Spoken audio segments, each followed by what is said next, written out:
Okay, I spent quite a while in the marine tube, but now it's time to move on. Apparently the location where I saved is Bridge Gate. Calling this a bridge gate? Makes sense. The marine tube is kind of a bridge. It's just an underwater one. So long was I in there. It's spring now. And there's still a little bit more of this region to see as we circled all the way back around to spring one more time. 2 full seasonal cycles over the series. Plus 1 more month.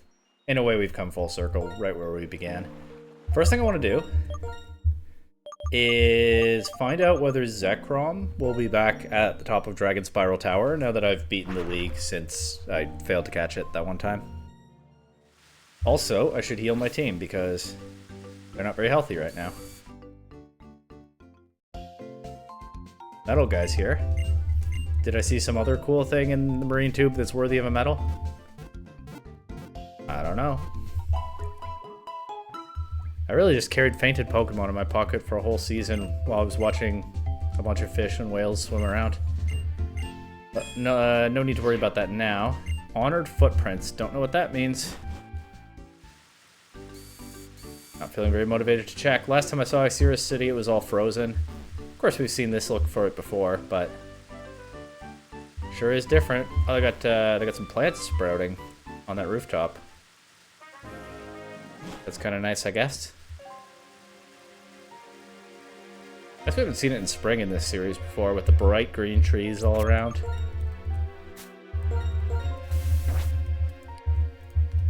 But I'm just wondering whether I'll see something deep black up at the top of the tower.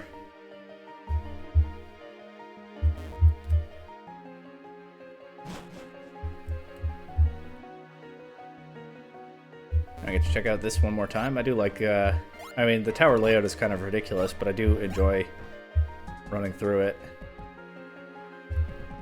Don't know what the designers were thinking, though. Well, maybe it's supposed to be kind of in ruins. Probably. Probably not what it was supposed to have looked like back in the day. This room is always pretty interesting.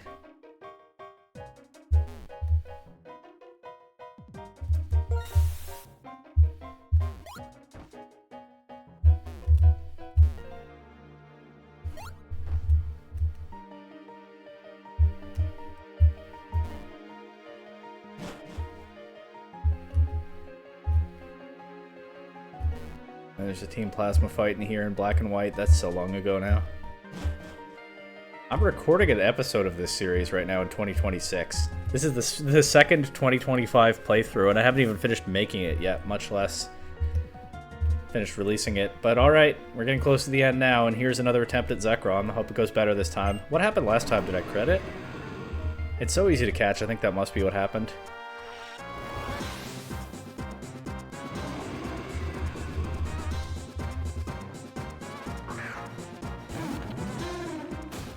I'm gonna gamble a little bit, but less than last time, you could say. I'm gonna use Toxic. Zekrom has such a good catch rate.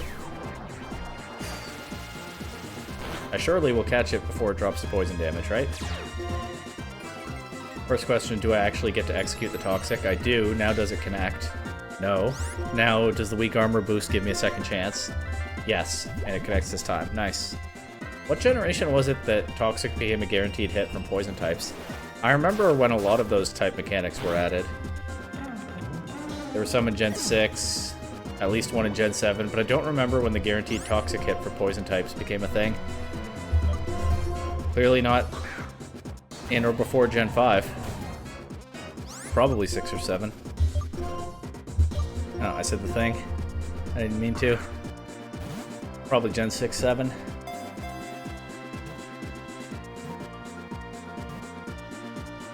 Yeah, alright, there we go. Caught Zekrom. Didn't take any chances with critting it this time. Not the only legendary in this episode, but probably the only one that can scorch the world with lightning and assists those who want to build an ideal world. So that's neat. Am I the hero of ideals now? Oh. Can you fly away from here? I don't remember. I actually opened my party trying to go to the box. I'm so new gen pilled. For a second, I forgot you can't do that in Gen 5.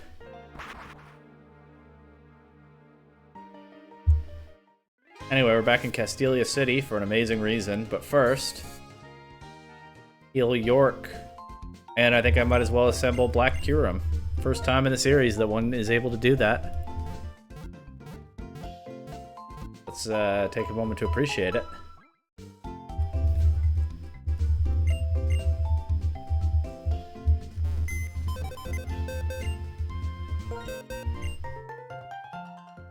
Got new wallpapers somehow. By catching Curum. Okay, cool. I'm not gonna bother exploring that because you wouldn't be able to see it anyway. But here's my Curum. Here's my Zekrom. Yeah, you know what?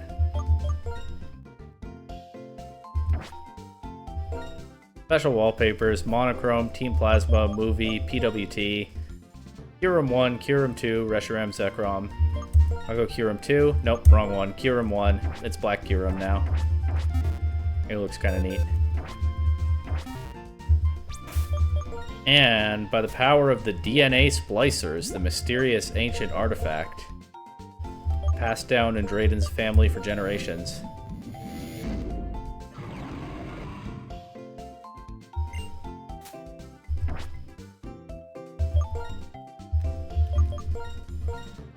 Black Curum has arrived, with a moveset of Fusion Bolt, Freeze Shock, Dragon Pulse, and Imprison.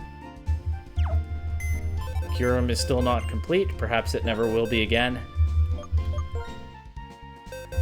But there's a little more substance to it now. It's a cool sprite.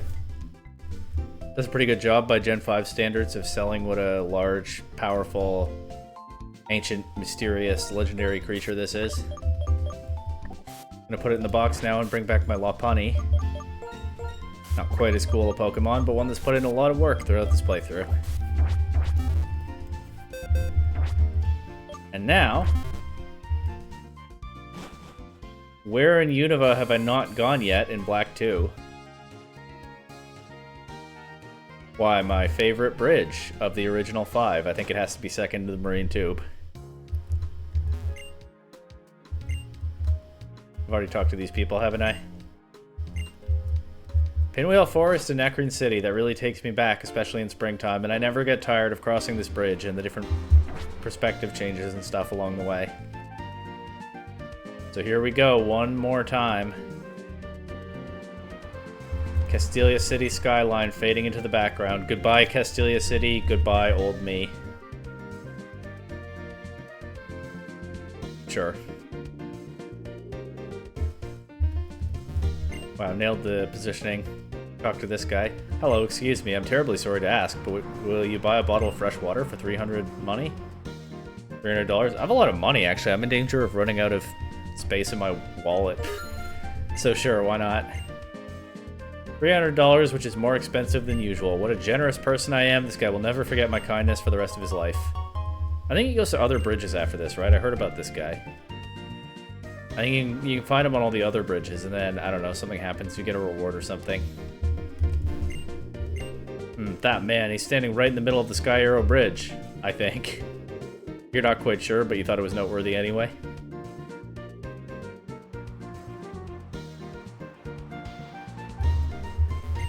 Oh. Oh, so thirsty. Give me fresh water?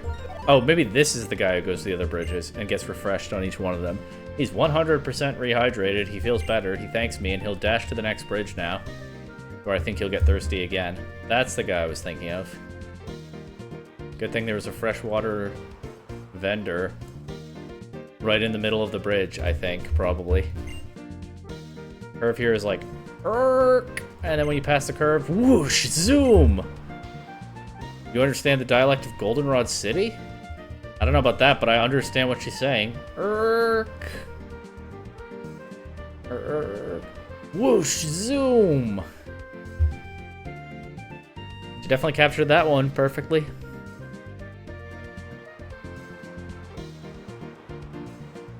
I ran into a water guy like that once in real life. I was going up Mount Royal in Montreal. but like the wrong side of it on a hot day. And there were some guys selling overpriced water bottles. Under those circumstances, I was very happy to buy them. Buy one. Buy an overpriced water bottle because I really needed the water. It was the middle of the summer.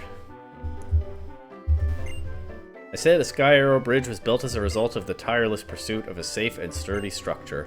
I wonder what kind of Pokemon built it and how they felt while building it.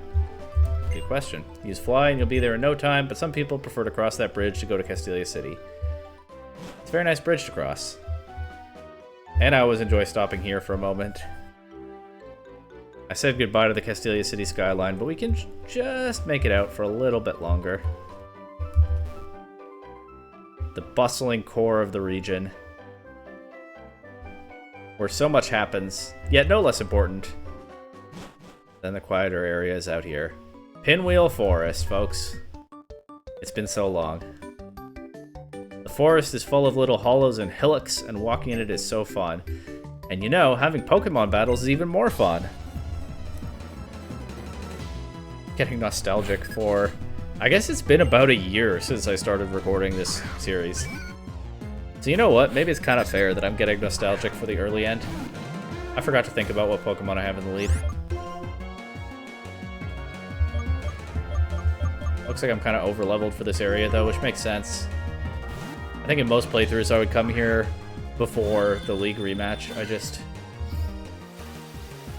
thought it would be fun to bring things full circle and end on this area. Sort of.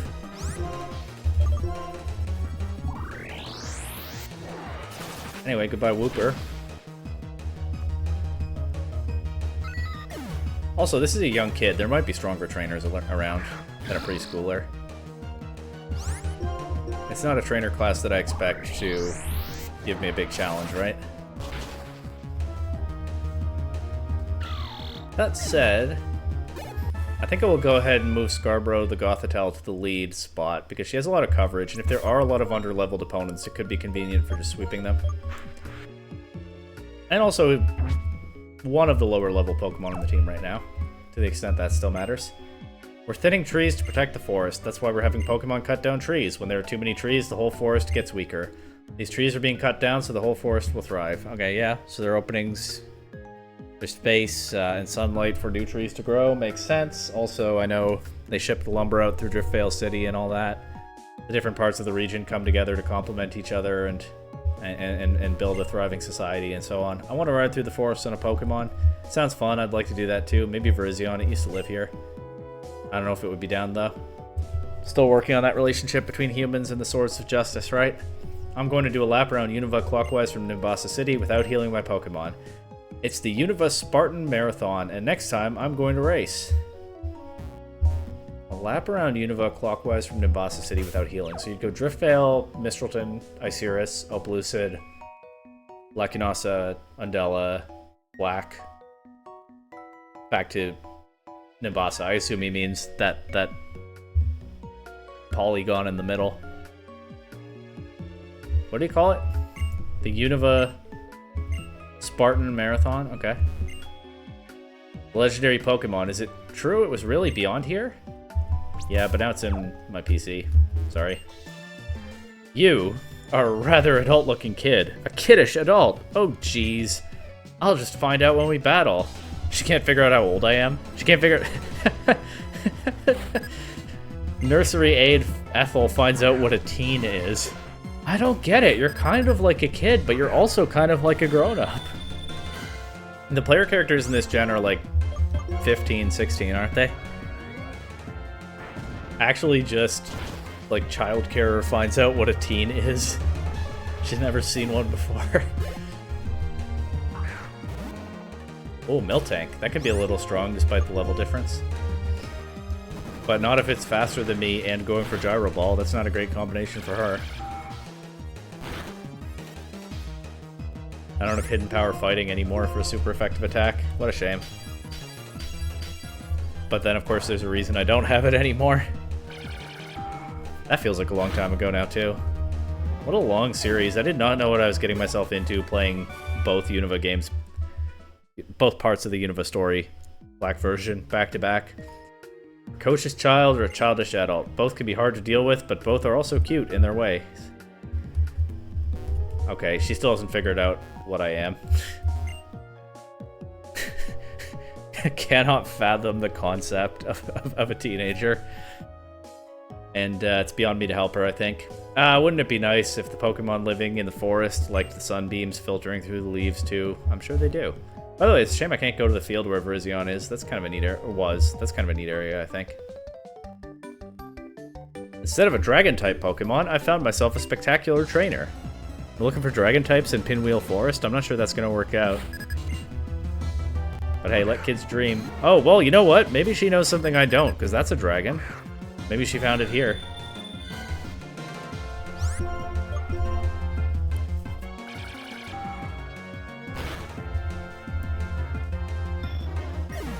Who knows?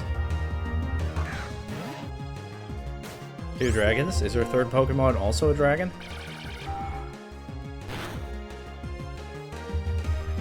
I underestimated this preschooler. She actually knew what she was talking about. Wow. She could be a champion someday. Might have to change her whole team to flying types, though, if that happens.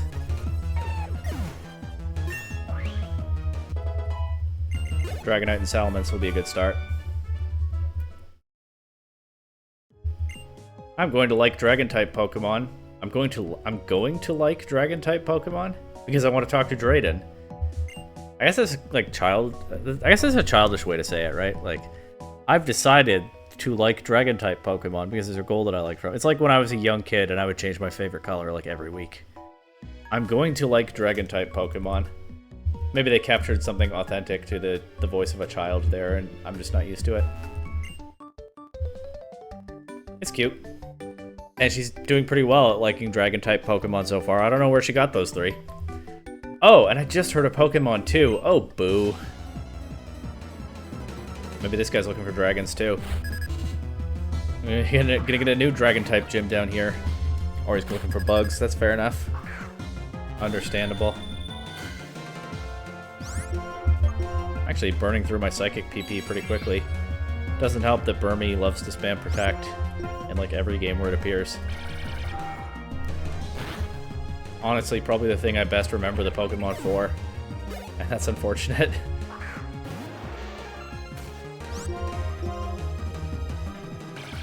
We got dragons in this forest. We got bugs. Virizion used to live here. What a fantastical place this is. That's a strong bug.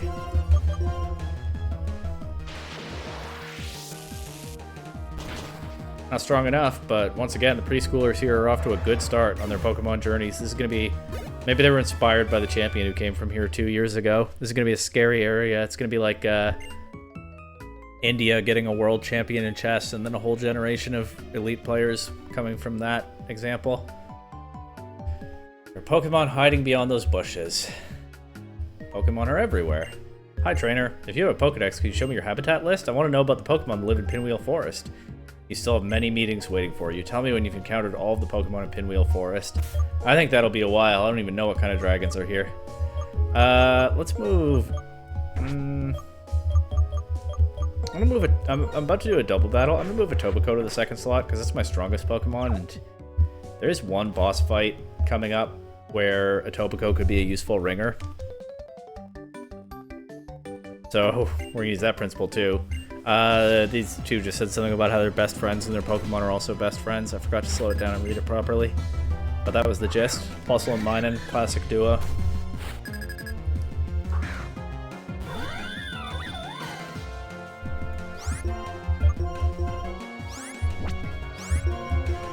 Psychic into Plusle. Returned into Minun. Mine is a little bit especially bulkier than Plusle. So I did go with this instead of just targeting whatever was directly in front of me. Don't know that it made any difference though. Maybe, maybe not. Wouldn't bet on it with these level disparities. I don't think Minun was taking a Psychic either, but there we go. And they're still best friends, so that's good. We're going to be best friends forever and ever, right? We play with 2 Pokemon. It just won't work with 1. There we go. They could play VGC. And and become world champions. While these kids become regional league champions. Anyway, here's Sharon. Hey, nice timing. I heard that Team Plasma was seen in Pinwheel Forest. Could you help me look for them? That sounds like pretty serious business. I thought Team Plasma was bye-bye a go-go. This is a good opportunity for me to see up close what you can really do. I suppose I'll follow your lead. Leave recovery to me. Okay, I get my PP back on Psychic from this, so that's nice. People in Pokemon each have their own strengths. Their strength to realize dreams and the strength to protect others. I'm sure N understands that now. I'm sure he does. He's learned a lot. Okay, multi-battle, let's go. Hear the cry of my heart. Everyone sit down and shut up. That's so funny. This is a preschooler teacher who is fed up. Hear the cry of my heart. It's turned into her battle cry. That honestly might be one of the funniest lines of this whole game, and that's saying something. Hey you, you're gonna lose and cry. Yeah, I bet that kid does need to hear the cry of her heart sometimes. He's a little menace. Alright, Sharon, I hope you could deal with the Chansey, because I have only special attacks on this Gothitelle. I could probably still do a lot to it, but I'd prefer you just one-shot it or something.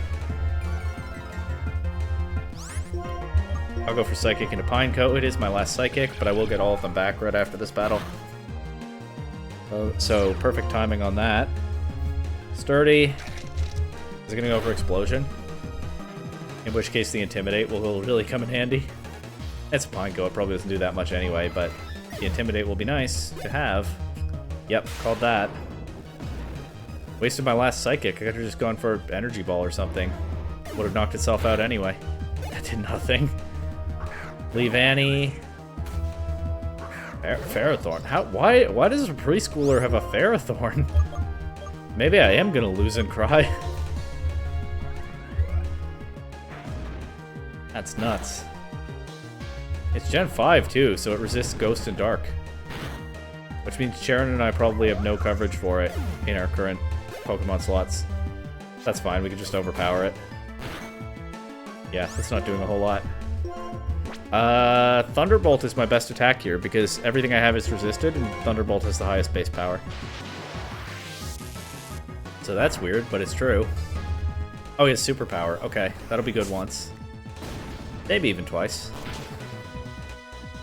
And once is plenty. Okay. I thought this might be a longer battle than it was. I guess a preschooler with a Ferrothorn is still a preschooler. No crying yet. Maybe later. There's one opponent coming up who scares me a little bit. I like kids in Pokemon both, but I'm just not that nice. I love this NPC so much. at least she's self-aware. Oh my god. At least she's self-aware and ultimately her heart is in the right place. She does like kids in Pokemon. That's it, I'm gonna become champion and then I'll blow you out of the water. I can see how this kid would frustrate her. Okay, that was great.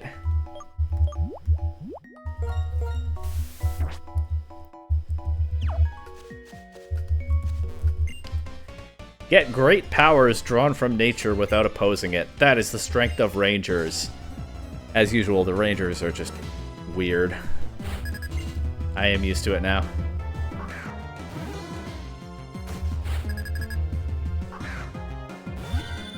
Anyway, this should be pretty quick. Sudowoodo could have Sturdy.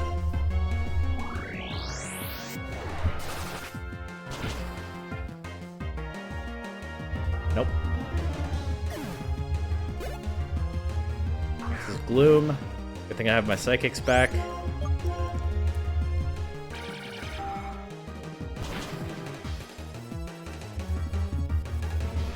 And after that is Beartic. Okay. Interesting Pokemon to see here. There's all kinds of weird stuff in Pinwheel Forest, huh? I mean, she doesn't have to have caught it here, but it's kind of an unusual Pokemon for this environment, is what I'm saying. Now I can use Psychic as much as I want, and I always get the PP back as long as Charon is following me. What a wonderful thing that is.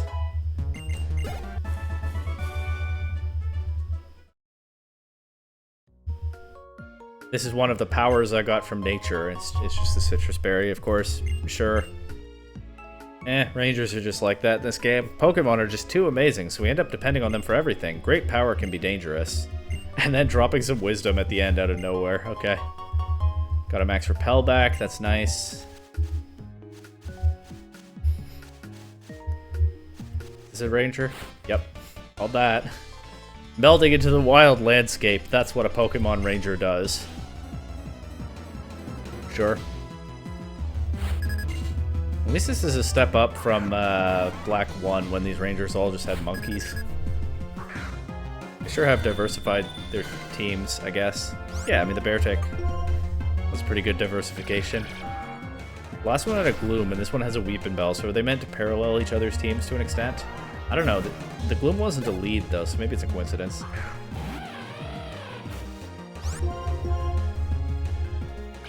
Luxray is a good Pokemon for a Ranger.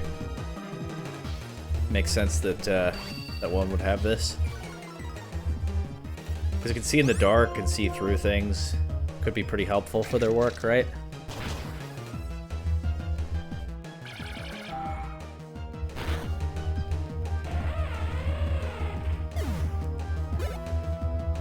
And Ursaring, okay. Well, it is a 2-stage, fully evolved Gen 2 Pokemon. Maybe their teams are meant to kind of parallel each other, but I doubt it. The Luxray Beartic analogy is not exactly coming to me, apart from both of them being kind of odd for this environment, and Beartic much more so than Luxray. Wow, Scarborough got knocked out. Even with the level disparity, this Ursaring is kind of a menace, actually. Well, you know what that means. Not gambling on a jump kick, there's no need.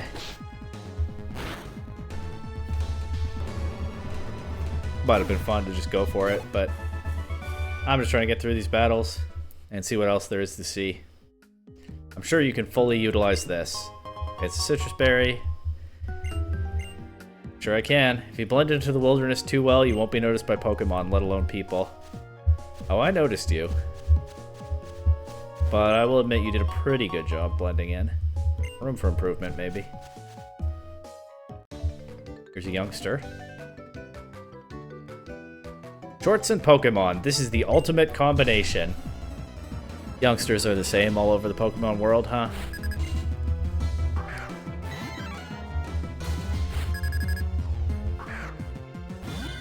This is obviously a psychic target.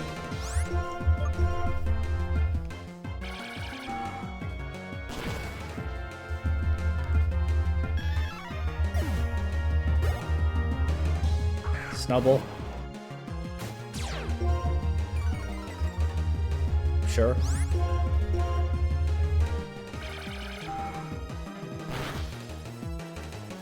Yeah, this area is definitely leveled to potentially be the first place you explore in the post-game. Saving it for last makes the battles a little underwhelming, at least so far. Might change.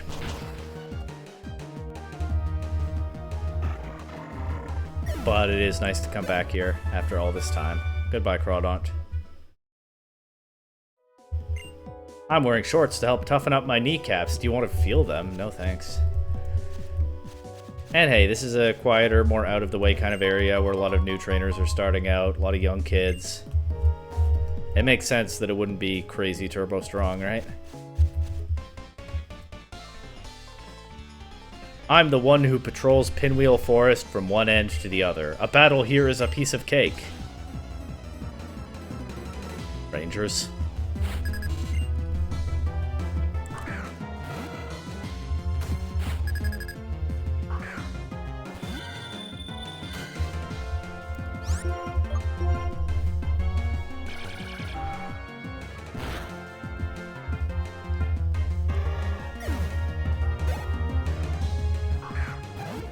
Okay, Electrike into Farfetch'd. A Farfetch'd into Forest. Classic. I hope it doesn't get lost.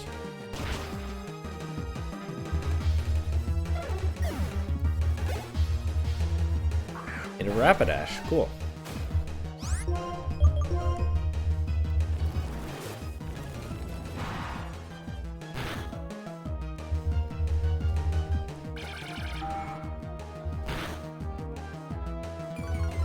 Wow, I took a psychic. I'm gonna just use another one. Don't have to worry about PP. I do have to worry about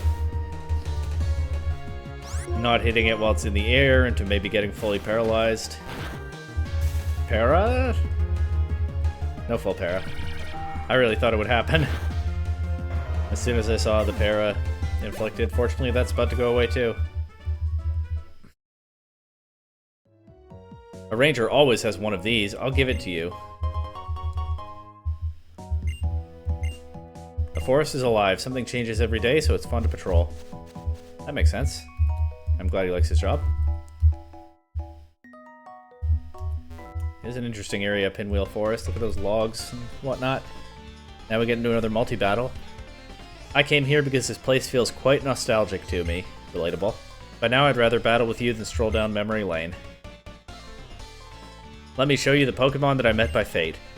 And it makes sense that this would be a nostalgic area for people in Universe 2, because again, there are clearly a lot of young kids in the area, right? Like, it's a quiet, out-of-the-way place to start a family, it seems. These people might have grown up here, and might now be coming back after all these years, which is nice. Anyway, the levels are still a little low, but they look a little more serious than the preschoolers and youngsters I've been running into. And they have double battle strats. Fake out, U-turn. I used Psychic into Crobat, of course. I wonder what I'm about to hit. Leafeon. Okay, reasonable.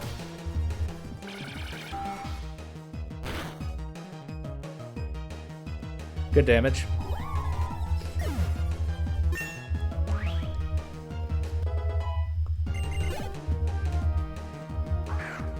And her last is Magmortar. Okay. I'll just keep pressuring, now that she's lost a Pokemon, that side of the field.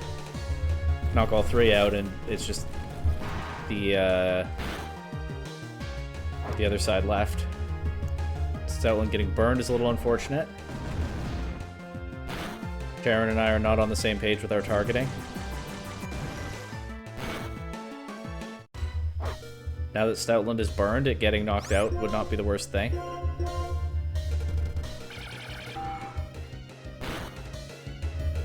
Magmortar should knock itself out with Flare Blitz recoil here. Oh, it is Stoutland? Maybe not. That's not going to do much recoil. Okay, it still does. Nice. That means the Crobat now has to face the Psychic. Unless it gets a U-turn KO or something. Don't know if that's possible.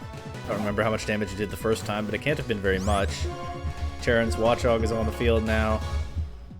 Crobat ignores the U-turn opportunity, goes for Cross Poison into Watchog, so that is goodbye to one of the opponents, and now we can both focus down the other one. Still a bit more serious than the preschoolers. But the preschoolers are obviously pretty strong for their age. They, if we ever come back to Unova years later, those kids could be a threat. Alright, what else has this guy got besides Ludicolo? Oh, the Psychic didn't KO. Ludicolo is pretty specially bulky, I guess, but Watchog is here to double up into it. Electivire, cool. Outspeeds us and goes for Earthquake, which will knock out Watchog, and chipped Gothitelle, didn't do that much. The level difference is really putting in some work for me here. Baron is now down to his Chinchino, which I think is probably his last Pokemon. Judging by the way multi-battles tend to work in-game. But it crits the Electivire. Electivire does not get another chance to knock out Scarborough.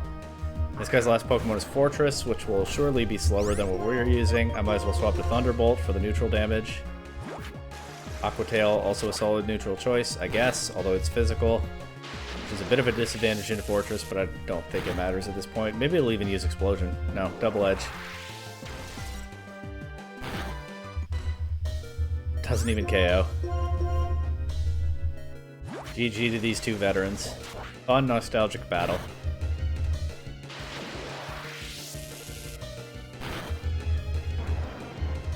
There were some weird things going on with that Fortress sprite, but whatever.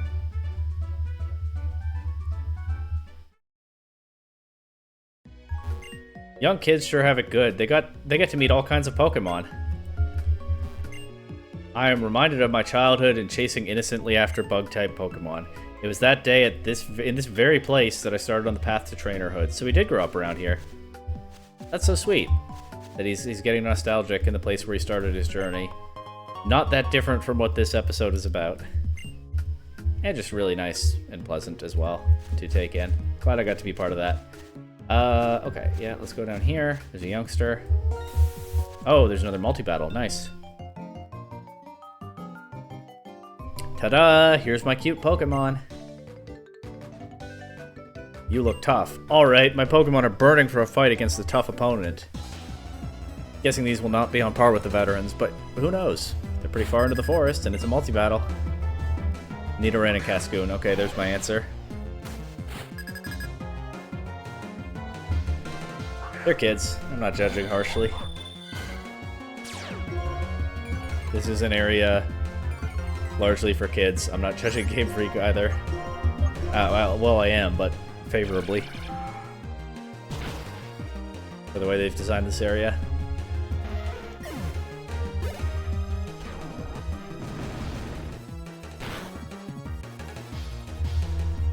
Alright, 2 KOs there. What's next?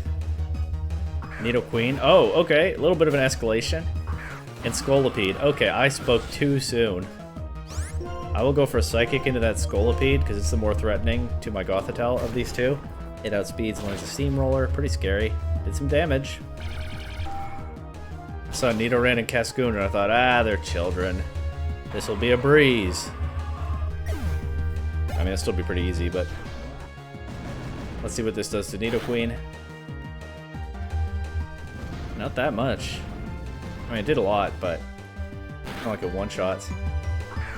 Your last Pokemon, it's the youngster. His last Pokemon is Silcoon. Cascoon, Scolipede, Silcoon. Pretty funny team. Is it male Nidoran for the last?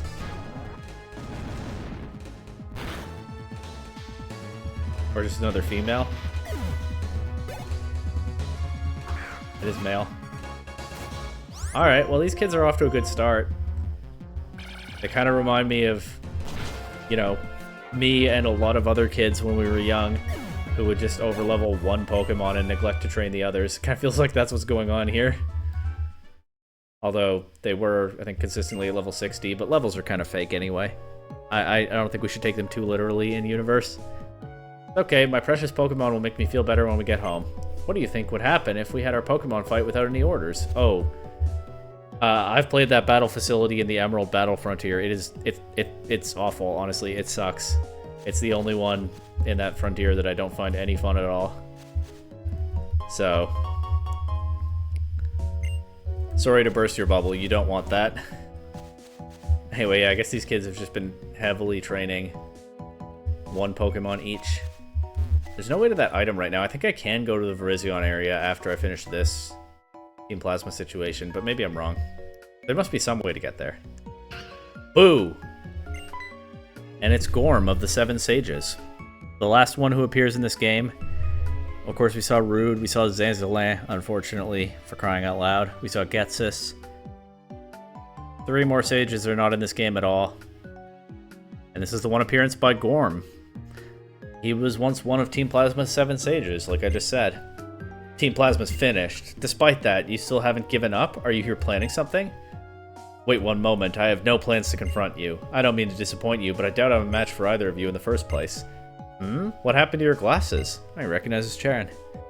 Excuse me, but that's not important. I learned of my old ally's recklessness, and I'd come here to admonish him. But the matter had already been resolved, and this place made me think. What did we believe in that made us try to steal the Dragon Skull? A man who has committed a mistake and doesn't correct it is committing another mistake.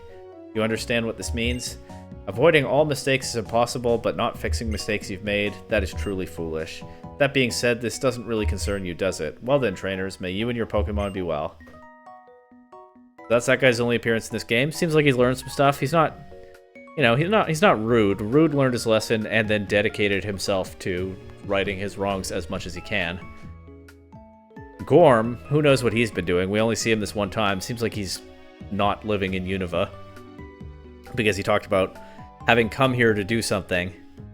And the thing that he came here to do, I've always assumed was, well, I always assumed it was go try to snap some sense into Zanzilan. It could be Getsis that he's talking about as the old ally, right? I always assumed it was Zanzilan, because they were sort of on par as 2 of the 6 non-Getsis sages.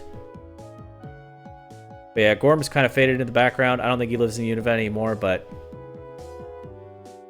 he sees his mistakes, at least to an extent. He didn't go into much depth there. And of course, I believe he is the sage that we met in the same spot in Black 1 when Team Plasma had stolen the Dragon Skull. So the whole thing is a callback to that. He even mentioned it explicitly. You know, if it wasn't for Getsis, he might have chosen another path. Or maybe not. He was the one who decided to follow Getsis after all. That aside, thank you. Your help made this investigation go smoothly. This is my thanks. Come on, just take it. He gives me an upgrade. I could evolve a Porygon if I wanted, I guess. Okay, be seeing you. This is... okay, it's the Grass Knot TM. That's cool. And what's this underneath it? A Ranger? Wow, it actually is. I didn't really think so. Ha! Whoosh. Ah. Whoosh. Okay, after deep breathing exercises comes the time for a Pokemon battle. I didn't think that would be an item because there was an item not hidden right next to it, but it seemed like a weird place for a Ranger. Alright, she kind of got me. Anyway, I guess in the end, Gorm just gives us, again, a nice callback to the previous game.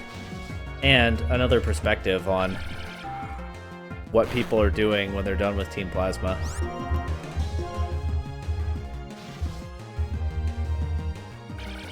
Spam Snatch if you want, that's fine.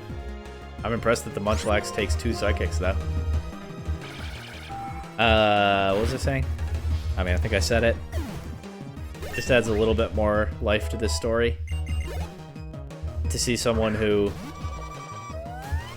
has moved on from that time and put it behind him, but doesn't actually have a lot to say about... well, he didn't say a lot to us there about the morality of what he did or what he does now. And how he's moving on.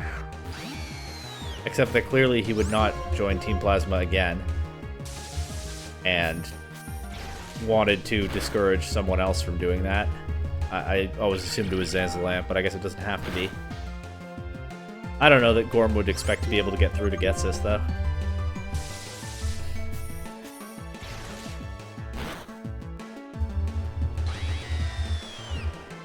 I think Zanzilan might have learned something at the end of the story, as unlikely as it seems. Didn't he say that he was warm? Instead of being cold and therefore alive or whatever? I don't remember now. But I can also do this. A Lumberry. I do like that a bit more than a Citrus Berry for a playthrough, so thank you for that. Different Pokemon can be found at different places. Does that mean there's a perfect place for everyone? Who knows? Interesting question. But there might be an item along here. It looks like there isn't. And yes, I can now go this way. Okay. I didn't remember that, but once I saw an item that I had no other path to, I kind of figured.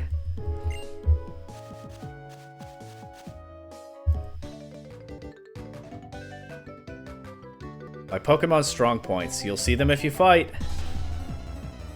If I must. Does this have sturdy?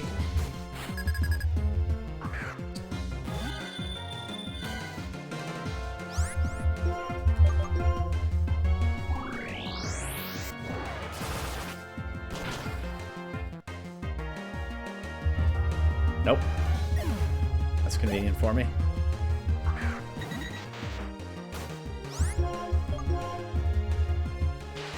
And all that coverage is finally useful again. Send out a Psychic type next. Or this works too.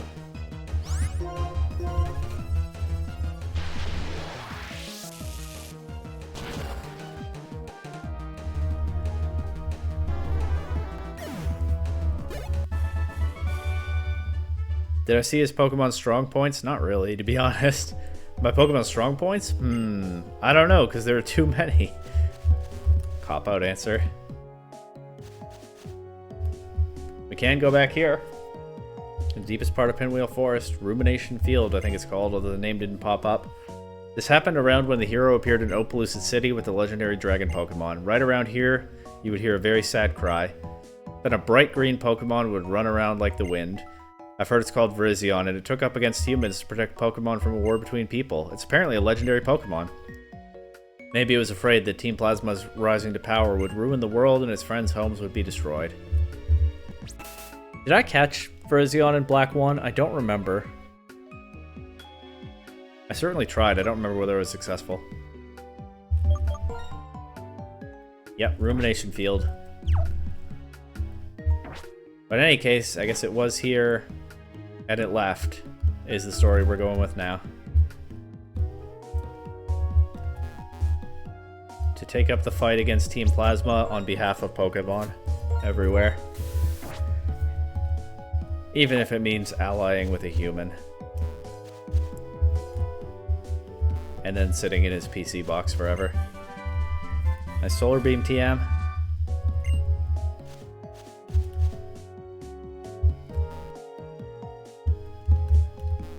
And then, yeah, this is the way to the item I saw. Same as in Black 1.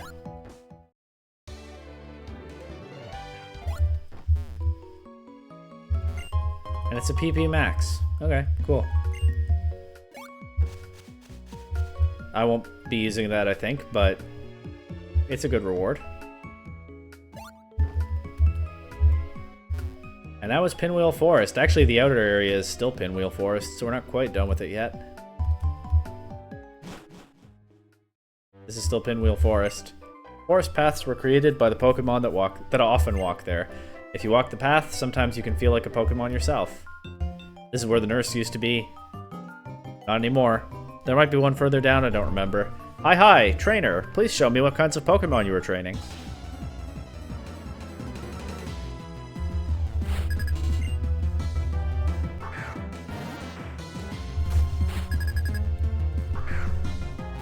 Alright. Will do. Once again, I'm running low on Psychic PP now that Sharon isn't here. Sharon, come back, please.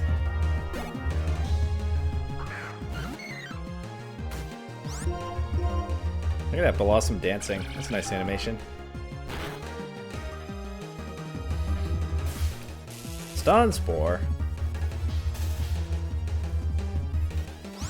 That might be time to switch Scarborough out of the lead spot due to PP and paralysis issues.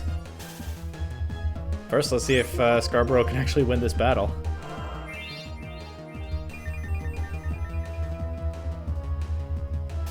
It's not looking great so far.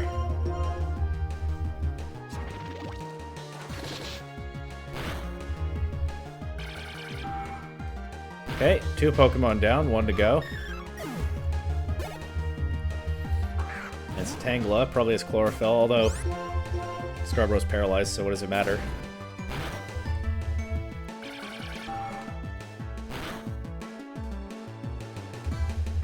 Alright, 1 Psychic left, but paralyzed and at fairly low HP. I think it's time, and at level 75 by now. Let's give East York a shot. This seems like a decent area to train East York.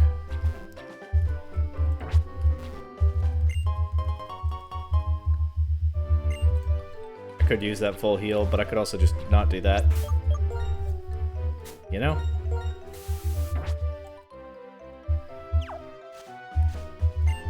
Yo, Traveling Trainer. Bring a strong Pokemon to smash the challenge rock. I think you need a fighting type to do that. Which I don't have. And I think what you get is the star piece. I don't really need to see it firsthand here. We got the train tracks to nowhere leading into a fence. Just like 4. Same as ever. Only 2 years have passed. I wouldn't expect a huge amount to be different. Uh-oh, an Ace Trainer. This could be a little bit different. Hey trainer, let's have a refreshing battle and blow away all my troubles. Whatever you say, dude. 3 Pokemon, okay. Farette. Level 63. So a little stronger than most in this area, but nothing super impressive so far. Just go for Facade. See if we can sweep this aside. Nice crit. Braviary, okay, that's pretty strong. I think my bird is stronger. Certainly my bird is braver. Look at this facade I'm putting up.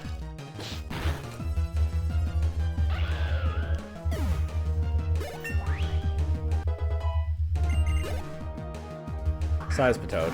Cool.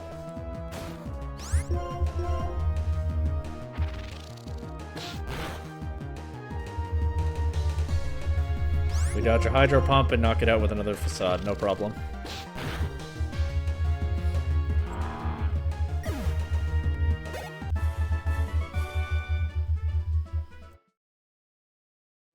Probably teach return to East York by now and it would be stronger most of the time, but whatever.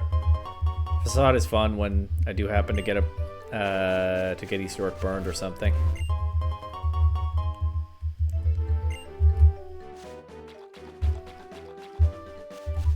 Another ace trainer. Oh my Pokemon really seem raring to go today, so I guess that means I'll be asking you for a battle. It often does seem to mean that. Whoever it is whose Pokemon are raring to go. Once again, I'm wondering, will these teams parallel each other? Turret and Linoon. Could be Braviary and Mandibuzz, but then I don't know what would go with Seismitoad. Maybe like a Poliwrath? Well, let's see.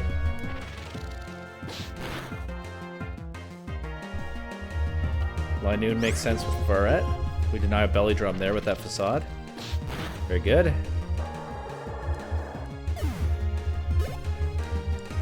Mandibuzz confirmed. So what's her last Pokemon? I'm gonna guess Poliwrath. The Seismitoad of Kanto.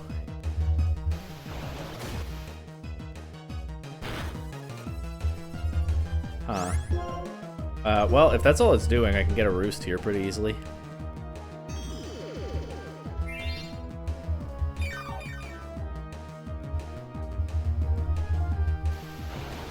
And keep showing them that East York is the bravest bird. One more.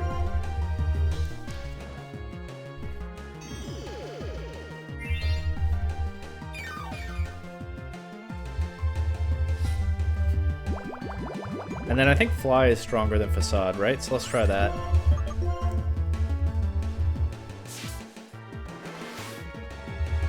I like Facade for only taking one turn and having 100 accuracy. But yeah, Fly does KO there, no crit needed. Toxicroak, okay, that makes sense too. It's a frog that lives in swampy places.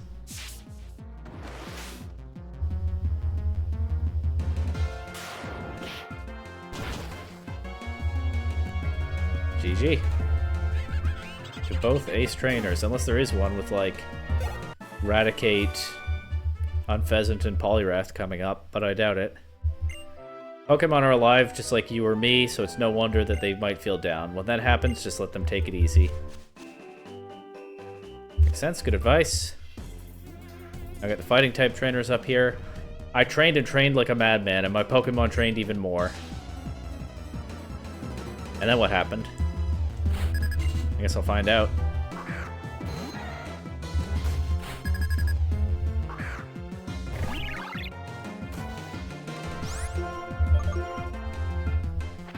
I'm not bothering with Fly on a Tyrogue. Yeah, Facade just one-shots. What's next? Scrafty? I'll fly this.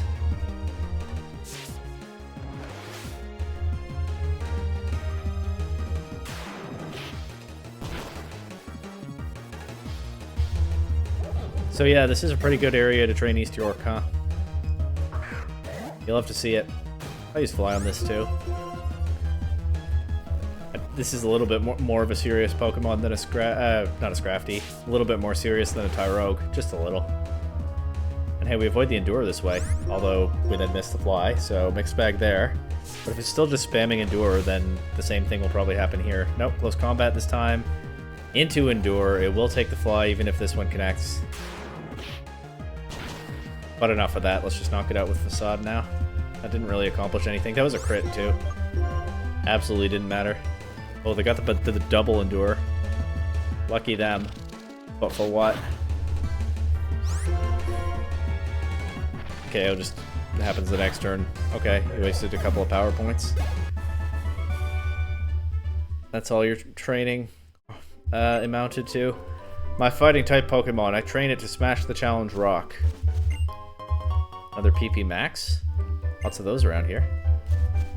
Another fighting type trainer.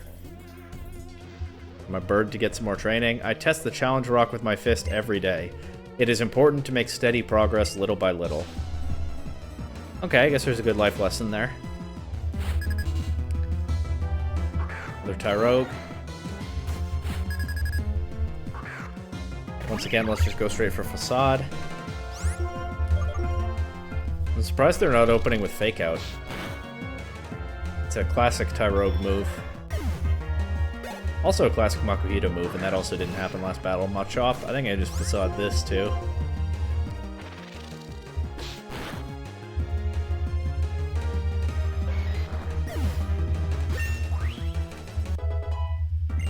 And finally, Poliwrath. Okay. Lots of frogs around here, just as you'd expect. We've avoided Dynamic Punch by flying up high, so that's nice. And GG.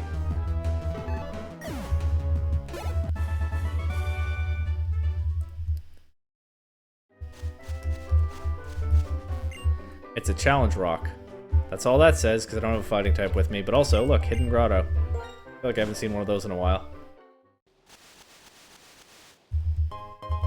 Sweet berry mulch. I got some gooey mulch. I was gonna try to look up the little picture for that in the bag, but actually I don't think it's gonna be interesting enough to be worth the time. I don't even remember where mulch goes in the bag. Gooey mulch, though. I wonder what that's useful for. Not bothering with a repel just for this tiny bit of grass. The wild Pokemon have certainly gotten stronger around here. No wonder the preschoolers are so tough.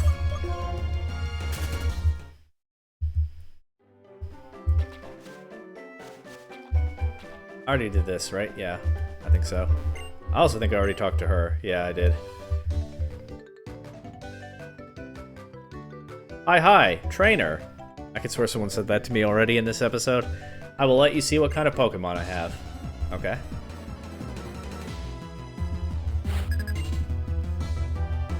Venonat. Good bug. I can surely just Facade through this, right? Instead of wasting extra turns on Fly. Yeah. Venomoth. I'll fly this. It's evolved. I'll show it a little more respect. Nice animation. A little hectic, but it suits the mon.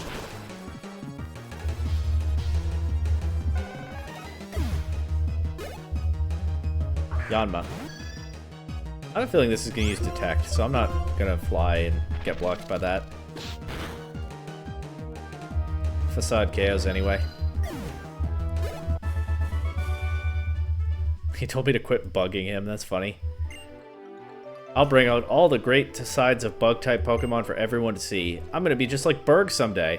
And that's now 2 kids that we've seen here looking up to the gym leaders and trying to train their specialty type to be like them or to meet them. That's really cool. That's a nice little bit of world building, seeing how like relatively high-profile public-facing trainers inspire the next generation. I like that quite a bit, actually. It's a simple thing, but I like it a lot.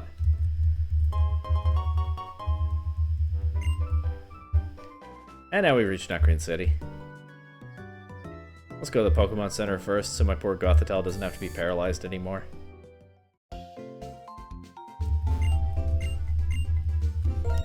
I'll go ahead and swap my poor Gothitelle back to the front of the party, too. Wellspring Cave is coming up pretty soon. There could be a lot of fighting types to face in there.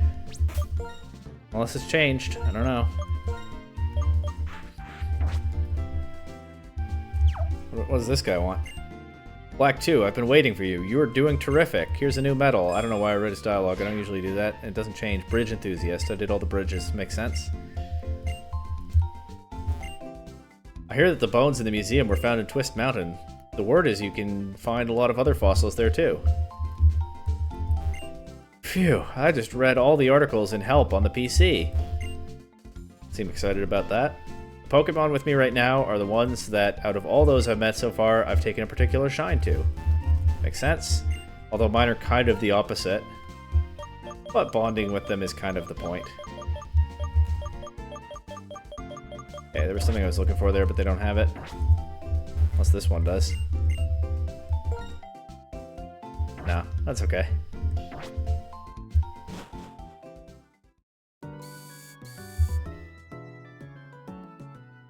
Alright, let's suppose I've just wandered into this city for the first time from the child zone. I was just collecting the Pokemon I like, and before I knew it, I had 6. Whoa, cool. What is this place again? My name is Loblolly. I'm a designer of decor items, but I'm stuck now. I just can't come up with a good design. I've been thinking about decor so great that it will appear in a dream. Oh, some Dream World stuff? I don't know how Dream World worked. I don't know anything about that. I don't know what was going on there. I don't know what the... I don't know much, okay? Poof. There, I can just say poof and end the episode here, but no, there's more exploring to do. Oh my, what a lovely trainer. What kind of Pokemon do you have? Oh, your Gothitelle. It's very friendly toward you. It must be happy with you. Some Pokemon might think it's safer to live with humans than try to survive in the harsh wilderness. Huh, interesting. You see, I believed it would become popular because it was a storehouse. What? Okay, missing context on that one. Be funny if that's a callback to a Black 1 line that I don't remember, but I have no idea.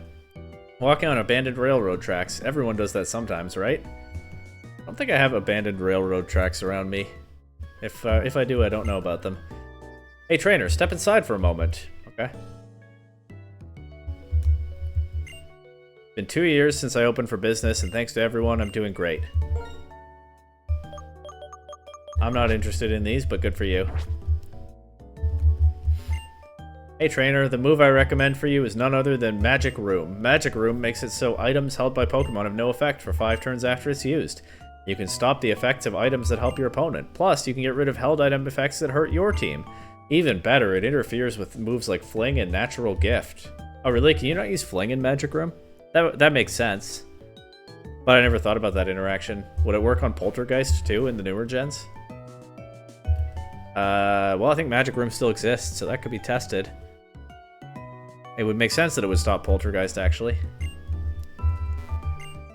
I'm the Master Move Tutor, and I'm obsessed with green shards. Give me green shards, and I'll thank you by teaching your Pokemon a move. What do you got? Worry C... Okay, underwhelming. Although there's some good VGC stuff here. Well, some decent VGC stuff. I don't know, I didn't play Gen 5 VGC. But yeah, a lot of these are pretty underwhelming for a playthrough. Oh well. Dire Hit? In Unova, it's called Dire Hit. Huh? No difference? Where did you think I was from? What?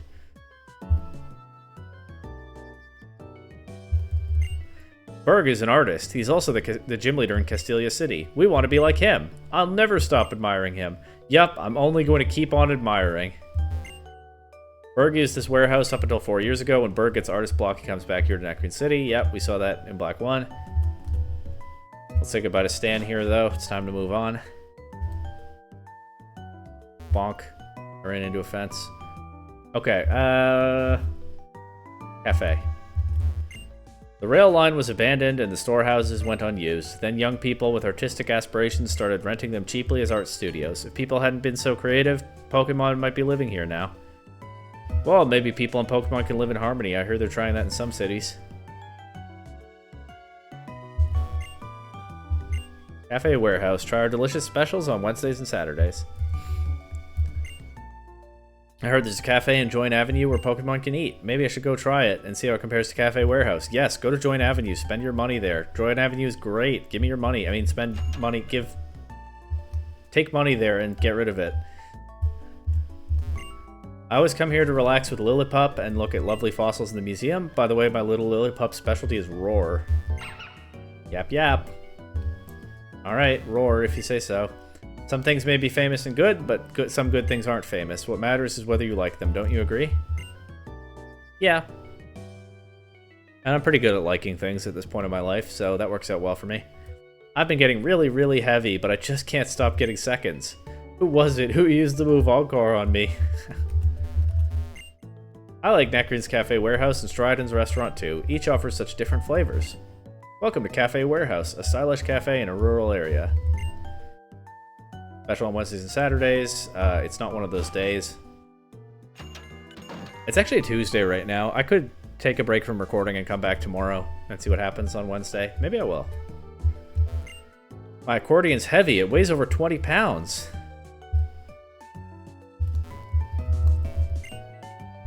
So, like, this is kind of a rosy take on gentrification, right? This area. And I'm guessing it's a specific New York reference.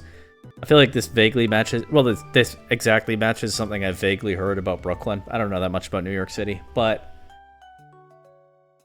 I mean, you know, at least for this area, taking it at face value, they kind of have a point. If nothing's being done with the warehouses, then it is nice to see the area revitalized somehow. I know there are significant human costs to gentrification that are absolutely not going to be represented in their full depth in a Pokemon game, which, as this series tends to do after Gen 1, has kind of paints kind of a rosy picture of its world. But, you know, taken at face value, we are seeing the rebirth of a dying community. There's something nice there, even though I know the real-world implications for this kind of thing are more complicated. I don't know. I don't have much more to say about that. We can move on. The one trying to draw Smeargle's move sketch is me. Okay, that was a weird sentence. These old textile storehouses are being reused as studios. How innovative. New ideas create new values, don't they? Yeah, I mean, there's something to that. How many houses could a warehouse wear if a warehouse could wear houses? What do you call a storehouse you can't find? A warehouse, folks.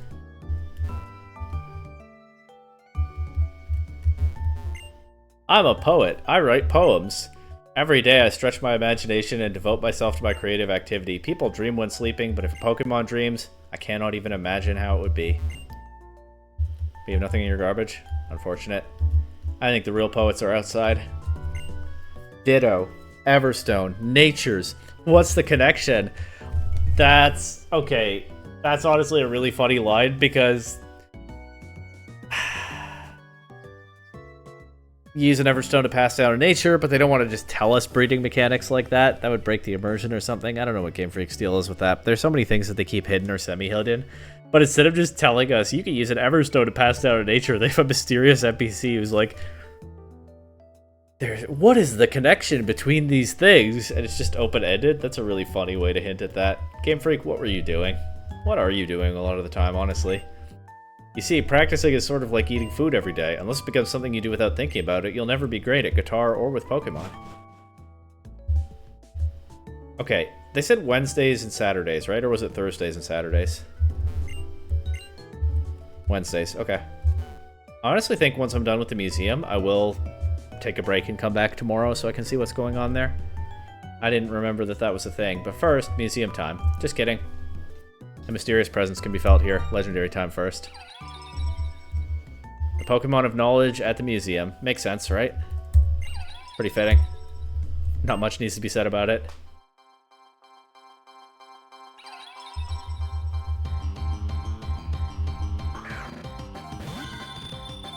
I didn't really make a plan for this battle. Let's see if I get a lucky Thunderbolt para. Amnesia is good because I can spam more Thunderbolts. Do actually like to see that right now. And Uxie is the most defensive, least offensive of the three, so I'm not terribly worried about it sweeping my team while I spam low damage moves. But a para would be nice.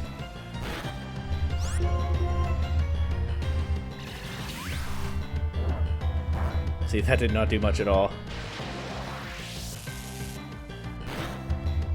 I'm not doing much back into its +4 special defense, but it's kind of intentional.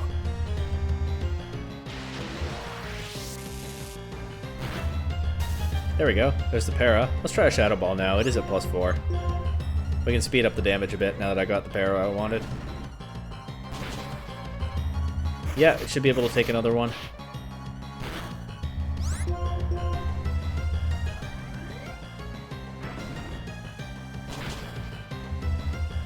Good stuff. Now it's Ultra Ball time.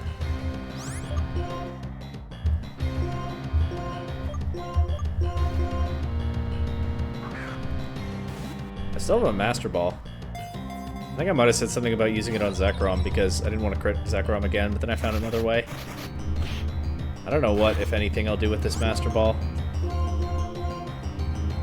Yeah, I don't think I need to use it right now.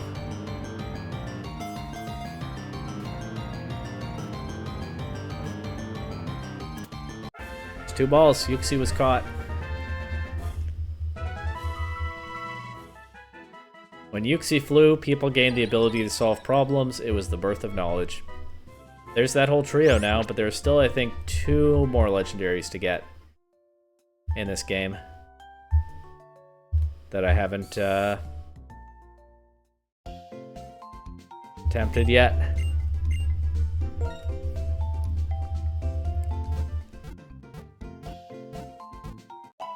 I mean, I failed Regirock, right? I think so, so I'm not getting any of that trio.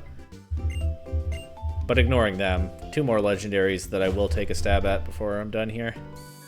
Now it's museum time for real.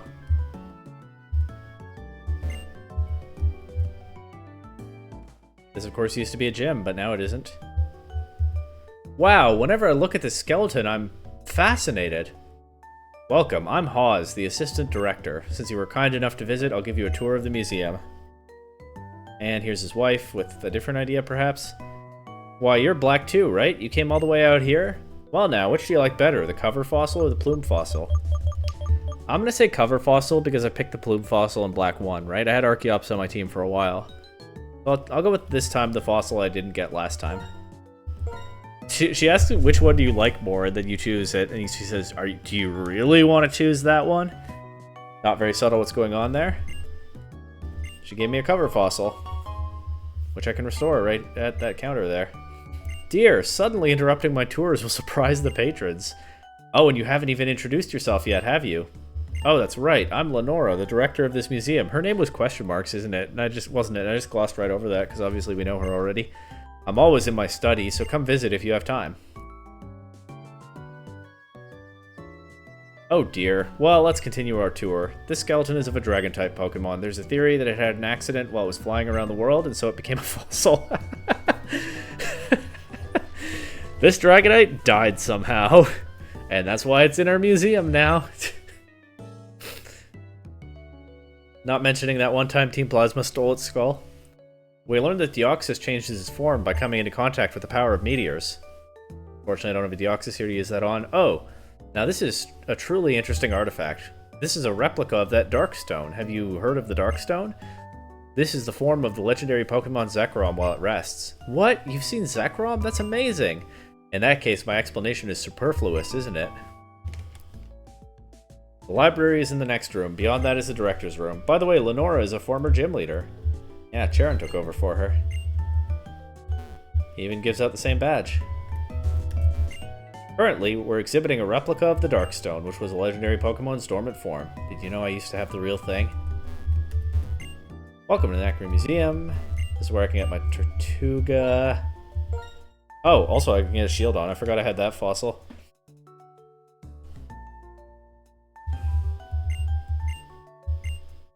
My party is full. Alright, she's just gonna keep the shield. I can't get the shield on. She's just gonna keep it forever. Is what it is. Enjoy your new shield on. Happy to help.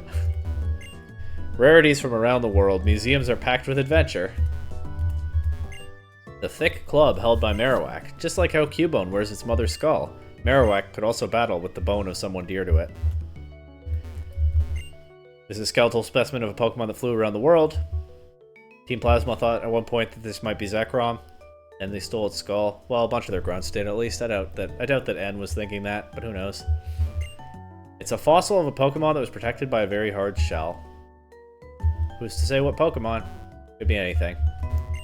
A meteor that has a space virus attached to it. It fell from space. If I brought a Deoxys here, something cool would happen. Perhaps there's a Pokemon that came from space along with this meteorite? Perhaps. Special exhibition. This is a replica of the Darkstone, the legendary Pokemon Zekrom's dormant state. I'm a little bit curious about this thing because Hawes did call it an artifact. I don't know if artifact can be used to just refer to anything on display in a museum, but I hear that word and I think they didn't make it for display purposes, right? Maybe they found it in the Dragon Spiral Tower or Relic Castle or something. They found like an ancient replica of the Darkstone that that had been made by an ancient culture acquainted with Zekrom. Also worth noting, this is Black 2. In the previous game, Black 1, it wasn't the Darkstone that they had here, it was the Lightstone. So if they were just making a replica to replace the thing they already had, it would probably be the Lightstone. So perhaps they found a replica Darkstone and it really is an artifact. Who knows? Not an important story, but did just cross my mind while Hawes was showing that to me. A plate with an unknown script carved into it. Arceus plates? Or some Abyssal Ruins stuff? That's a known script. Abyssal Ruins stuff is translated in this game. Arceus plates? Who knows? Nah, player characters can read those too. This is probably just an ancient artifact that I shouldn't overthink. A mask that ancient people used to wear at festivals. Kitakami mentioned? Nah, this is just an artifact. Could be a Kitakami reference now, but definitely not intended at the time, years before they came up with Kitakami. There we go, look at that. Ogerpon would love that thing. Bones that were once carried as weapons by a certain kind of Pokemon. We talked about that one already. And if we go back here, I heard that the director, Lenora, is too busy with her research on fossils and Pokemon bones, so she took a break from being a gym leader. Trash can is empty. The gym is still intact. Oh, hello. Sorry, I don't have any fresh water. This isn't a Pokemon gym anymore. It's a library now. How much fresh water do I have? I forgot that the gym guide gave me a bunch of it. That's what I was looking for at the Pokemart, because I think I might go find that thirsty guy on the bridges by end of episode. I thought I might have to buy fresh water, but I actually probably have a lot of it. Or maybe I don't have any at all. Well, I can go to one of those vending machines. Maybe it'll give me 2 at once. That's what I was looking for at the mart, though. We'll see if I remember. This library used to be a Pokemon gym. Alright, the bookcase is gone, so the door to Lenora's study is just open now because there isn't a puzzle for trainers to solve. I'll read to you from... Oops.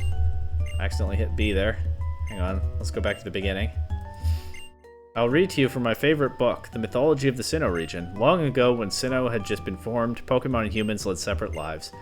That is not to say they did not help one another. Indeed, they did.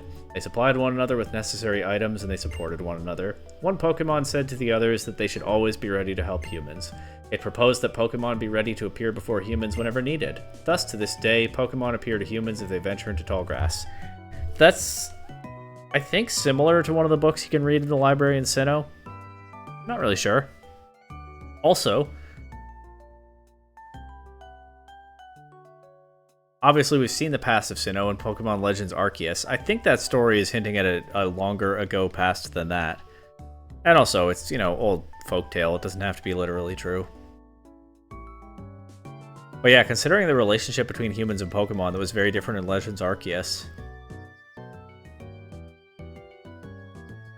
I don't think we can take that story as literally true, unless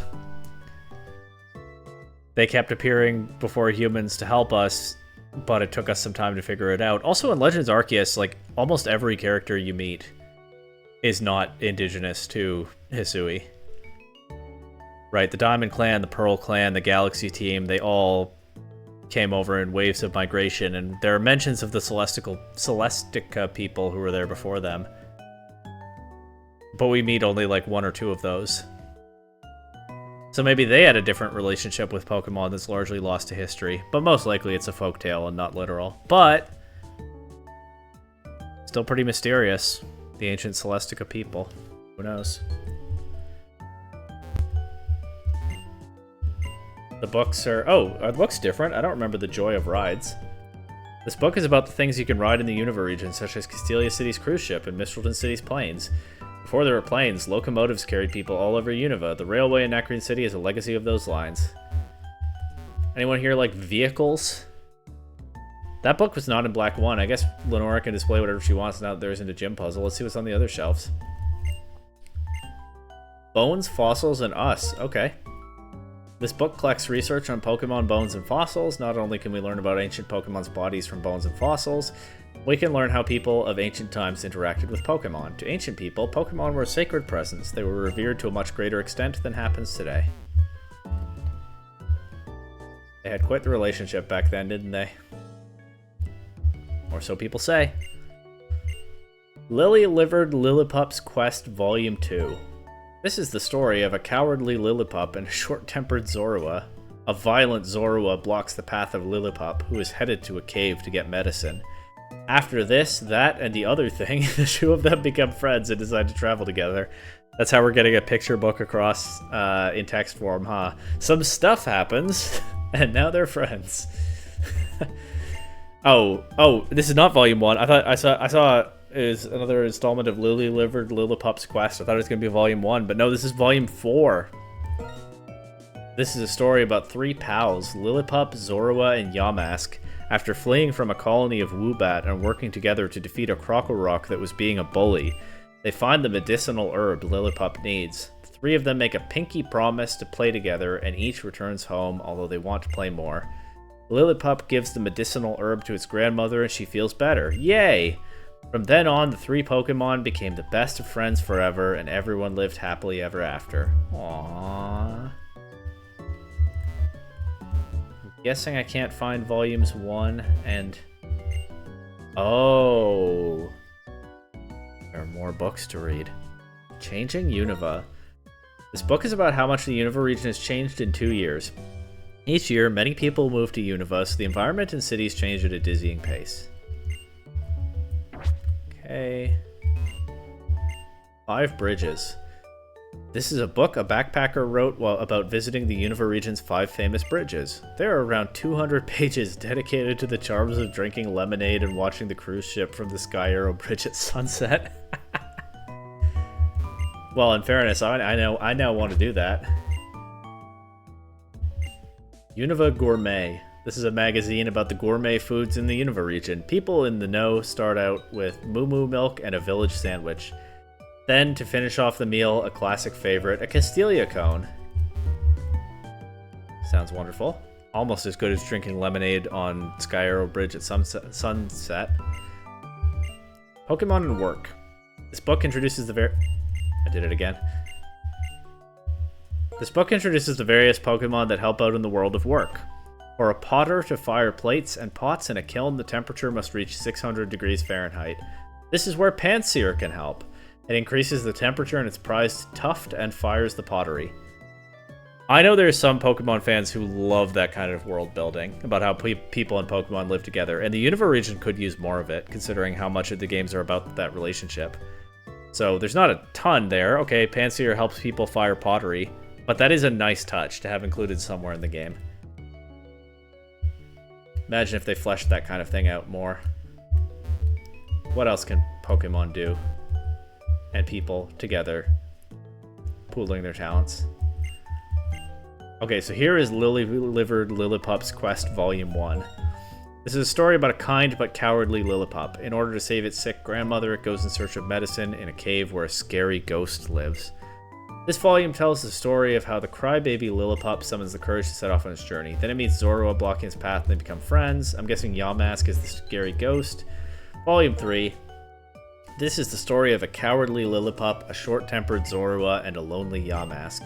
When Lillipup and Zorua enter the cave, they hear a creepy cry. Sticking close to each other, deep into the cave they go. They find a Yamask loudly crying. It wanted very much to make friends, but everyone was scared of it, and nobody would be its friend. After this, that, and the other, they figure this out, and the 3 new friends continue into the cave. Everyone's scared of Yamask, and it's so lonely, because it wants to be friends. It wants to have friends, but it has no friends because everyone's scared of it. And then some stuff happens and the problem's solved. What a nice story. Good books. W literature. I love that they took the time to fill in details like that. in an area that a lot of people might never even go to. Some problems you can't solve even if you think about them your whole life. Some problems have different answers depending on the person. Still, the reason I can't keep my curiosity down is this. I want to figure out the truth, but I also have a desire for adventure. Relatable. And, hey, good life lesson in there. Some problems have different answers depending on the person.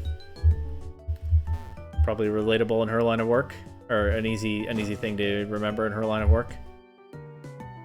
And she's working hard these days. She's busy with her studies, and that's why she gave up the gym. That's what we were told. You'll love to see it. Nice little museum trip. Honestly, I enjoyed the books more than the artifacts.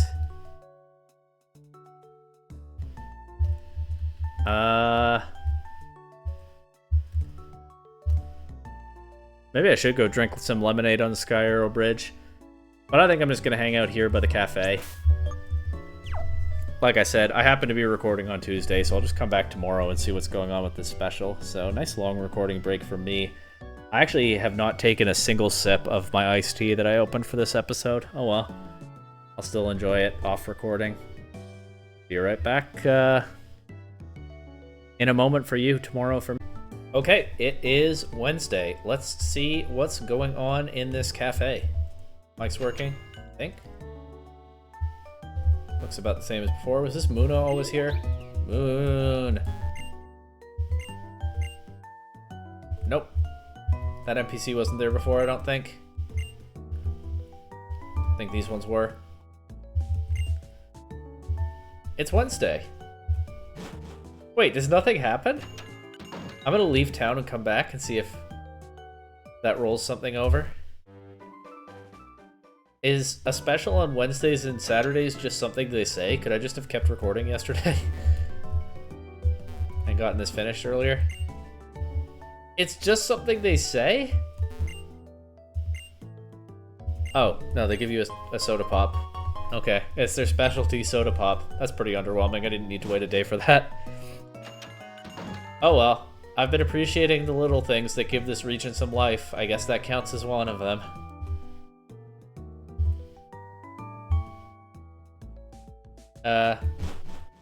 That's the optimistic take on that. I kind of was hoping for something more, though. Alright. Sorry, I'm backtracking because Wellspring Cave is coming up soon, so I might want to have a Pokemon that knows Flash, if I have such a thing, and I don't remember whether I do. First, let's get a medal. The Archaeology Lover medal for getting fossils, I guess.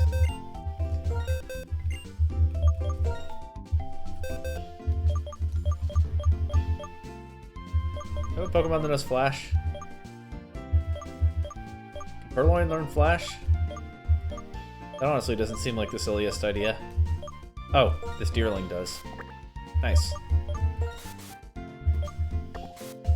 I'll leave York behind. York doesn't do much battling.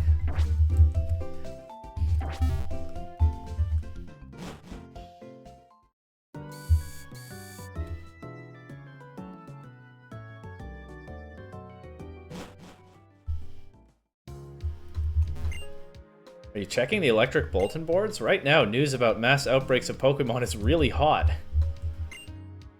Excuse me, trainer? This Pokemon egg was found at the daycare. Would you raise it? Your party is full. Okay. I actually don't remember what this is, so I will take the egg. Probably like Happiny, right? That's my guess. That's a baby Pokemon from a recent but not current generation that would be kind of rare and unusual to find. It was given out as a free egg in the Sinnoh games not very long ago. Also, no, I'll put North York in the PC to make room for the egg. But also, before I get any comments about it, I think that Shieldon could have a nice life at the museum, but if it's waiting for me to come back and I've just abandoned it, that's pretty sad. I don't know if I could live with myself, so Shieldon, you can come with me if you want. I have an empty space in my party.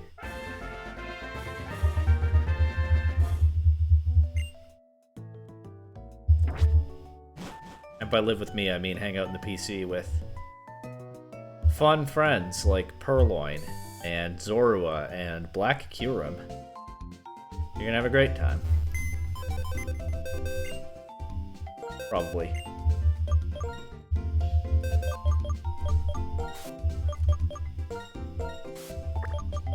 Let's go get a Tortuga, too, before I move on. I guess I could have cleared 2 spaces in my party and done 1 trip here, but... if you made it this far into this series, you know what you signed up for. There are more detours ahead, believe me. Truly, one of the great things about Pokemon is the series. So much potential for detours. I mean, I'm half kidding, but, like, it kind of is one of the common criticisms of the newer games that there's less of that, isn't there? Isn't it? Except in a game like Legends Arceus, where there's not less of that. Not at my most articulate right now, am I? But I think my point is coming across clearly enough.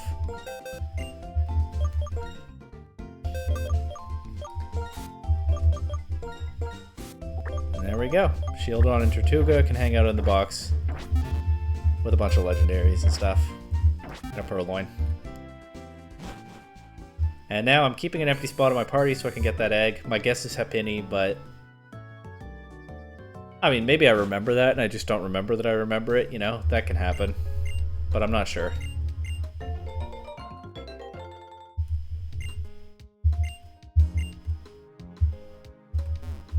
The daycare might be able to tell me more. My friend's friend was saying that Pokemon eggs are sometimes discovered at the daycare on Route 3.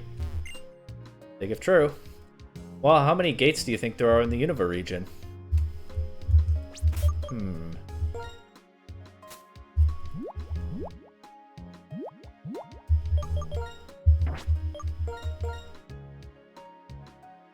This is not worth doing because you can't see the map, but I could try to place where they all are from memory and come up with a number. Anyway, here's a familiar route. Not used to following it on this path, though, are we? It's a rotation battle. Will you go right? Will you go left? I think Deerling might be in one of my first 3 slots.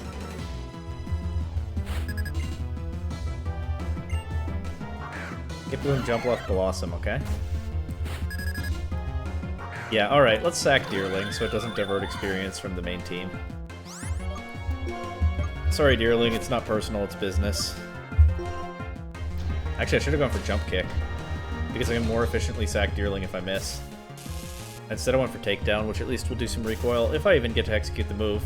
This is, of course, a generation where grass types can be paralyzed, the last such generation. Oh, I went for Feint Attack there because it's in the first slot, and I sometimes forget that rotation battles work like that.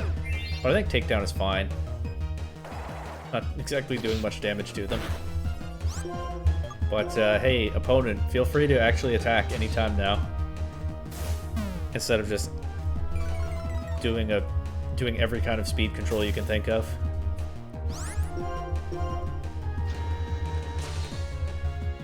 Okay, Bounce is an attack. And it should one-shot, so that's good.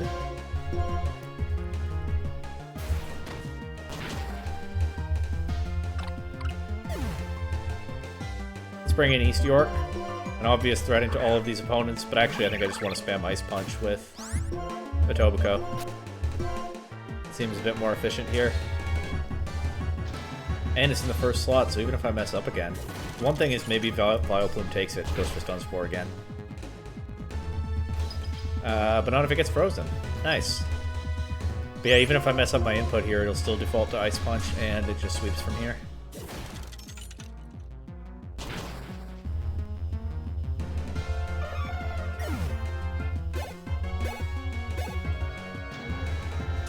Not a whole lot more to say about this battle. Lucky freeze. Might have gotten my Lopunny paralyzed otherwise. And that was not a big deal, but would have been annoying to deal with, is all.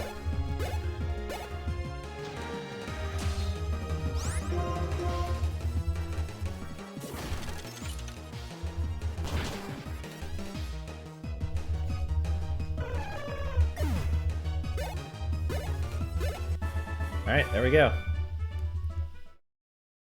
Guess those are some nice Pokemon for a strong trainer who's also a young kid. They're friendly and warm and stuff. You have to make up for your lack of experience with intellect and reasoning. If you don't, you will never be able to win against more experienced trainers. I guess that's a take. Another thing to do is just get experience, but obviously that takes a while, so sure, intellect and reasoning in the meantime.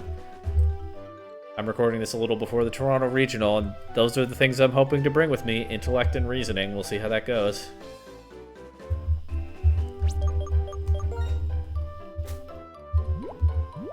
Gotta keep that in mind each round of the tournament, right?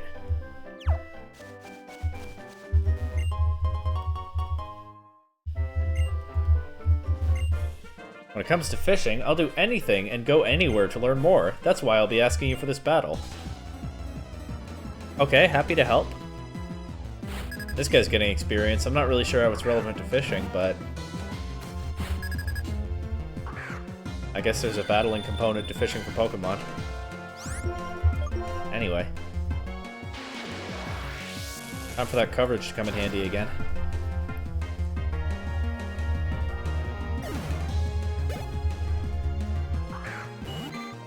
This could have Lightning Rod, so swapping to Energy Ball for that reason. Is Lightning Rod an immunity in this generation? I don't remember when they made that change. But, given that I don't remember, why take chances?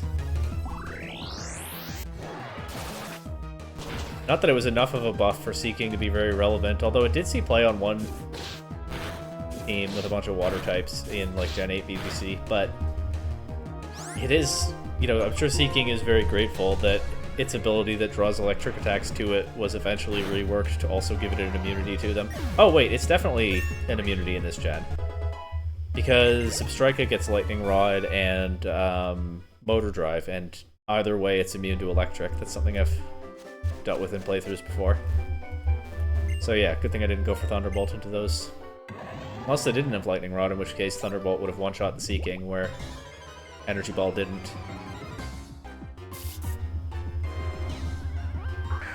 Anyway, moving on.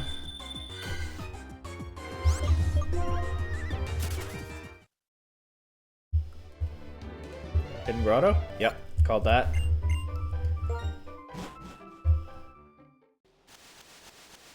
Oh, a Pokemon! A Bibarel!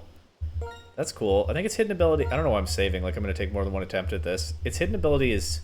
Is it simple? Or is that one of its... Oh, no, it's Moody, isn't it? Oh, I could get a Moody Bibarel. Let's see if I can catch it. Level 59. How do I weaken this? All of my attacks probably do too much, except... Shadow Ball, which does nothing. Let's just try a Quick Ball.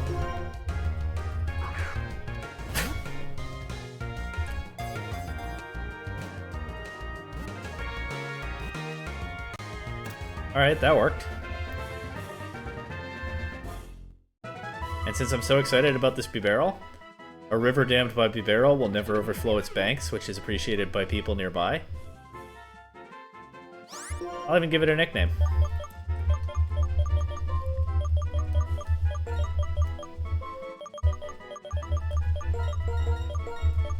You're not quite on the team, but you can consider yourself team adjacent. Welcome aboard, Mississauga.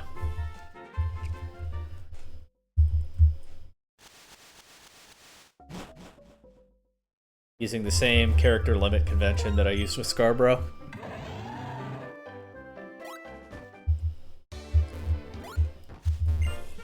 If I don't live with my Pokemon, a fisherman like me won't be able to fish. I won't be able to battle either. Did I remember to talk to that other fisherman after I battled him? I'm not sure I did. Is this the 6 Magikarp guy? Really? In the post-game? Very funny, Game Freak. Alright, it's fine. Let's just get through this.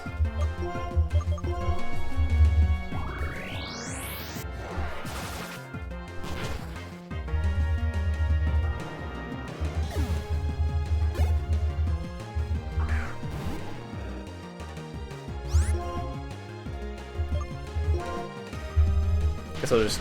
I went for Energy Ball first because it's weaker, but I guess what I'll actually do is just go for whichever one has more PP left. And actually, I just got the notification that I'm on the clock in the PDL draft right now, so I think after this battle I will pause the recording just for a moment to enter not 1 but 2 draft picks, because I do have the wheel this time. Hopefully by the time this goes up, there will already be a draft recap on the channel. So, just for time-stamping fun, my 3rd round pick has just come up to be immediately followed by my 4th round pick. And I have a pretty good idea of what I'm doing. There's a little bit of a question of priorities. But no, I think I know the picks. And I can just pause the recording and put them in. You know what? Let's be a little silly with this and not pause the recording. I'm going to battle this guy and then make my PDL picks. And then get back to playing through.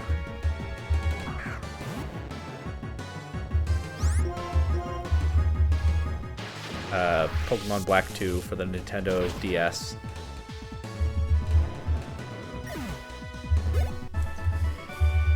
Alright, we're jumping to Gen 6 just for a moment here. I think I know what I want. Just double check one thing. Does Trevenant have the stats that I think it has? I mean, they're reasonable stats. There aren't a ton of good grass types in this format, as other people have also started to notice. Move pool. There's some stuff that I like, and I can think of some synergistic ways to use it with what I have already. Okay, let me do the points math. By the way, check out my Draft League content. It's my favorite content I do. Consider this a plug for it. Okay. Where in the points list are the things I want? Okay. I have 83 points.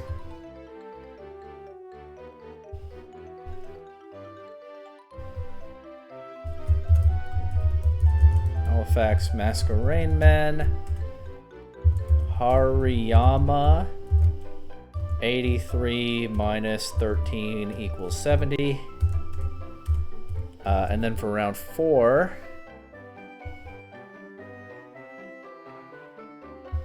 Hariyama is pretty hard to ignore because it gets all of Fake Out, Feint, and Wide Guard while also being a strong Trick Room attacker. I think I'd be silly not to take it, and I don't think it gets through 2 more rounds to come back to me.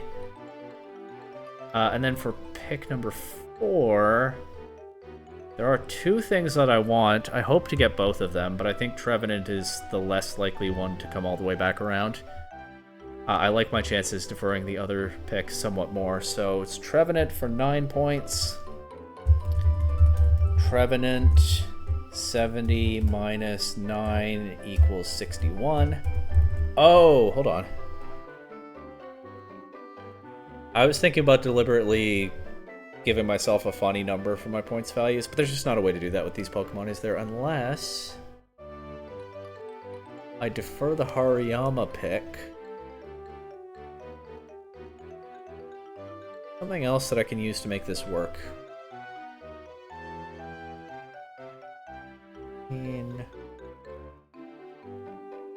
No, not with the picks that I'm thinking about. Okay, I think Hariyama and Trevenant it is.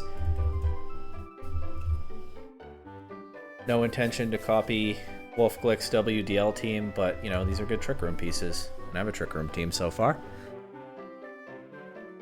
And yeah, of the things that I really want right now, I think these 2 have the best intersection of how much I want them and how unlikely I think they are to get through 2 more rounds. So 61 points left should be plenty to fill out the rest of the team. This budget is pretty generous. I voted against shrinking it in the poll that staff ran because they started the poll after the draft started, and I kind of think it's not really fair.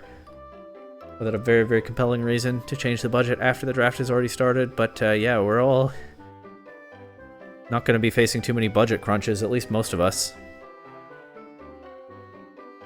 I mean, yeah, I've thought it through at this point. This is what I want. Alright. We interrupted this Pokemon Black 2 programming to bring you a Prismatic Draft League draft pick recorded by me as I make it for the first time ever.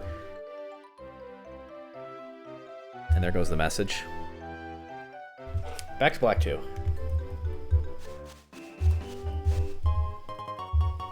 Got an Ultra Ball. I absolutely forgot to talk to this fisherman. Team Plasma. They reminded me how important the time is that I have with my Pokemon. Somebody's already complaining in the Discord that I drafted Trevenant, so yeah, probably a good thing I didn't defer that.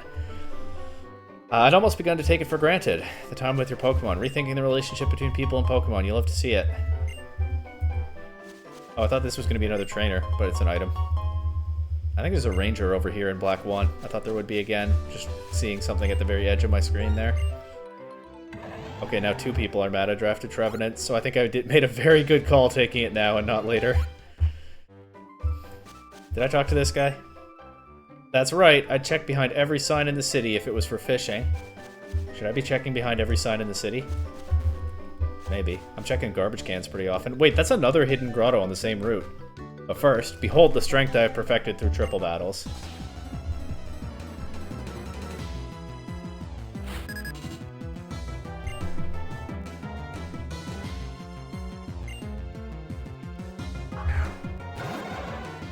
Hero, Natu, Zatu. I don't know why I said them in that order. So we've gone from Mono Grass to Mono Flying. I don't have to sack anybody this time. I can Thunderbolt, Fearow. I just attack what's in front of me with each Pokemon. Ice Punch, Zatu. Facade, Natu. My guess is I one-shot the other 2, but not Zatu. So let's see. Well, I'm already wrong.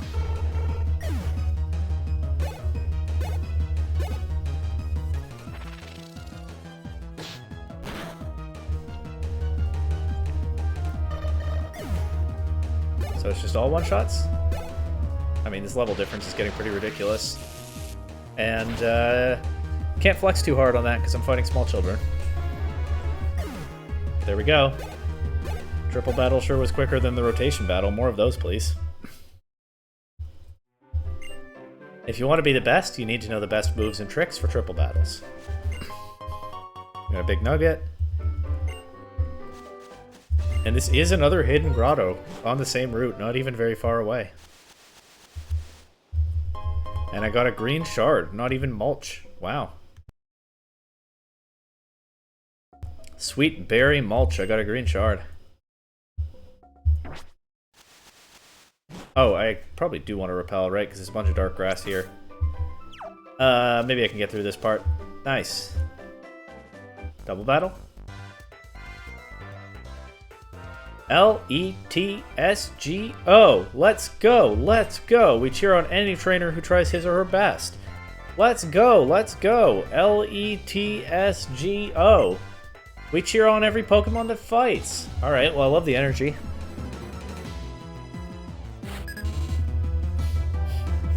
Pachirisu and Emolga.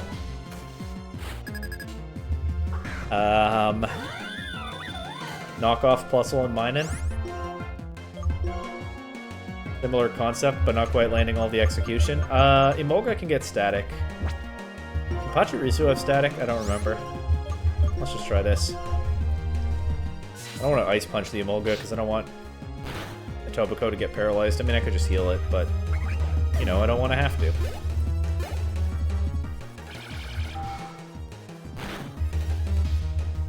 I don't even know if Return is a contact move, but there we go. This is fine.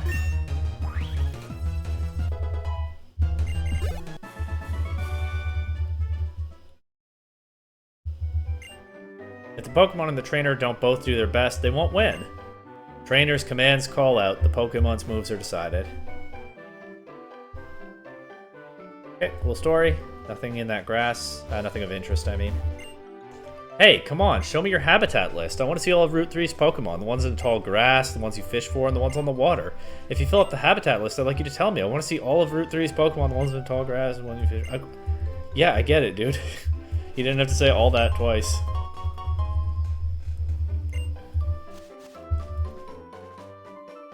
I guess I like his enthusiasm too, if I have to. What if there's a third hidden grotto up here at the northern end of the route? Doesn't look like there is.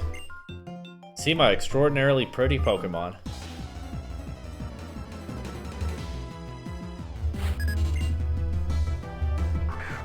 Vulpix. That's a very pretty Pokemon. No lie detected so far. But what if she sends out a Trubbish next?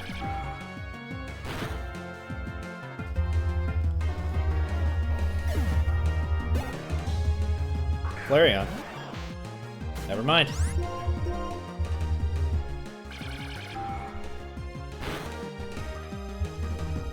I took a Psychic really well too. But only one.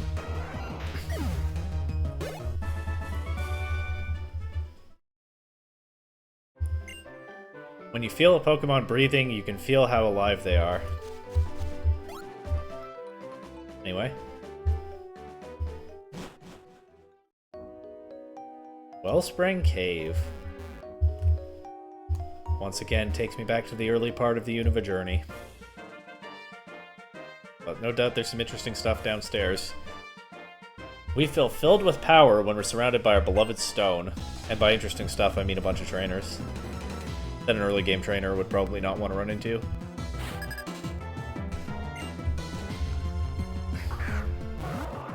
Oh, Hippowdon. Cool Pokemon. Weak to grass, of course.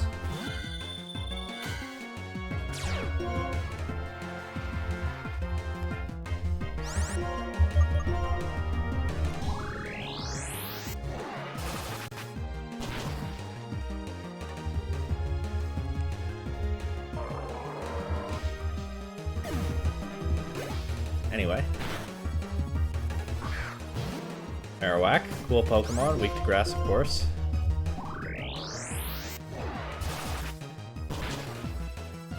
This guy uses ground types. Why is he all excited and feeling powerful, surrounded by stone? Oh, I missed that he had a third Pokemon. That's a rock type. But it's very weak to grass. It does get the Sandstorm special defense boost, so I just don't think it's going to help here.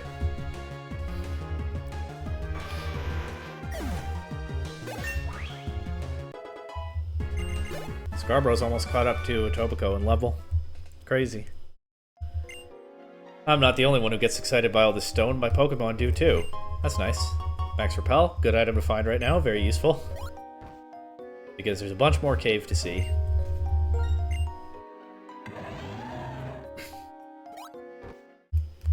Oh, a trainer right here.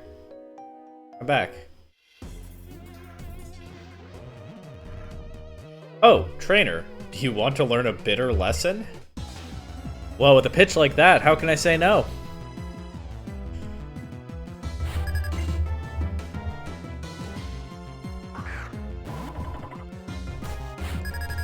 This is weak to Ghost.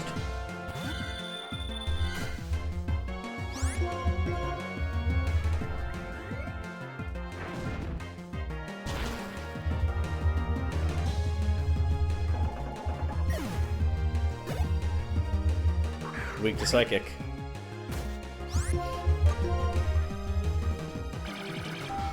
And she also has a third Pokemon. I don't know why I've started assuming they don't. This is also weak to Psychic.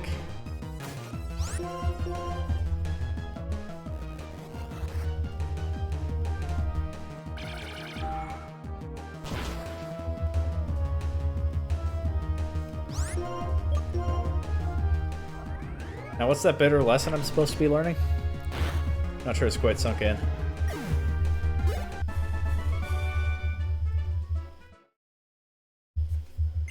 No need to rush. I'm just a normal person, so there's no way I can become the best all at once.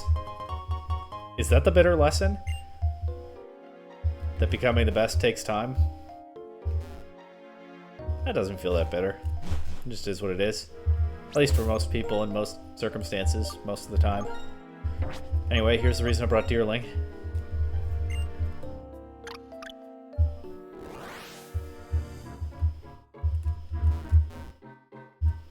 I did almost forget. In a way, I benefited from the recording break just because it gave me time to remember that it's dark down here.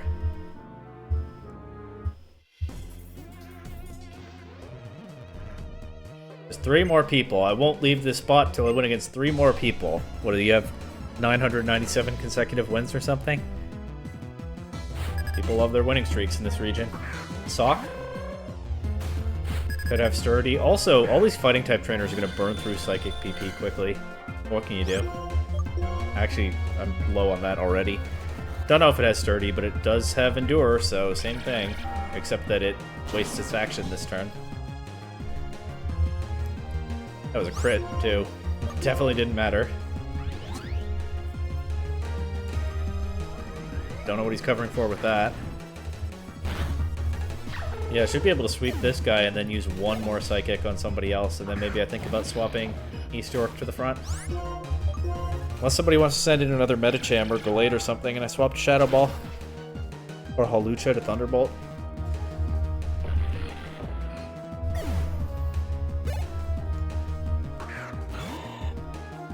Not this guy, though.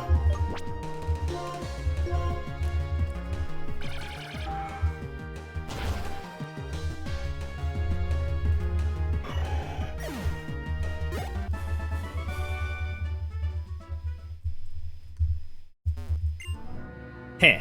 If beating an opponent is also a kind of strength, then I guess sticking to something you've decided to do is also a kind of strength. Valid.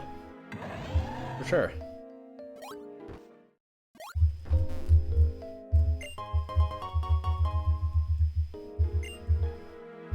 A nice little area. All these black belts and battle girls just training hard and sharing wisdom.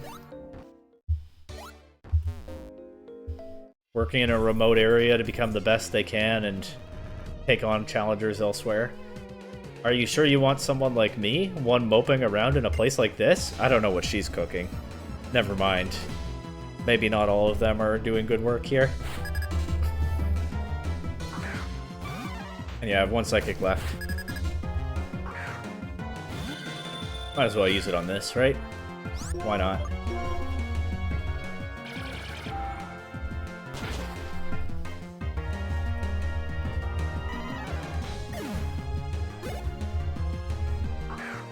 Well, couldn't use it on this anyway if I wanted to. In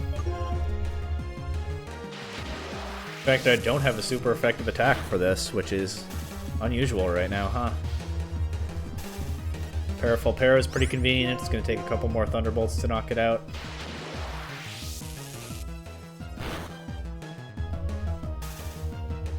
Alright, we definitely take those. Hopefully I'm not using up my good luck ahead of Toronto. This would be a terrible use for it.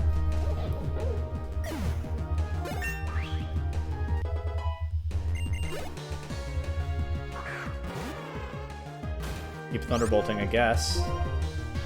Starting to run low on those too, but it's the strongest attack I have left on Scarborough. After this, I can keep exploring the cave, and if I see another Black Belt or Battle Girl, I can swap. Are you serious right now? Well, I guess my luck is evening out ahead of Toronto, which is not the worst thing. That's not true. 2 full paras are worth more than a double detect, I would think. Also, there was no reason to Thunderbolt there. I know what he's doing, but I just played right into it. Here's my last Thunderbolt. He gets a double detect again. I'm gonna have to swap to Shadow Ball, I guess. Anyway, if I see another Black Belt or Battle Girl, I'll swap East York to the front. If they catch me off guard, oops, oh well. Look at this. This takes 2 more attacks now because of the back-to-back double detects, which I could have played around, but I just didn't think about it at all until it was too late.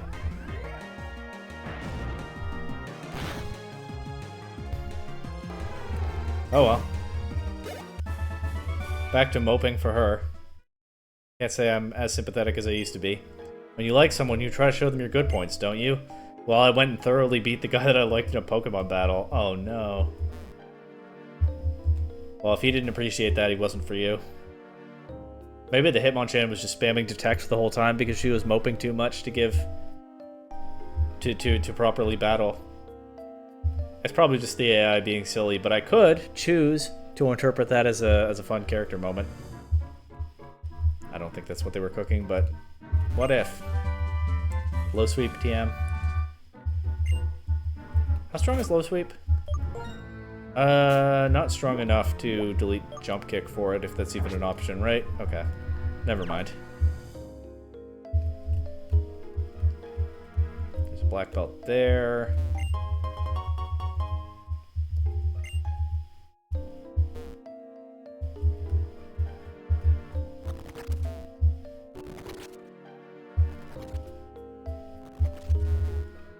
Alright, East York to the front, like I said.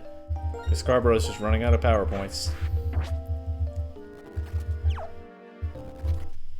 mowing down too many fighting types too quickly, suffering from success. I've overcome my fear of Pokemon. This guy should join the Fist of Justice. Help Lumio City stay safe from Pokemon by beating them up if they get out of line. What a funny plot point from ZA. Anyway. Fly takes a bit more time than Psychic, but so be it. Also, maybe we get around this Endure situation. I mean, if this is taking 2 turns either way, that's fine. As long as they don't get a double Endure and I don't miss. Nice.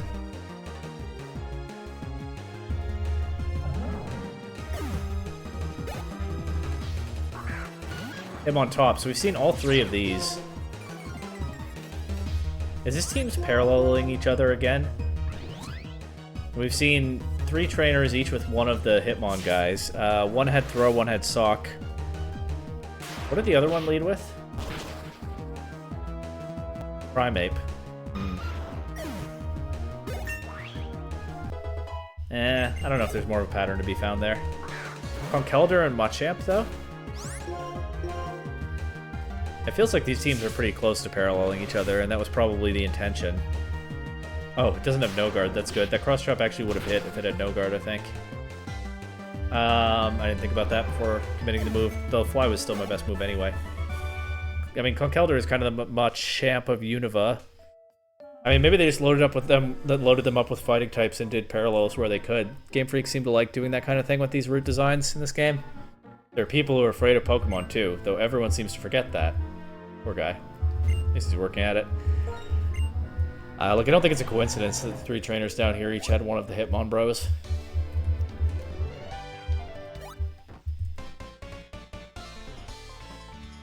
These Pokemon were born on the same day and raised together.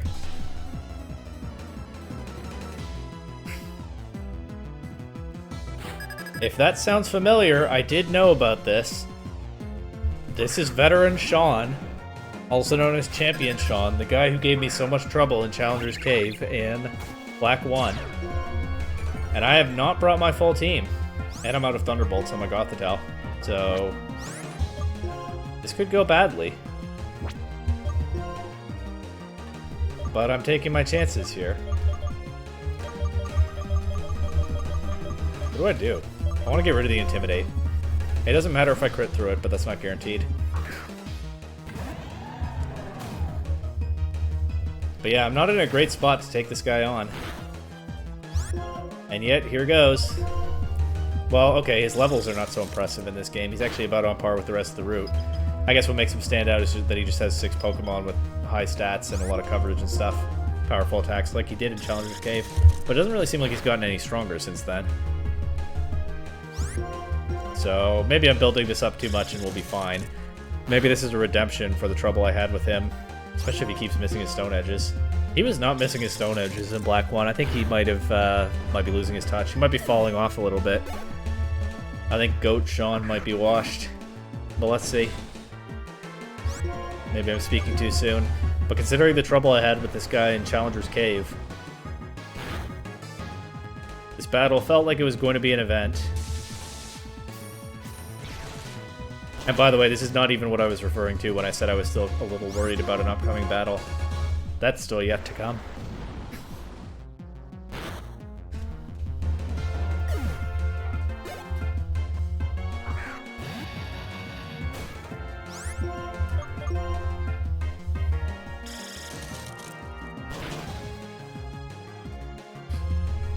Outrage.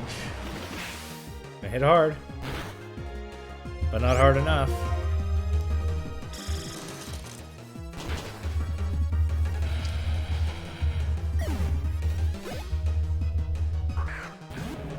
This will have Sturdy. They all have Sturdy this gen. Let's go for Waterfall for the flinch chance.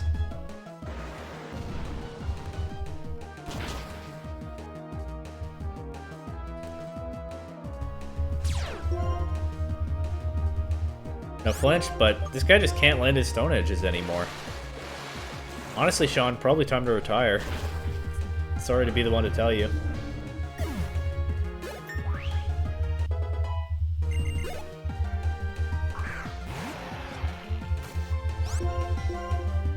Too bad also that Gigalith can't set Sand for Excadrill in this generation. I mean, I'm sure it gets the move Sandstorm, but it doesn't get Sandstream until Gen 7.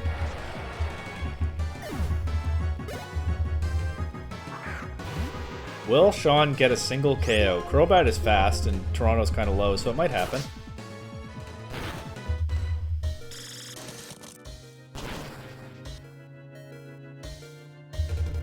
And there's still a chance. If he just lands an Air Slash or a Poison Fang, which doesn't have a chance to miss here.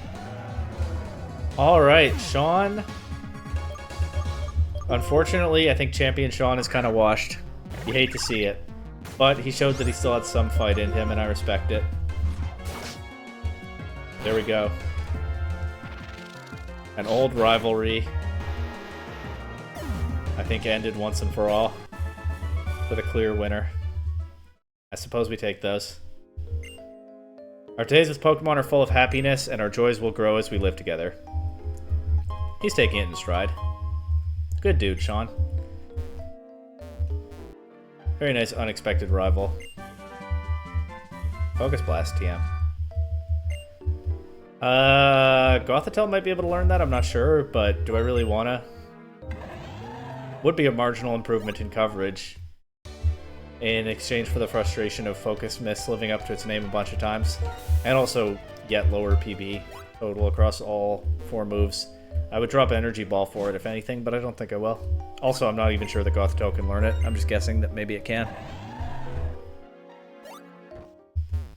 That was Wellspring Cave. Wasn't there another veteran with Sean in Challenger's Cave who also had 6 Pokemon? Julia, I think her name might have been. Oh, I was going to fly back to Necrene City to heal and put Deerling in the box, but actually I want to hatch this egg, so I should run instead.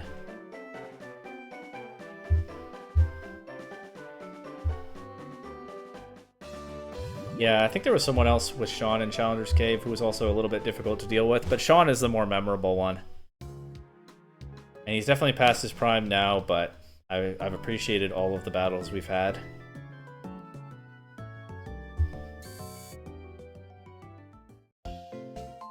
I should get a medal, honestly, for that battle. I don't know why the medal guy isn't here.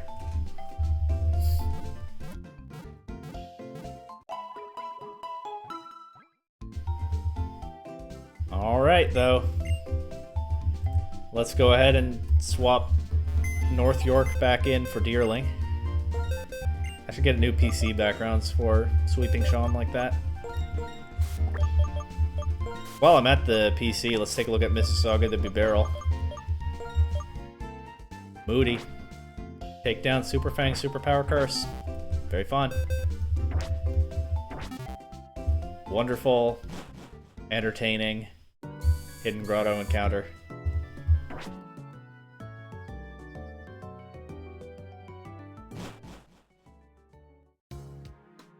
But we move on. Let's see about the daycare that this egg came from, huh? Let's see if the kids in the schoolyard have gotten stronger and are not just training monkeys anymore. Surely they've been training hard for the last 2 years. Look at them go, running around. You two not gonna battle? Pokemon trainer, do you have a Pokemon egg? I do. Pokemon will hatch from this, right? These are not trainers? You know, if people use Protector, Detect in double battles, that's the time to use Feint. They look like twins. The trainer class, not the literal thing. But I guess I don't want to fight. Sometimes they let my big brother play together with Pokemon too. Don't you have a bicycle? Can you even ride one? Excuse me.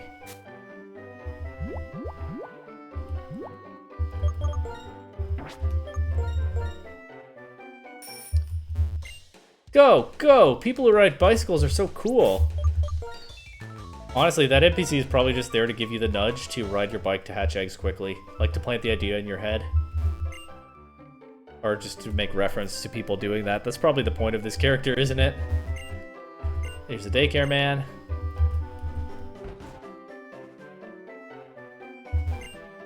Here's the daycare lady.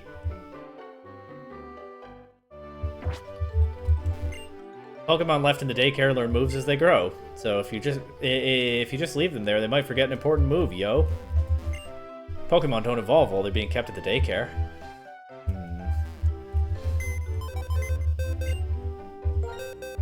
Anybody want to go to the daycare? What about Black Curum? Think the daycare couple can handle Black Curum? Or Blue Barrel?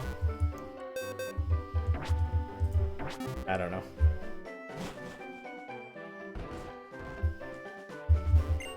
My Pokemon have been with me since I was little.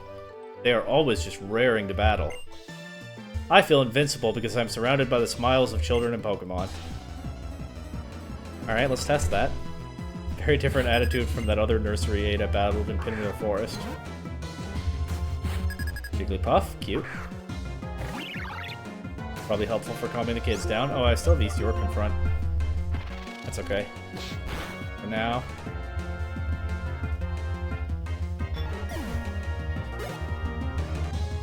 Ugly. Just Facade. Don't know if it one-shots, but I'm not too bothered about it. It does with a crit. Lickitung. Nice round normal type Pokemon. Good for hanging out with the kids. Maybe Lickitung a bit less than the other two. I bet kids love Lickitung though. So weird, in a way that I bet they'd find entertaining. Speak while making eye contact and express your feelings to each other. It's the same for people and Pokemon. Trainer, I want to play with you. Alright, let's see what the preschoolers have been cooking in the last 2 years.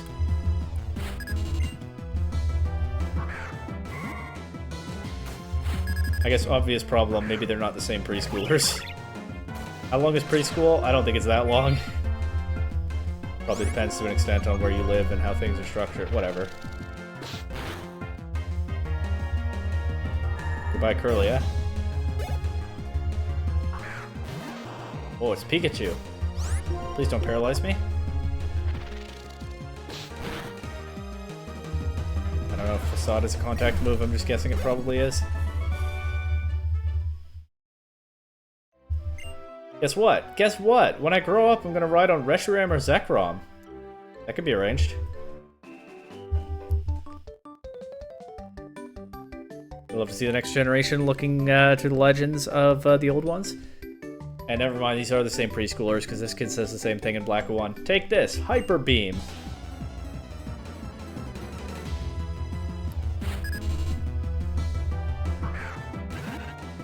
Unless they're new kids every couple years running around saying that, which, honestly, plausible.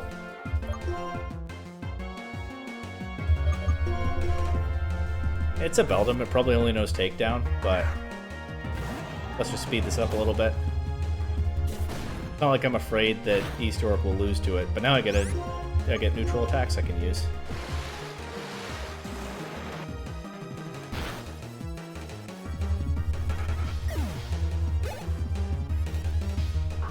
I know.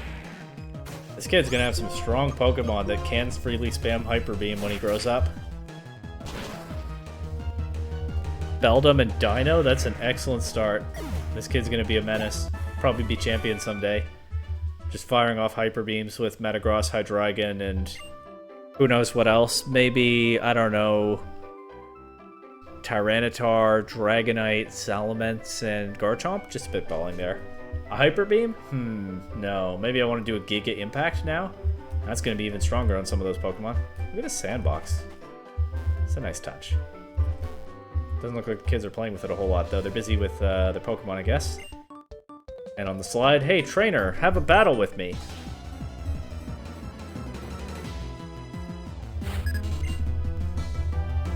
Riolu. Also a good start. Your journey. It's weak to flying, but I think I can just Facade through this. It was a crit, too. Wouldn't bet it mattered. And Ledian. I'll use Fly on this. I might be able to take a Facade. I don't know.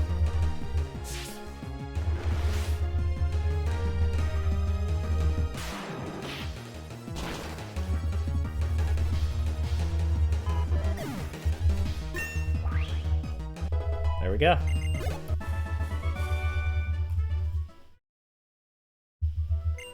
Ark, you went all out against a kid. Actually, that's a good thing. Thanks.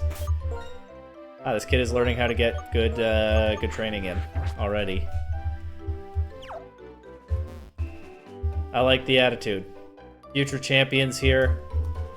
My money's on this one, but the others are looking pretty... They're off to a strong start as well. This one has the right idea about training and testing himself against the best. A lot going on in here. This is a heal, just like in Black 1. We don't raise little ones, we help them grow. That's what I think, and the daycare couple next door feels the same. Nice guys from Striaton City gave this preschool its Pokemon. Is that why all the kids had monkeys in Black 1? There are still monkeys around now? That makes sense. Maybe the triplets are doing some breeding at the daycare with their aces. Pokemon trainers are here because of Pokemon. Pokemon are here because of Pokemon trainers. I wonder which one came first. I don't know that really holds up logically, but it's a nice thought, I guess. I'm gonna be a Pokemon when I grow up. I don't know, maybe a Team Plasma Grunt would say this kid's been swallowing propaganda, because I'm pretty sure Pokemon predate trainers and are not here because of them. That might be big trainer getting in the kid's head from a young age. Are you aware of the Pokemon ability Flame Body? I am. Impressive. I often see Volcarona on Route 3? What? What does she say if I say no? Okay, listen to this then. When a Pokemon with Flame... Oh, it's the thing about Flame Body being used to hatch eggs faster. Like the bike thing, but less subtle, actually. She's saying she often sees Volcarona on Route 3 because trainers come here to breed their Pokemon and then they use Volcarona to hatch the eggs more quickly. Not like they're wild Volcarona out here. Okay, that makes perfect sense, actually. Never mind. Trainers are bringing them. Although, where are all these trainers getting Volcarona? It's a really rare Pokemon in this region. You'd think they would use, like, Litwick, maybe. Volcarona is super rare. Anyway, Panpour here says Ropnap. Panseer says Ray Snap. And Pansage, we'll see if we keep the rhymes going here. Ega Snap. That is a little bit of a weak one to end on, but fair enough. I don't like the two of them said Snap. They were looking more creative than that at first. Anyway. Well, I'll be. Those are some sparkling gym badges. And you have 8 of them, too. Those badges shine so brightly, it's like you're gleaming as much as they are. We made it back to Striaton City. Summer's so far away. I want to see again the sight I saw that night. I think that's, I think in summer, Stunfisk show up here at night. They're just like Stunfisk all over the place. You can't battle them or anything. It's just the overworld sprites, but you can interact with them. The place is just taken over by Stunfisk. I actually thought I remembered that that was on a specific day of the week, and so I looked it up, intending to come here for that in the series, but it's actually in summer. So, never mind. It's just a bunch of Stunfisk. It's kind of cool. We're not missing a ton. Oh my, your medal box. The orange adventure medals are particularly sparkly. Life is an adventure. No matter how old you get, don't lose your sense of adventure. Got a max elixir. Got a whole bunch of hedges that look like Pokemon. I think more than there were in Black 1. And of course, we can't forget about this guy over here. Honestly, I wouldn't be shocked if there were a hidden grotto here. But there isn't. I don't know if there are any inside cities and towns at all. I can't think of one. I'd like to give you this.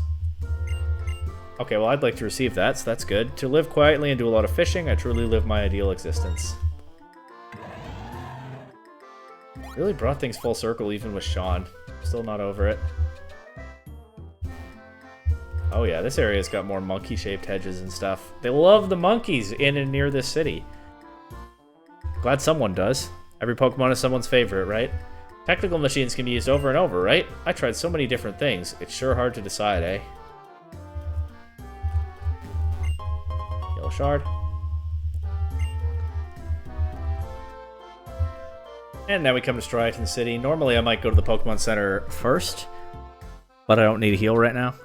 I will go there, of course, but I need a quick break before I explore the rest of the city, so be right back. Okay, back to it. Striaton City, let's go.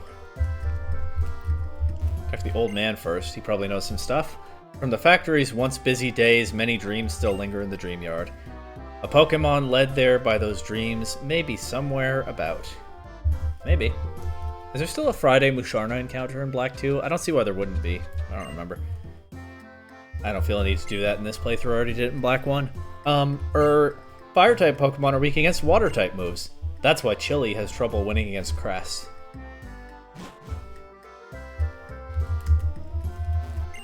Oh my, you have 8 gym badges. Why, you must be very strong. I didn't do the right inflection on that. Oh well, it happens. But I wonder what would separate trainers who both have 8 badges. Hi, let's play Pokemon Rock, Paper, Scissors. I'm really good at it. I've beaten all of my friends. Are you ready? Here we go. Rock. Shoot! I won. Wah! I lost. My win streak's over. Sniff. You can do. Oh, you can play rock paper scissors in game when you use the enter link to link up. That's fun. Until I figure out a way every time to win every time for sure, I won't play anymore. Wow, sore loser. Let me know in the comments how you played this game growing up. First of all, in my circles as a kid, it was never rock paper scissors shoot. That still sounds weird as heck to me. It was just rock, paper, scissors. And 1, 2, 3, and then you go on the last one. Also, I actually did win a lot at rock, paper, scissors as a kid because most of the kids in my school just led scissors every time. And so as soon as I figured that out, I could just lead rock every time and win most of the time. I think the meta might have shifted after that. I hear now from people a little younger than me, like, oh, everybody always leads rock. But when I was a kid, at least where I was, I think this was consistent across like school and summer camp, which is still a pretty small bubble, but you know, it's multiple small bubbles instead of just one. All the other kids almost always led scissors, and I benefited greatly from that to the extent that winning rock, paper, scissors is a great benefit. There's a model who I've been a fan of for years. Her name is... Sorry, I had something glitched in my brain reading that one. Her name is Elisa, and her Pokemon are strong too. Huh? You battled with her? You're really something. I sure did. It was a fun gym. The GTS. It links the world from the second floor of a Pokemon Center. The full name of the GTS is the Global Trade Station. Now, in Driftvale City, you can find the Pokemon World Tournament. It's the PWT for short. This guy loves initialisms. Love the enthusiasm, as always. I've trained only Fire-type Pokemon because they're my favorites. They don't do well against Water, Rock, or Ground-type Pokemon and moves, but thinking about how to compensate for that is one of the fun things about being a trainer. I respect it. I've used Mono-type sometimes. If you dig deep on this channel, not even that deep, you can find multiple tournament runs with Mono Ghost. That was a really fun team. Sometimes I look through my PC box and pick out an interesting Pokemon to raise. There are so many things you never know until you raise a certain Pokemon. Weeyoosh. Spree. I might try to do more Mono-type stuff on the channel. I don't know, it's a really half-baked idea that I'm not sure is worth it. But just like once in a while, trying to build a Mono-type team and see what I can do with it. Maybe it would get old quickly. I'm not committing to doing this. This is not an announcement or anything, but it's something I thought about. It's probably not a high priority. Good chance it doesn't happen. When I explain to someone what I learned at school, I'm more connected to people thanks to Pokemon. Just a little weird sandwich between these houses. I don't know. The perspective, I guess. If a Pokemon type and a move type are the same, the move's power will increase. If the Pokemon is holding a gem of that type, the move's power goes up yet more. Good to know. For all the young, new trainers coming through this area, say if they're playing Black 1. The gym is gone, but the Dream Yard still bustles with trainers looking to improve. This is Fennel's house here, right? Fennel left for Castelia City. What's so great about the city anyway? Oh, I forgot that she's not here anymore. We did find her. I hear some people have felt the presence of a mysterious Pokemon in the Dream Yard lately. Ooh, maybe it's Musharna, or maybe it's something else. We'll have to find out. It must have taken a lot of resolve for Silent, Chili, and Crest to resign as gym leaders and leave to go retrain themselves. I don't really know what it means, but the current Sea gear is version 3.0. Alright, thank you. Bill, Lynette, BB, and Amanita. They're all admins of the Pokemon storage system. Worf! Yep, and then I think in Gen 6 it was Cassius. And I don't know if they kept doing this bit after that. Did they keep introducing more storage system people after Gen 6? Maybe they did, and I just don't remember their names. Like, at some point they stopped doing the person's PC format, right? You just go from your box to the party now. It's just called the box. As of what, Sword and Shield? Was there someone in Gen 7 Was there a PC storage system admin in Gen 7 whose name I just can't remember? I know it's Cassius in Gen 6. Anyway.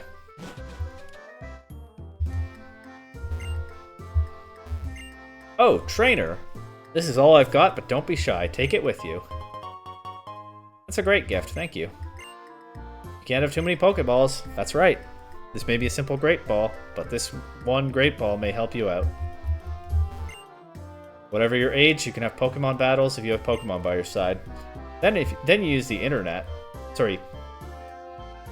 I don't know why I'm brain farting so much reading some of these right now. If you use the internet, there are many people to battle. We'll get through it together, don't worry. Can you tilt it reading? I don't know, but we'll get through it. After many battles, you start to see things more deeply and understand things. That's why I know exactly what my husband is thinking.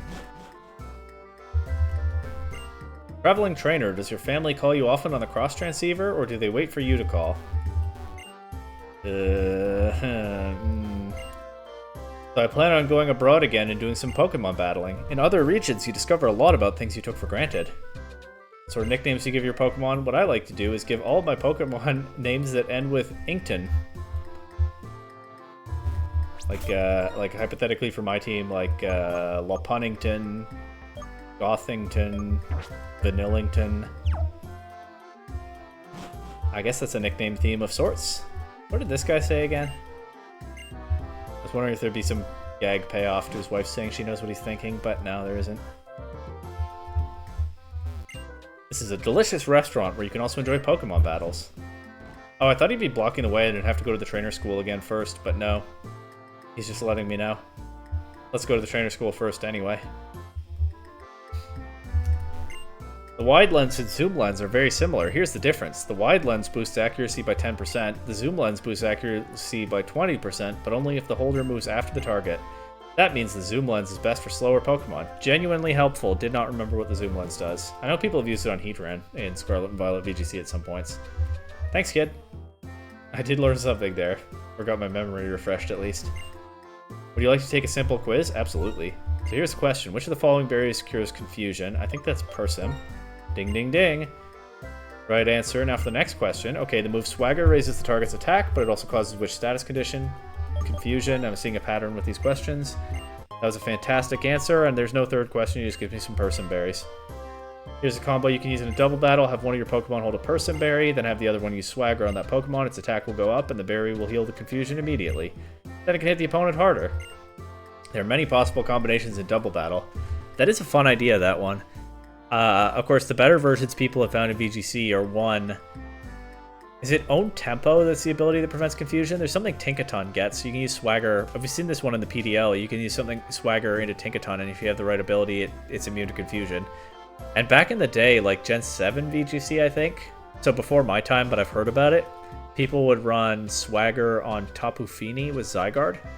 Tapu Fini has Misty Surge, it sets Misty Terrain, which obviously doesn't exist in this generation.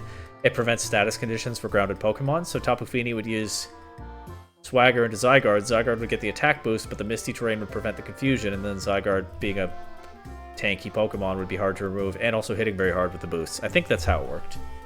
I'm a little disappointed I missed out on it. It sounds like a fun combo.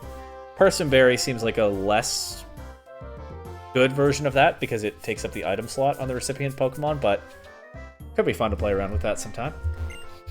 Pokemon have mysterious powers called abilities. Some work even when the Pokemon is not in battle. For example, when a Pokemon with the suction cups or sticky hold abilities at the front of your party, you're more likely to get a bite when fishing. I didn't know that either. I'm learning so much at the trainer school. That never happens. I love it. Persim Berry Swagger could be a fun ladder tech. Maybe while we still have Reg F. Because like, you can run Swagger on like Tornadus or Thundurus, right? Get priority on it. I think they get the move. Seems like they should. I don't think it would be good for a tournament, but I could try that out on the ladder sometime. Maybe I will take inspiration from this kid and do that. Excuse me, got a minute? You look like you know a lot about Pokemon. Could you use your knowledge to help me out? Yes. Okay, another quiz? Hey, thanks. Here's what I'm wondering about. Usually ground-type moves can't hit a Pokemon with a Levitate ability, but I'm sure there's some way to do it. There are multiple ways. Let's see what he's asking me about. I just can't for the life of me figure out how. I have several ideas, but I can't decide which one to try. That's why I want to get your opinion on the matter. First, I'd like some advice about items. I want to use Trick or Switcheroo to give an item to a Pokemon that has the Levitate ability so I can hit it with Ground-type moves. After considering which item to give, I thought the Iron Ball might work. I'm not sure, though. What do you think? Is the Iron Ball a good idea? I can only say different versions of yes, but yeah, absolutely. The holder becomes grounded. Yes. Oh, I knew it. Hearing you say it makes me feel much more confident. Passing the Iron Ball to a Pokemon with Levitate means Ground-type moves can hit it. Thanks. I'd like to pick your brain again. Is that okay? I'd like to get your advice on moves. If I use a certain move on a Pokemon with the Levitate ability and then use a Ground-type move on it, I think that could work.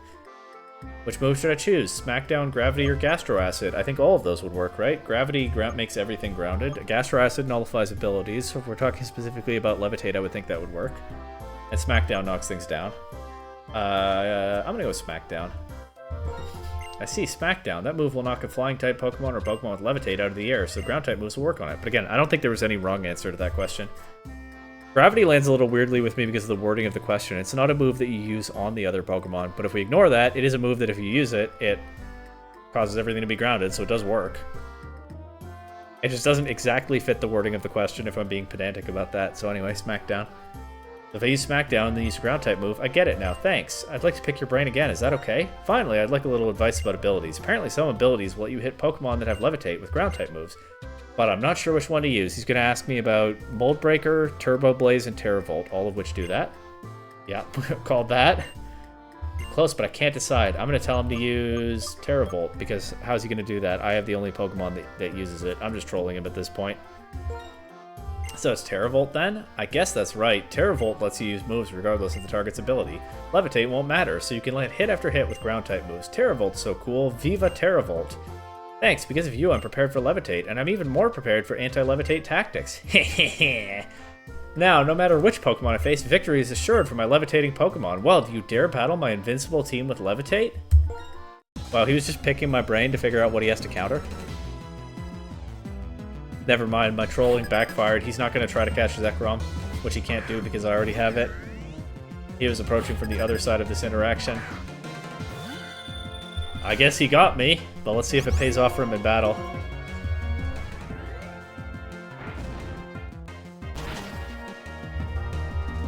So far, no.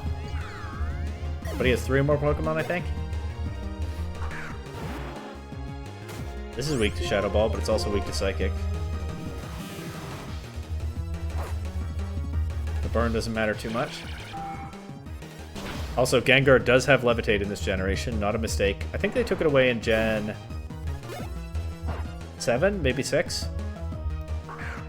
I remember when Gengar had Levitate, I still kind of miss it. Neutralizing Gas hasn't been invented yet, so... There goes this Levitate Pokemon.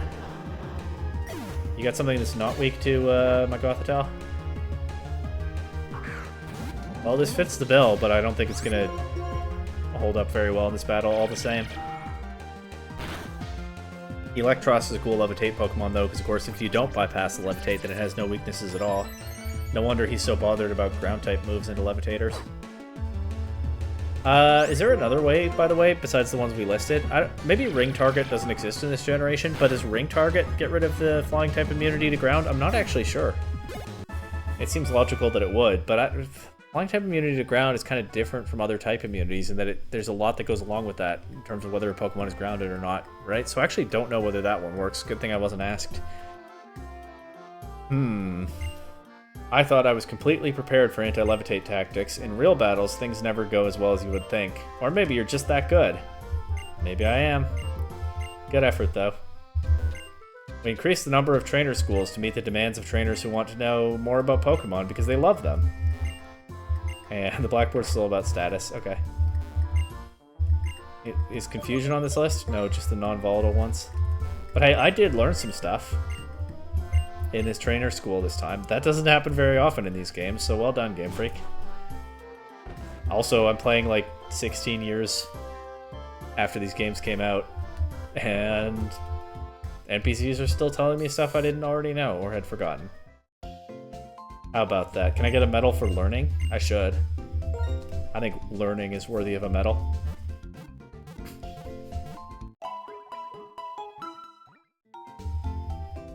Also gonna take the opportunity to grab Purloin from the box. I think I'm gonna need Cut a couple times pretty soon. Starter cycling. Oh, I got on my bike for the first time in the whole game when I was just goofing around at the daycare. That's funny, I guess. Do you know about Gracidia flowers? Since early times in Sinnoh, people made a bouquet of Gracidia flowers to give someone to show their feeling of appreciation. So I'm guessing this is where you get the Gracidia if you have a shaman. But since I don't have a shaman, she won't give it to me. That's my guess. These relatively early games after Shaman was introduced often had some NPC somewhere talking about the Gracidia, so you could get Skyform Shaman. Catching lots of Pokemon? Having a lot of Pokemon makes looking at the Pokedex or the PC boxes so much fun. Oh, there's someone upstairs too, I almost missed that. But yeah, let's go ahead and swap Purloin in for North York. Not quite done with Cut just yet. After all this time, Purloin is needed once more. If I were a gym leader, I wouldn't have quit. I would have felt like it was a waste. Well, that's you. But let's see what's going on with the real former gym leaders here. And maybe get some tasty food at the restaurant while we're at it. Striaton City's triplets make a fantastic combination. The user of Grass-type Pokemon, Silent, can pick the finest leaves. The user of Water-type Pokemon, Crest, can bring the finest water. The user of Fire-type Pokemon, Chili, can heat water to the perfect temperature. Now I get it, they can make the perfect tea. I do like that metaphor for the Fire, Water, Grass synergy. That their talents combined to make incredible tea. I would drink. I like tea. Hello, I'm giving out water. Can I have some? Okay. Oh, this show doesn't feature Patrat. Will you come to see Striaton Restaurant's famous Pansear show? Okay. Sure. She's gonna get all fired up. I'm down to watch. I didn't realize I'd be on the stage. I'd be watching on the stage. But okay.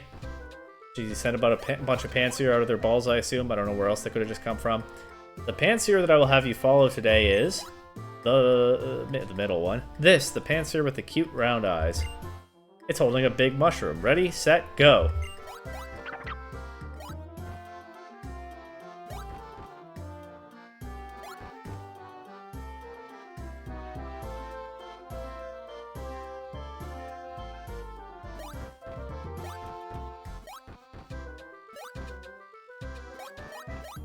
It's still in the middle. That Pansear is holding a big mushroom, right? You are... ... Totally correct. Receive your prize, a big mushroom from the Panpour. I guess they can't rig it. Or I guess you can't rig the contest here, right? The triplets wouldn't allow it. So finally, I'm allowed to win. Vindication once again. I crushed Sean with my team of Pokemon, and now... I actually win this game when it's not rigged. That marks the grand finale of our Pansear show. Thank you, one and all.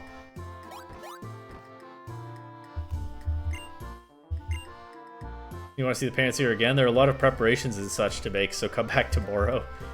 Keeping it slower paced when she actually has to give out the prizes. Okay.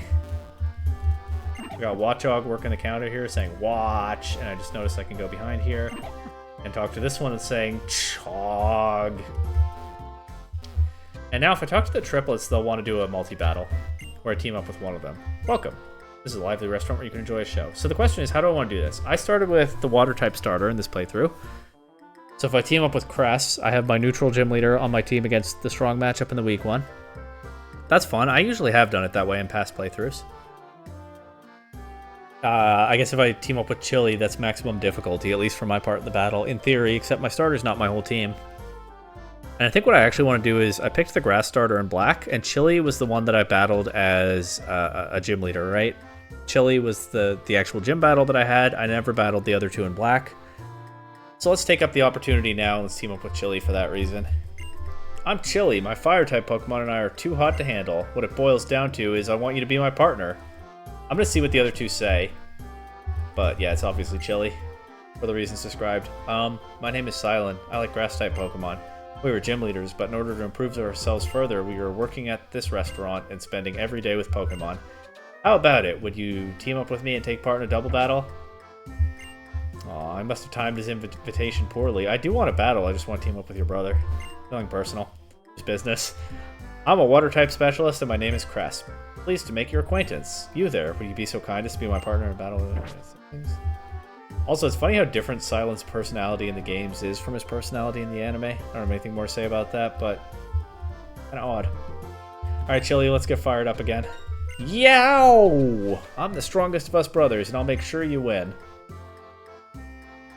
Teaming up with, again, with the one I battled in Black 1. For my only battle of the playthrough, double feature playthrough, back-to-back playthroughs against the other two. That's that then. I'm going to show you what me and my blazing fire types can do.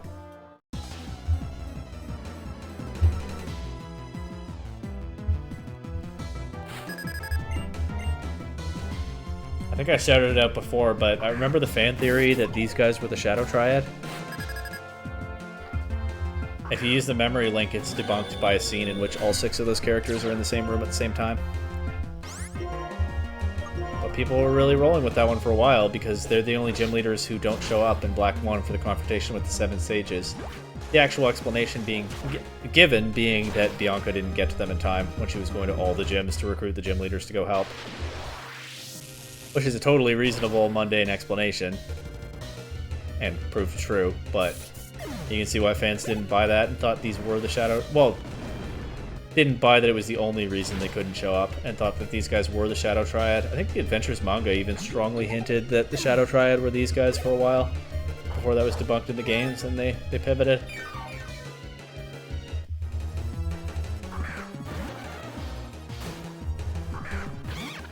Anyway, conveniently enough, Chili's water types are weak to... I didn't plan this, but they're weak to Scarborough's coverage. Frees me up nicely to... excuse me, Cress's water types, which frees me up nicely to rely on Chili to beat Silent, although his claim to be the strongest brother is not holding up super well so far. Simisage is certainly getting through this turn.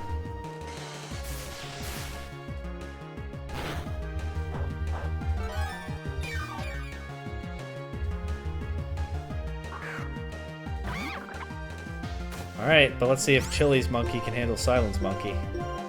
It does have the rock, paper, scissors advantage. Scarborough drops, though, to the Life Orb Simisage. So the Slowking will be free to attack after this Flamethrower. Good thing it's so slow. Simisage is down, but what's about to happen to Simisear?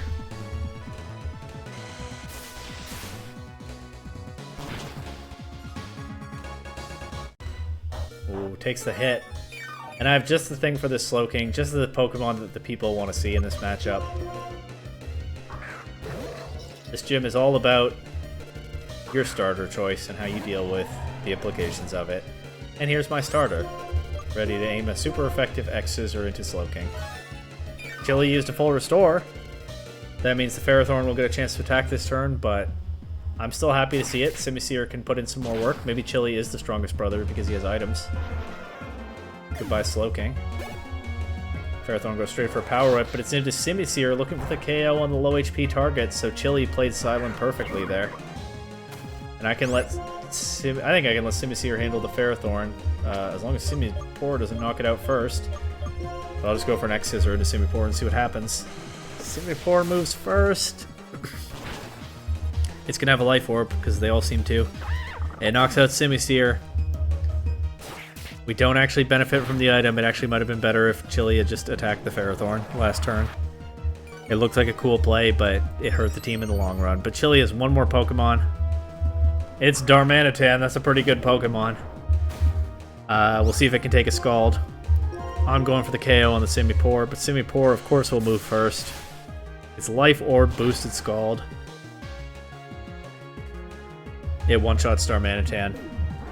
The strongest brother, Chili, is the first trainer knocked all the way out of this battle. But I get enough time to take Crest down. And now it's Samurott versus Silent.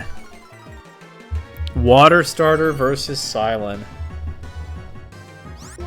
The nightmare of many a kid playing black or white for the first time back in the day.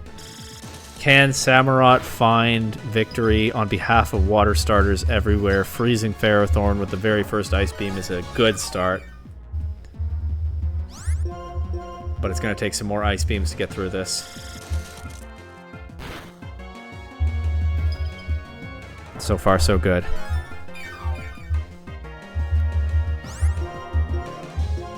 Oshawott everywhere are on the edge of their seats.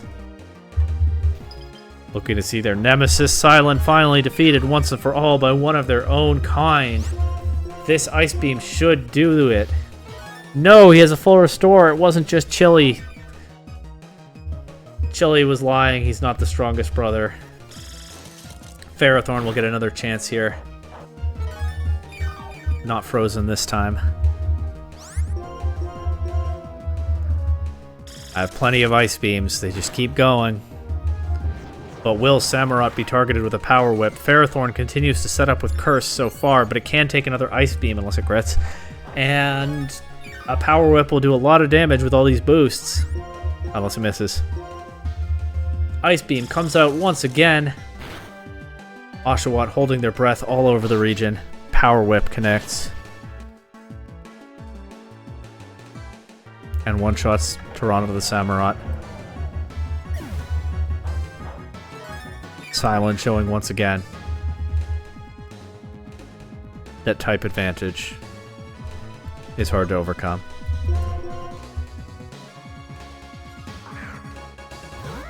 Can't win them all.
That would have been a good time for a Super Luck crit. Well, we get another shot at it. I think we've established who the strongest brother is, by the way.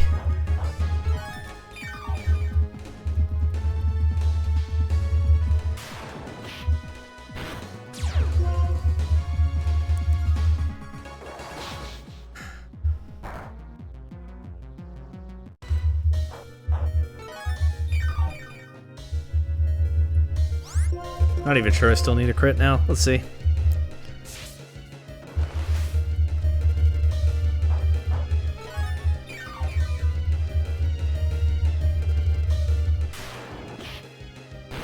Alright, and Silent still loses the battle, so who's laughing in the end? Oshawott everywhere. You're welcome. I think his training's worked out pretty well for him, though, huh? Well, look at Toronto the Samurott's best friend, longest time teammate. East York the Unpheasant. The two have been through a long journey together. Look at East York stepping up to finish the job when Toronto wasn't quite up to it. That's teamwork. That's synergy. I mean, I guess that's basically the lesson that this gym this gym in Black and White 1 exists to teach. That was it right there. Anyway, the Ferrothorn was pretty scary, huh? GG's. I was good too, but you aren't half bad. How about it, Silent and Cress? Out of the three of us, I'm the strongest trainer, right? I don't want to hear from Chili anymore. What a disappointment that performance was. Silent, very clearly the strongest of the three. Give me a break, Chili. Yow, you're intense. Battling together with you got me all fired up, man. Come battle again sometime. Chili needs to train harder. Silent maybe can take a break, ease up a bit. During the battle, I was so taken with your fighting style, I almost lost the timing for giving my Pokemon directions. Next time I would like to team up with you. Losing made me realize something. If I were to team up with you, our onslaught would be like a torrent. Yeah, I'll team up with you next time, Silent. That seems like a good idea, and I'll just lead with my water type and bully Chili. Alright, I'm being unfair to Chili. It's hard to keep up with your brothers in a lifelong competitive endeavor, isn't it? I'm sure Chili did his best. He just kind of oversold what he could do.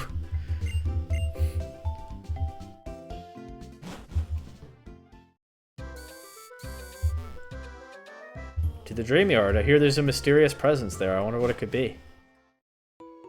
Just kidding, I remember what it is. It's Latios. It's kind of hanging out. This is, of course, the era of making past-gen legendaries just kind of appear somewhere in the second games. And Latios appearing in the Dream Yard, or Latios in White 2, is pretty reasonable, right? They're Psychic-type Pokemon that are very in tune with the feelings of others, as a lot of Psychic-type Pokemon are, but these are among them. It makes sense that this is a place they would be drawn to, right? If you're taking this approach to past-gen legendaries. Confirmed I do need Cut to go through here.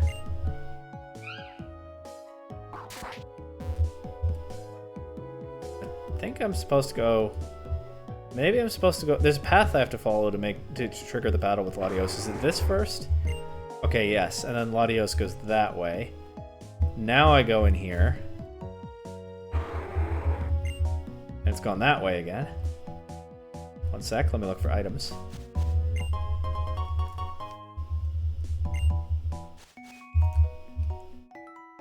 Abandoned factory where a whole bunch of psychic energy is pooled.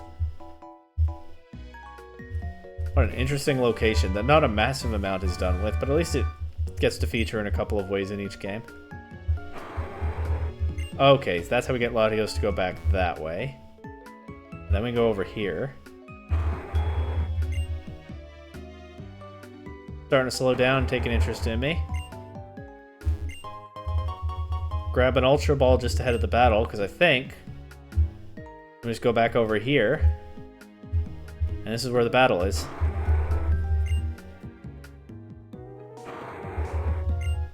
So don't go to that spot without saving, unless you're doing this kind of playthrough where you only get one attempt anyway. Because this is not a... Latios is approaching you, are you ready for a battle? Kind of generation. It just happens. Might as well try a Quick Ball. Worth a shot. Uh-oh. It's setting up. Alright, now we try the Thunderbolt para game.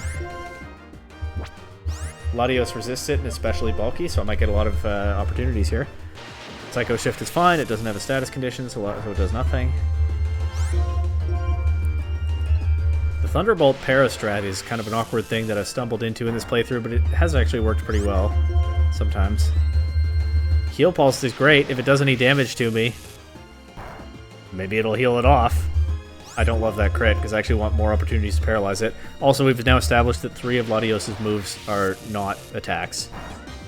So it won't have a ton of opportunities to do damage, although I'm sure its last move is an attack. We've gotten into red, no para, is what it is. Time for Ultra Ball spam. I do still have a lot of those, including the one I just picked up.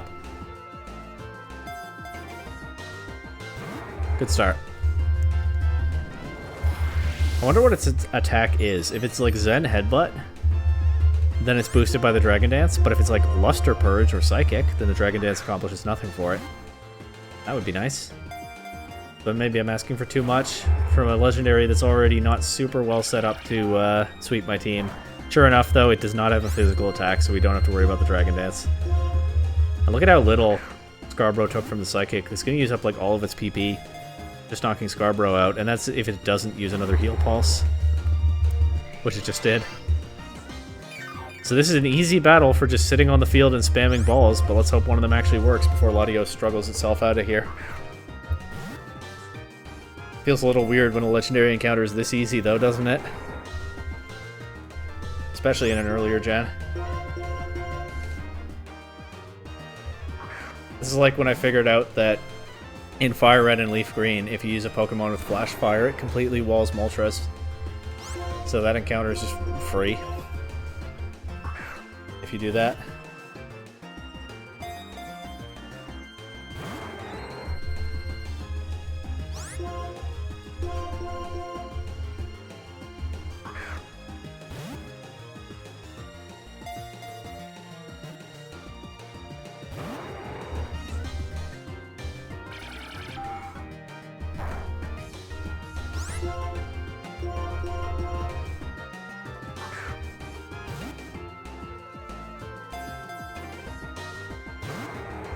Unfortunately, it's not giving me a whole lot to say.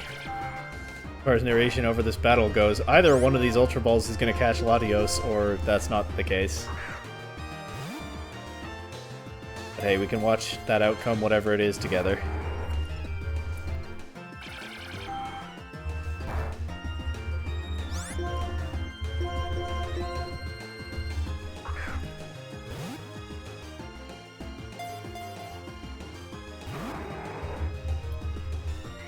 Decent time for heal pulse. Definitely not worried about Scarborough getting knocked out now.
Throwing a lot of balls. Not feeling great.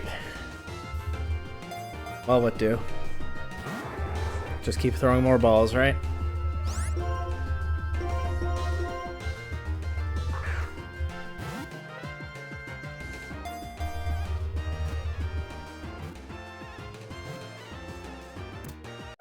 There we go. Just as I start complaining again. Sometimes that pays off, I guess. A highly intelligent Pokemon, by folding back its wings in flight, it can overtake jet planes. Maybe with all that intelligence, it understood my complaining and decided to show mercy. Who knows? And an item appeared. Wonder what that could be. Of course, it's the Soul Dew. And now let's explore the rest of the Dream Yard. I hear there are strong trainers here. It's not like my Pokemon took a beating in that legendary battle, so I can just go ahead and start exploring now, I think. Latios and Latios are cool legendaries. I always like when they appear. And I'm always a little disappointed that they so often are made version exclusive. Because they're both cool. And Latios is my favorite of the two, but it's a close split, admittedly.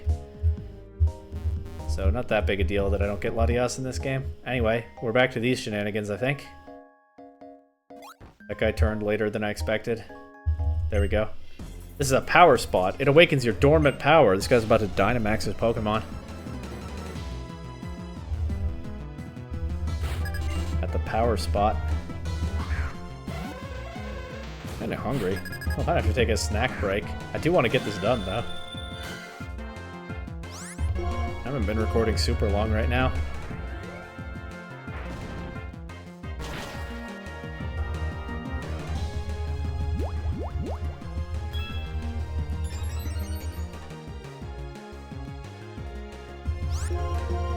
Shadow Ball through the Psychic types.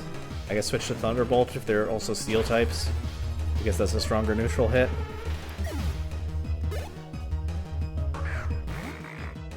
Shadow Ball through Ghost types too.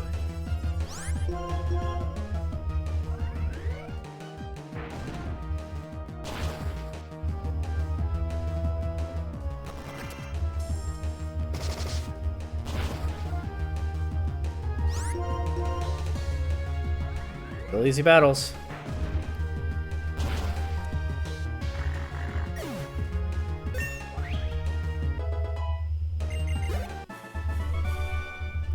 Did I spot your weakness? I think I did. Yeah. Long ago, there was a Pokemon called Musharna here that could eat dreams. And even make dreams real, or so people say. Okay, that wording suggests to me that maybe the Musharna encounter on Fridays is not in this game. But I don't think I care to check. We already did that one. The mysterious psychic power. You cannot see it, yet it is definitely there. Maybe Musharna won't appear in this game because Black already caught it in his journey. And so Black 2 has arrived too late. Who knows? This is weak to Psychic, which I don't think I can say about a lot of Pokemon in here probably, so let's jump on that opportunity.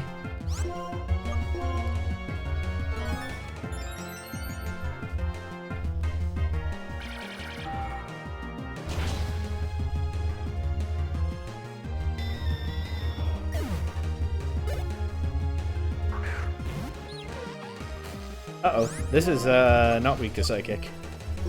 Well, let's just try strong neutral hit. Should be fine.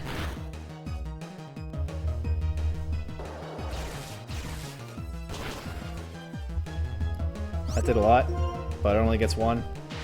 Maybe could have had Sucker Punch. I don't know if that's a level up move for it. I think it might be. But we're good. Scarborough is free to keep Shadow Balling the Psychics. For now. Hey, come back. I want your post-battle dialogue.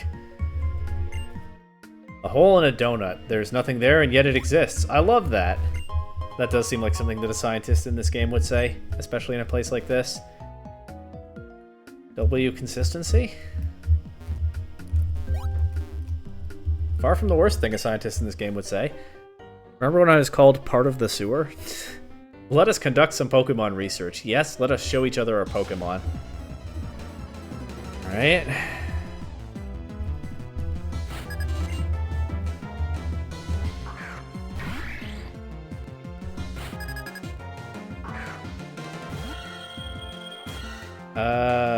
Thunderbolt this, I guess. Hope it doesn't hit back very hard.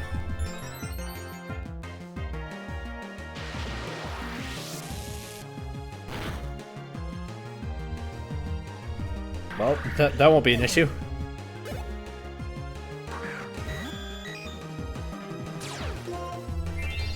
And then go for the strongest neutral hit into this after it finds my expert belt. Can't make use of that, sorry, I don't have hidden power fighting anymore. What a time that was.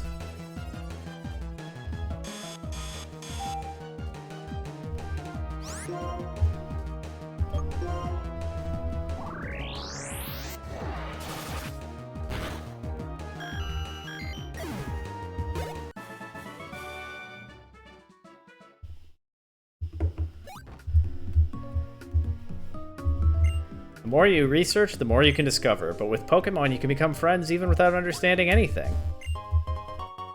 That's what N didn't. That's what N was missing. He understood Pokemon better than anyone else, but he missed the nuances and how relationships can form without that level of understanding, I guess, or something. I don't know. I'm not really feeling that analytical right now. Not even reading some of the dialogue very well sometimes. Is what it is. That kind of day. Eek! Why? I foresaw your move and I was running away from you. I tricked you. I went Seto Kaiba and changed the future on you. By positioning myself slightly differently.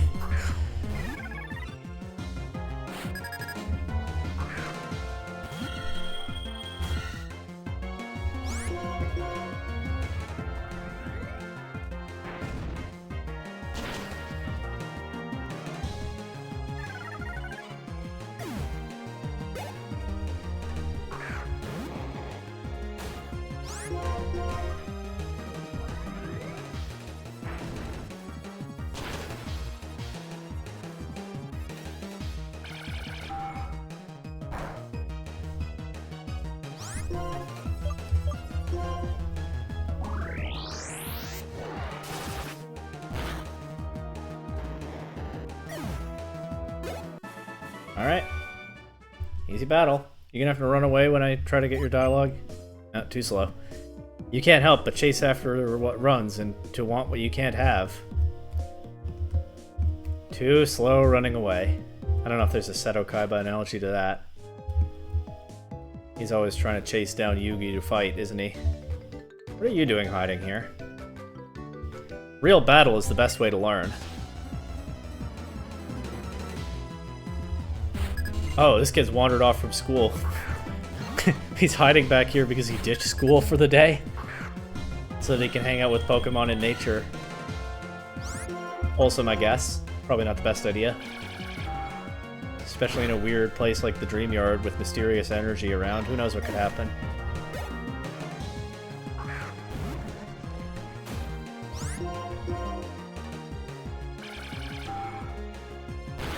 There are a lot of weird people downstairs.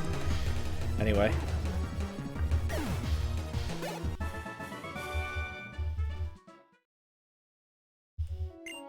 If you're working toward a goal, then anything can be a chance to learn. That's what Charon said before he became the gym leader. I love how many young trainers in these games are openly inspired by prominent trainers like Charon and other gym leaders and the Elite Four. It's just... I don't know, it's a nice little world-building note, you know? Maybe I'm overstating it when I gush that I love it, but it's nice. Surprised this guy, too, from a path he wasn't expecting. My goal is to outperform gym leaders.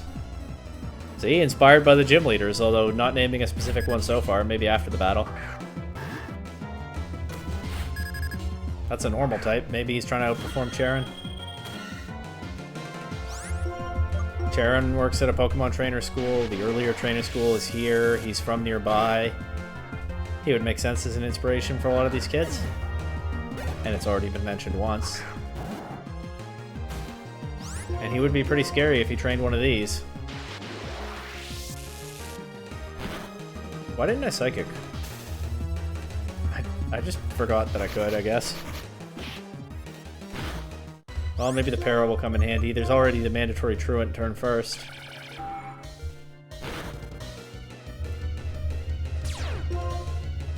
Yeah, okay. No Para needed. Should have just Psychic in the first place. Would have been a 2-hit KO. Oh. I guess after facing all those Psychic types and whatnot downstairs, I just forgot that was an option.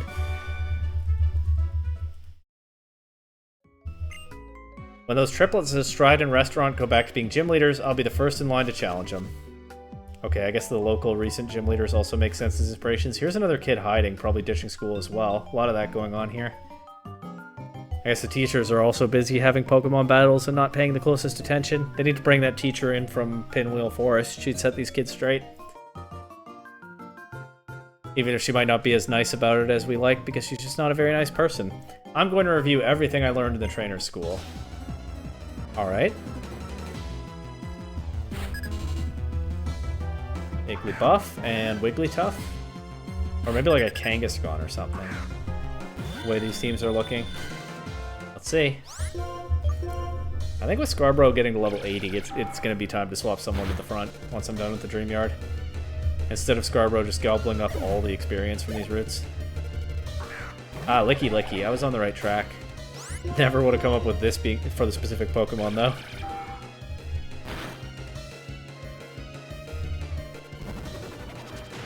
Scarborough's gonna get knocked out.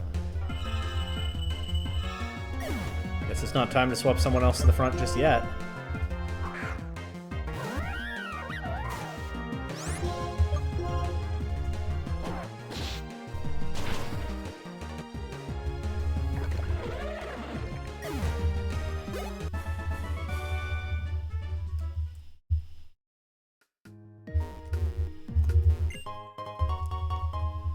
Reaper Cloth, okay.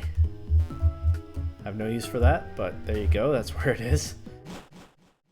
I don't know why I make little remarks like that as if this is a walkthrough. Guess it kind of turns into a de facto one at some points just because of how much I make sure to do, but obviously that's not actually the purpose here.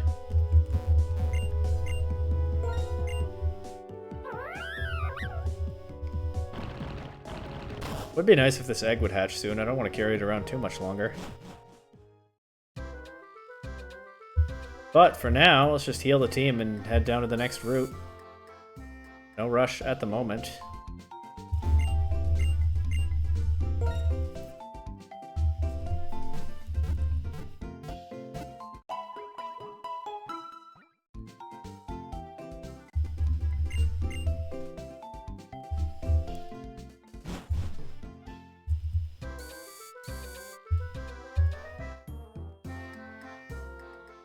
Route 2.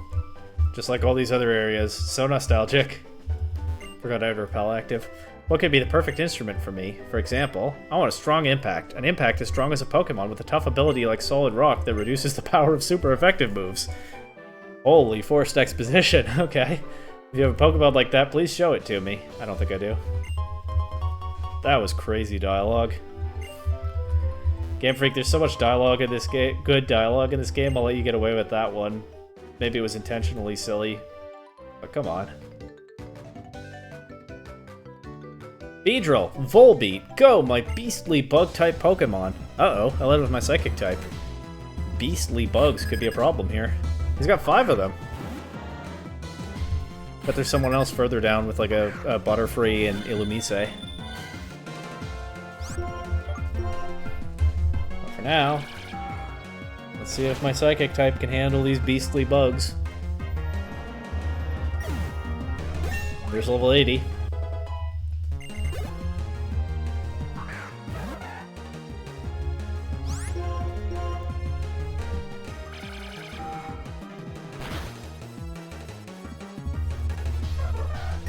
Okay. Talks. So the other trainer that I'm assuming exists will have a Beautifly.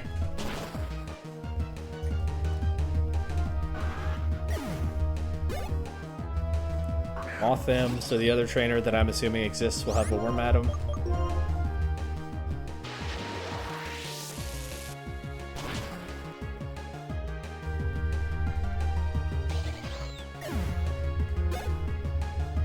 Scolipede, so the other trainer that I'm assuming exists will have a Leavanny. Makes sense.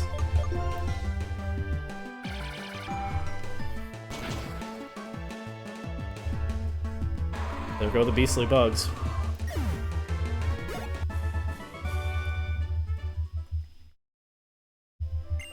Different trainers use different kinds of Pokemon. That's fun to see, isn't it? It is. Very much part of the charm of this game. Alright, let's get a Topico to level 80 next.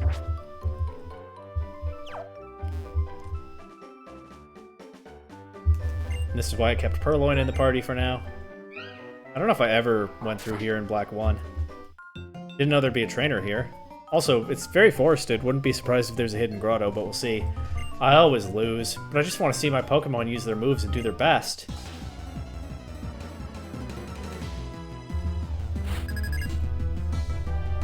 Ah, well, here's the other trainer I was looking for. Butterfree, Illumise, Volbeat, Leavanny, I'm forgetting one, or Madam. No Ariados and Ledian, huh? They didn't do that. They skipped a generation there. I didn't say it out loud, but I figured it would be Grassy or Madam because that's kind of the closest thing to a default one.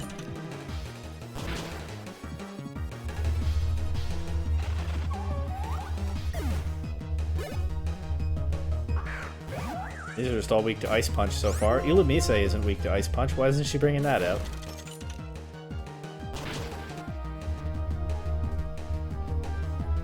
Maybe I'm starting to get some insight on why she always loses. Oh, here it is.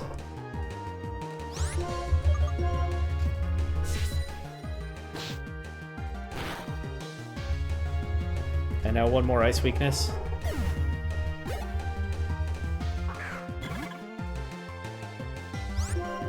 These bugs are, I was gonna say they were less beastly, but they did get about the same results as the other ones, so maybe they're of equal beastliness.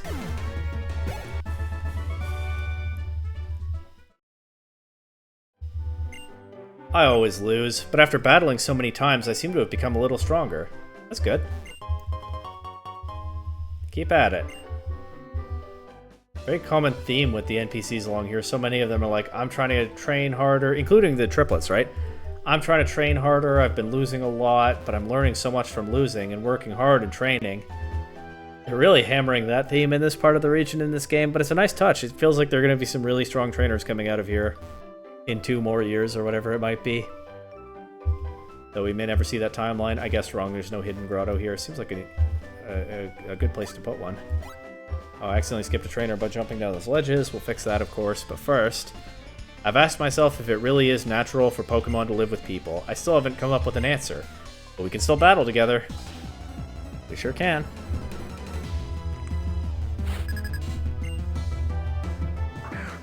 Masquerain, the Draft League mascot. Nice to run into one when I have submitted 2 picks while recording this video. Check out the Prismatic Draft League. I have playlists and stuff. It's a fun time.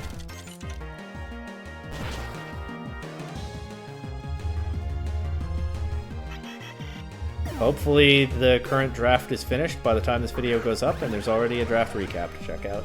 We'll see. Be kind of funny to leak 2 of my picks early if that's not the case, though. Maybe a -1 jump kick wasn't the play here. Well, I'm just going to play it out. If the Topako gets knocked out, somebody else can take over, right? It's fine. Okay. That works out well. Level 80, now on 2 party members. I'll switch against this Dragonair. What if it goes for Thunder Wave? Well, I hope it doesn't. I can just Ice Beam it, no problem, next turn. This guy's also got higher levels than a lot of the trainers in this part of the region. Which makes sense, he's a veteran, and not a small child. Dragon Dance. The speed boost might actually matter if it wants to go for Thunder Wave or something. Nope, still slower, never mind. I guess this is still an 11 level difference. Oh, but it took the Ice Beam, but it got frozen. What a roller coaster we're on here. There goes its last chance to disrupt Toronto's game. Last Pokemon, Slowbro, pretty tanky. Could have Thunder Wave, but of course weak to X-Scissor. I doubt it gets one-shot, but I also doubt it takes very many. Looks like a 2-hit KO, and it just goes for Side Shock, no problem. And I'll just swap Toronto to the front of the party because, again, Pokemon are getting to level 80. You might as well spread the experience out a little more evenly than that. So as I head back to the starting point for so many young trainers in this region, by the way, I must have maxed out my money by now, right? These veterans give a lot. Oh, you can go over 1 million in this game. I thought that was in later gens. Never mind. My money's not maxed out because this is... I thought this was an early enough gen that you couldn't go over 1 million, but I was wrong. Anyway, as I head to the starting point for so many young trainers, let's put my own starter in front of the party again, just like old times. Lose, and then accept the sorrow. All of the sorrow and frustration that comes with the loss. That's what it means to be a trainer, what it means to live with Pokemon. Like I said, there's really a theme to what the NPCs are all about in this part of the region in this game, huh? It's interesting that they took that approach, but it fits the area. And it's a good lesson. A trainer catches another trainer's eye. That is the start of a Pokemon battle. Also, No, I already battled that other youngster, right? That's the area I went to first. I was going to say I skipped 2 trainer battles along here, but I don't think I did. Anyway, we got another 5 early game Pokemon. Looks like it's going to be the normal types this time. A Rattata. And if we're skipping Gen 2, then probably, what? Zigzagoon, Bidoof. Maybe we don't skip Gen 2 because we don't have a second one to throw in from Gen 3, so maybe a Sentret. And then I can see them going with like Watchog instead of Patrat. Here's the Bidoof. So I think I'm on the right track. Also, these Pokemon are not all fully evolved like the beastly bugs were. But I think otherwise the team design is about the same. There is a Sentret.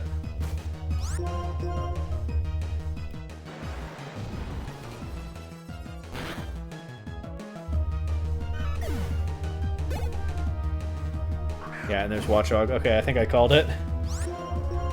Last Pokemon will be Zigzagoon.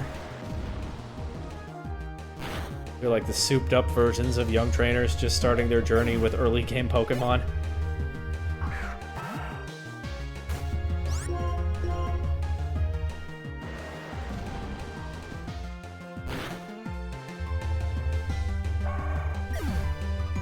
Okay.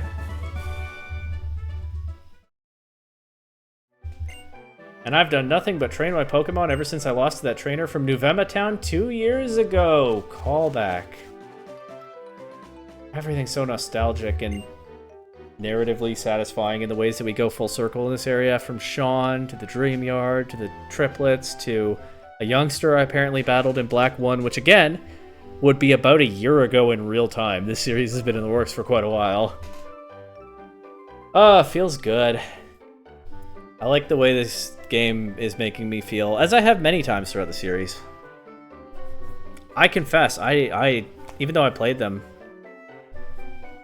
many times over the years, these are special Pokemon games, and I was sleeping on it to an extent until I opened my eyes and heart. I'm being a little bit silly in how I talk about this, but I do mean it. I'm feeling good right now. I'm really enjoying the vibes of this part of this game, and I have for many parts of this game as I've gone through it, and Black 1 as well. It's been a good series. It was more work than I anticipated, and also I almost scrapped it at one point early on, but it's been fun. And it continues to be fun. This kid says, my Pokemon aren't feeling well, so I'm not walking in the tall grass. Oh wait, you have 8 badges. Eep, I'm so embarrassed. You already know this stuff. I shouldn't try to show off. That is such a funny... I mean, it's kind of obvious, but it's a fun little play on the early game NPC trope, right? This is the helpful early game NPC, but this is not an early game area for me. It is in some other game. It's pretty obvious gag for them to do, but I like it. Now dance gracefully. Bring forth your beautiful moves. Do you think she's going to have, like, Pidgey, Hoot Hoot, Tailo, Starly, and Unpheasant? That's my guess. Let us perform, my lovely Pokemon. I bet I just predicted her whole team, but let's see. Pidgey.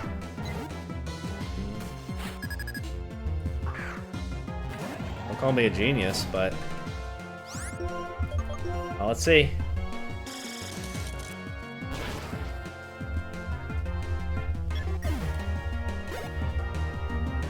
Starly.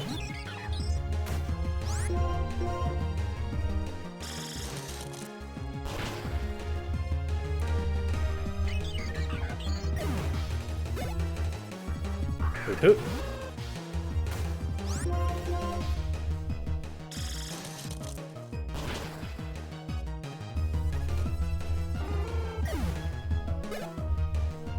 Tailo. And then the last one will be Unpheasant.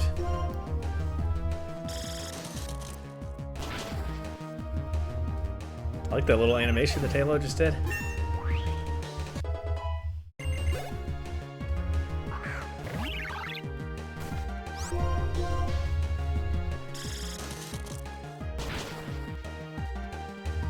Alright, GG. Kind of hard for your Pokemon to dance around when they've been frozen by the ice. Oh, there I go, bullying kids again. I'll make my cute Pokemon even stronger by having battles with lots of trainers. She's got the right spirit, just like everyone here. Hidden Grotto, almost missed it, even though I was right there. A Pokeball. That's pretty underwhelming. But okay, I guess it just makes the good rewards feel more special. Another veteran. 2 years ago, I parted ways with my Pokemon. Yet in my heart, I never stopped being a Pokemon trainer. And clearly, you are a Pokemon trainer now, so what's the story there? 4 Pokemon. Wonder if there are going to be any parallels to the team used by the other veteran further up, but I don't remember his team very well. There was a Dragonair. There was a Slowbro, right? So she has like a Slowking and a Pupitar. Well, we'll see. Don't remember his other Pokemon. Anyway, goodbye to this. Cargo. I'm going to surf this because it's definitely one-shot either way. And Waterfall opens me up to a Flame Body burn. There's just no need for that. Cargo is such a cool Pokemon design. Too bad the Pokemon does, like, not nothing in battle, but not enough for its many shortcomings. Leech Seed, I don't think that's going to be a problem. But I guess we're not paralleling teams this time. They just have 4 Pokemon each, and they're veterans. They're cut above the other trainers around here. But they probably have good messages about losing and training and learning and growing. Just like everyone else in this area. Exploud is a cool Pokemon. It hasn't gotten a lot of love in the series. What if they make, like, Gigantamax Exploud someday? Who knows? I think it was in Sword and Shield, so they had the opportunity. But who knows? With champions and everything, maybe they revisit other battle gimmicks and rework other things. Maybe they don't. And of course, we could always get a regional Exploud or a new form for it, or of a different kind or something. Who knows? Those lives that come into our world as Pokemon, for me, being unsure if they really wanted to live with humans, I parted ways with my Pokemon, but as it turns out, the time we spent together seems to be the best of all. So did you come back together, or are those different Pokemon? Not for me to know, I guess. Battles between Pokemon trainers are serious affairs that you can't run from. I mean, more than anything, you can't run away from other trainers in front of your beloved Pokemon. There we go, framing it as a way to save face. That's a decent gag, too.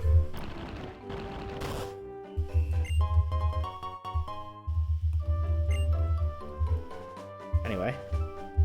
Over to Accumula Town. I don't think there's going to be much to see there, but maybe I'm wrong. I love imagining what letter will display next on the electric bulletin board. It makes me so happy. Good afternoon, trainer. The electric bulletin board also displays information about mass outbreaks. Be sure to check it out. Yeah, we're in a remote part of the region now. Everybody here is thrilled about the electric bulletin board. Okay, yeah, I'll explore Accumula Town, and then I'm hungry. That's probably part of why I'm not reading so well. I'm gonna have to go eat. And not just power through and finish the recording in this session. Oh well.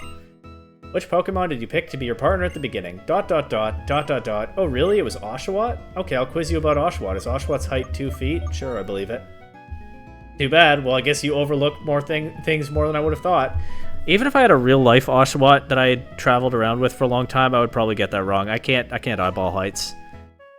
So you know what? Joke's on you. If this were real life, I would probably still get your question wrong. Too bad. Scree. It's just, like, not a skill I have. Hi. Let's play Pokemon Rock, Paper, Scissors. Oh, this time it's Fire, Grass, Water instead of Rock, Paper, Scissors. Well, I picked the Water starter, so I don't think Water can let me down. And sure enough, I win. Fire is weak against Water, so she loses. Maybe I did pick the best starter in this game. Okay, no, I can't even say that. I like Snivy too much. But I've been having fun with my Samurott in this playthrough. That's true. I have. These are Pokeballs I got long ago. I'm going to give them to you. Pokeballs. Nice. Thank you for the thoughtful gift. I want to catch Pokemon Pokeballs. Focused on Pokeballs. Catch Pokemon. Go. I don't know, he said something like that. The people of the Unova region really look up to the hero and the Pokemon that founded this place. That shady Team Plasma tried to use those feelings to their advantage. Row. I agree. It was pretty manipulative of them, huh? In good times and bad, Pokemon will stay by your side. You don't need anything more than that, right? Trainers raise Pokemon. Pokemon make trainers strong. It's always been that way and always will. Isn't that a solid thought? I mean, who knows? Everything changes at some point, right? I don't know how solid that thought is, but there's something to it. See my Audino? She popped out of the swaying tall grass just to meet me. Dichi. You like Pokemon? Yes. Yes, you have Pokemon with you, so I'm sure you do. Now, I wonder which person was the first person in the world to get along with Pokemon. Now, there's a fun question. And the story will probably never be told, and that's okay. But it's an interesting thing to think about. What's this? You and your Pokemon somehow resemble one another? I think that was an exclamation mark, not a question mark. I'm trying here, folks. I'm sure you came to look like one another during all of the time you spent together. The old trope about pets resembling their people. You know what? I love high places like this and really big things. My favorite Pokemon are big ones too. What I mean by big, you know, is being more than 17 feet tall. Come on, if you have a big Pokemon, show it to me. What? No big Pokemon for me? I want to see a Pokemon bigger than 17 feet. I'd probably need like a Steelix or something for that, right? I do like the view of Route 2 from up here in the forest around it. That's a nice touch. Here's kind of an out-of-the-way house with some musicians and a Minccino. Chip Quip. Playing the piano isn't much fun lately. Maybe what I need is to hear a cry with a wonderful melody. That might get my imagination going. Do you know about this? A Pokemon called Kricketot has a cry that sounds like an instrument. I'd be sure to hear it. I'd sure like to hear it sometime. I was gonna joke about it being Cricketune, but I actually wasn't far off. You wanna listen to my drum? Sure. My heart. As long as my heart beats, I will keep on drumming. Do it, bro.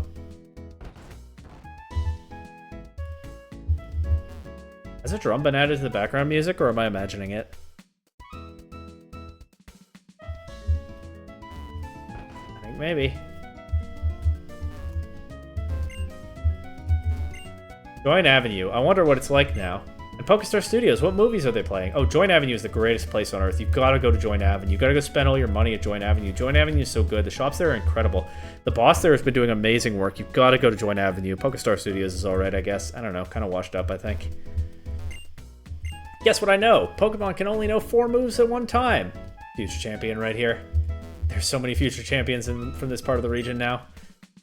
That kid's off to a great start. The triplets in Strident City often head over to Route 2. They compete with trainers and Pokemon, so they're really tough. That's cool. If they battle those veterans, that's good training. Your Pokedex is full of weak Pokemon, strong Pokemon, cool Pokemon, cute Pokemon. At any rate, there sure are lots of Pokemon in there. There sure are. Wow, you have that great bag that can store anything. Put this in here there, too. Okay. That's a new one. I'm going to give you an item because your bag just has so much capacity that it's so cool that you can put this item in it. Alright, I mean, I'm not saying no. Items don't mean anything if you don't put them to use, but they're also fun to collect. Do you use them or collect them? The moment my Lillipup evolved into Herdier, my eyes started watering. I was just so happy somehow. Woof.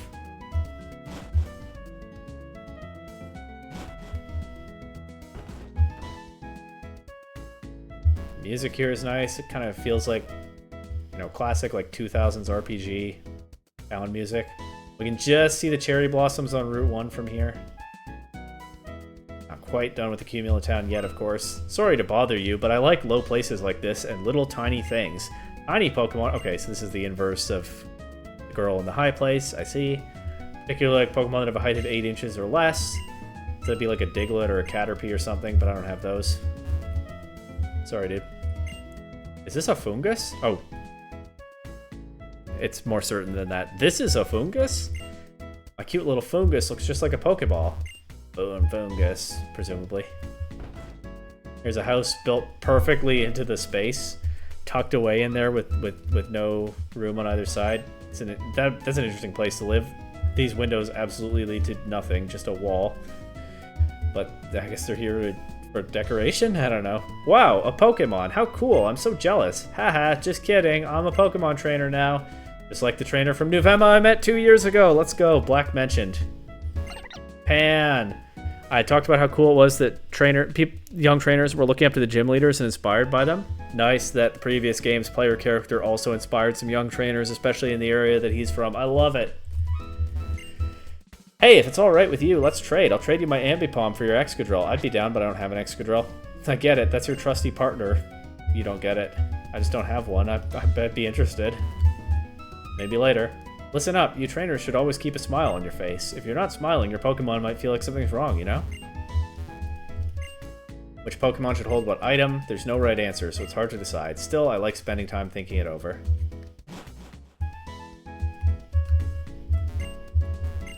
Look carefully and you'll see that even if it's the same kind of Pokemon, each individual has its own nature and strengths. When you just can't find common ground, it's time for a Pokemon battle. But I think my husband might be taking it easy on me. The same conflict resolution method as N in the previous player character, but now in a marriage. Alright. Oh, whoops. Sometimes you fight with others because they're different from you, but sometimes you like them because they're different. Sometimes, I don't get it. Smart kid. Growing up with a strong understanding of nuance from a young age. Probably a future champion right there. She's gonna bring... I almost tried to pick this item up. I got fooled, even though I just interacted with it earlier. What was it? Intellect and... reason? She's gonna bring intellect and reason to her battles even when she lacks experience? What was it that other NPC said? Something like that. Let's grab a heal, and I don't think I need cut anymore, so I think I can bring North York back into the party once again.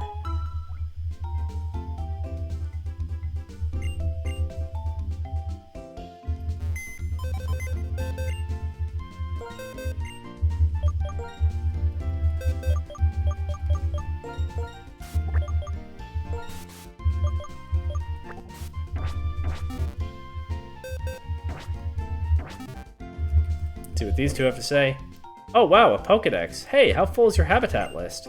I'm looking at my PC boxes and going over my journey so far. You know, remembering when I met this Pokemon or where I caught that one. Just mulling over things like that. Maybe I'll change my party Pokemon and go back to one of those places again. Fun idea. Now we go outside and take a recording break because there's still a fair bit more to do and I'm just so hungry. Okay, I ate some food and drank water. So my Pokemon and I should be pretty much invincible now. Let's go look at those cherry blossoms up close. Just like the beginning of the journey.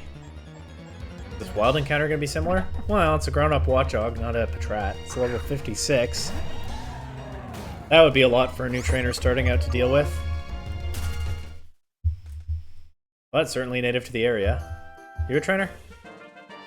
Guess so. You're headed for the Juniper Pokemon Lab, are you? Won't you have a bit of fun first? Oh, I still have so many detours ahead of me before the Juniper Pokemon Lab, don't worry. Ammonite. Got fossil Pokemon down here. Okay.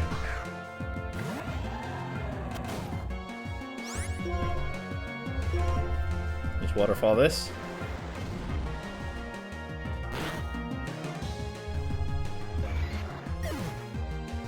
Ammonite's a cute Pokemon that doesn't get a ton of attention in the series.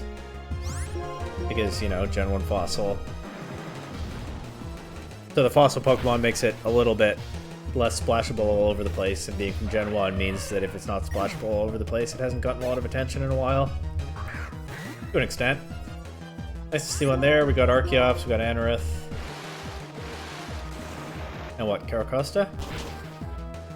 Or maybe like Bastardon or something? Shieldon. Okay. Okay, makes sense. They got... Once again, we're doing unevolved forms of Pokemon in a category from other regions, and then a fully evolved Pokemon in the same category from this region. Oh, Metal Burst. They got me. Still not enough, though. So there'll probably be another NPC along here with Kabuto, Lileep, Tranidos, and Caracosta. The way these routes have been going. I came all the way here wanting to hear Professor Juniper talk. She was also a backpacker once, so I bet we'd have a great time swapping tales. With all those fossil Pokemon, I bet you're keeping up with science, too. Probably a real role model for you, huh? That's nice. People inspired by more than just the gym leaders and player characters, but the professors, too. Maybe this is the guy with the parallel team. Let's see. Backpackers are exactly what they sound like. They set out on the road with only the packs on their backs and the Pokemon in their Pokeballs.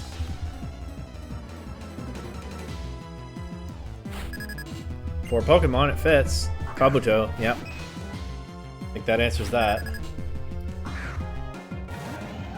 Also a cool Gen 1 Pokemon that doesn't get a massive amount of attention anymore.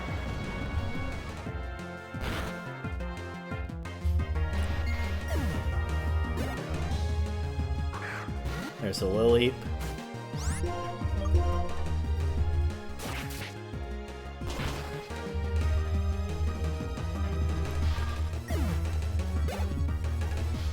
Tranidos.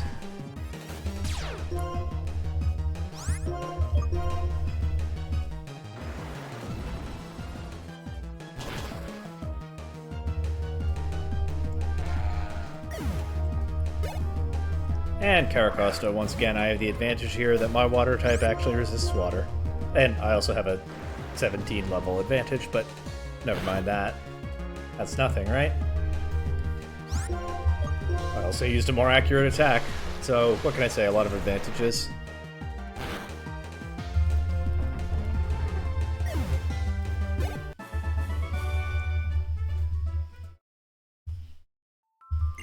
The purpose of the journey is found in those that I meet. Isn't it great to encounter all the different Pokemon there are in the world? Is your Pokemon's HP alright? If there's room in your bag, I'll give you this. Put it in your bag's medicine case. Oh, there's always room in my bag. My bag is infinite capacity. You could just hand me a mushroom and I would put it in there. We established that. When your Pokemon's HP decreases, they no longer have the energy to fight. So don't push your Pokemon too hard and let them rest often. Good advice? Trainer tips. Make an effort to talk to all the people you meet during your journey. Chances are they'll have something useful to tell you. I did not know that sign was going to say that. I just felt like reading a trainer tips sign. But hey, that's the spirit of this playthrough right there, isn't it? I have talked to a lot of interesting NPCs, and you know what? Sometimes I've had useful things to learn from them. There would be more if I were a new player. But there's been a lot of flavor. They've added a lot of interesting color to this region. I've had a lot of nice little moments interacting with NPCs and exploring stuff in the Unova region. It's a great region for it. So it has been a good choice to play that way on this playthrough, hasn't it? 2 years ago, a trainer from Nuvema did some amazing things, including battling Team Plasma and saving Unova. I was the one who told that trainer that wild Pokemon are hiding in the tall grass and that you can battle or capture wild Pokemon there. So you could say that I'm one of the people who saved Unova too. This guy's a hero! The hero of truth, the hero of ideals, and now here's the hero of knowledge. I hope history remembers this guy. I'd like to land all of the Pokemon beyond here, too. I thought this guy might battle, but hey, there will certainly be trainers, as he says, beyond here. No question about that.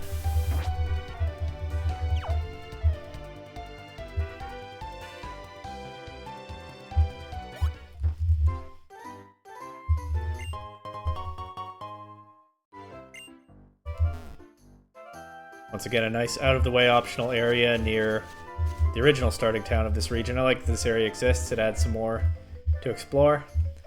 And we certainly will have stuff to explore this time, but first, Ace Trainers. Let's go. I want to be like the trainers on Route 1. Wonder what he means by that.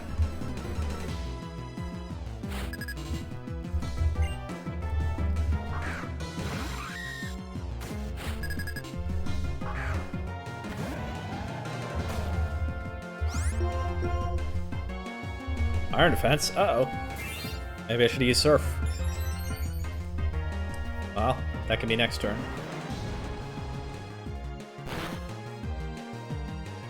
Or I can just crit him. That works too. Is the other Ace Trainer going to have Heatmore, Umbreon, and something to parallel this guy's third Pokemon? We'll find out. Sure are doing a lot of that kind of thing in this part of the region. Mismagius. Heatmore, Umbreon, and Mismagius feels pretty likely for the other Ace Trainers team.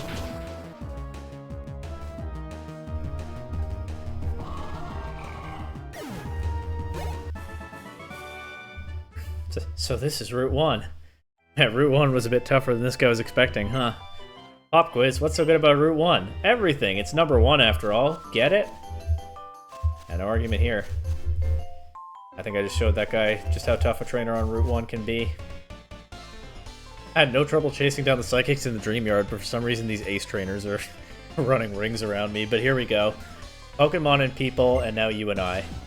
We'll see what she's cooking with that in a moment. I think I've predicted her team. I can't remember whether Heatmore can get Flame Body.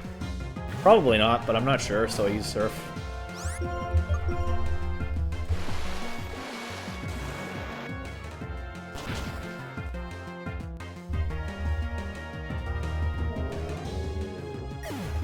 Heatmore is kind of a forgotten Gen 5 Pokemon that could use some kind of gift from Game Freak in some future generation. We'll see.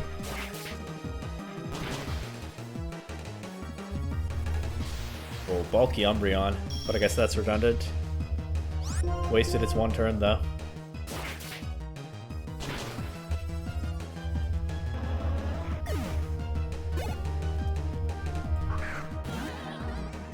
And this should get Toronto to level 80, so maybe I move East York to the front next.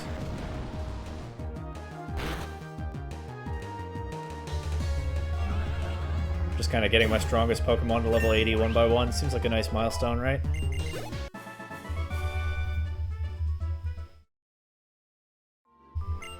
A world without Pokemon? I can't even imagine such a thing. Okay, well that's nothing that a lot of people around here aren't saying, but fair enough.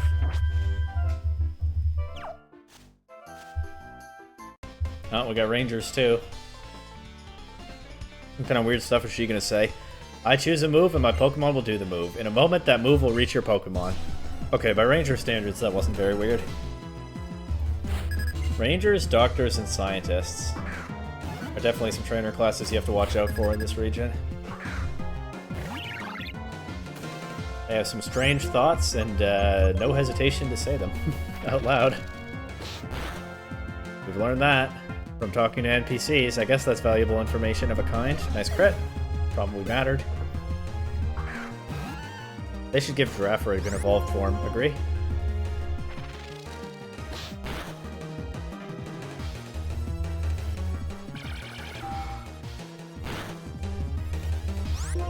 That did some damage, actually. Maybe it doesn't need an evolved form.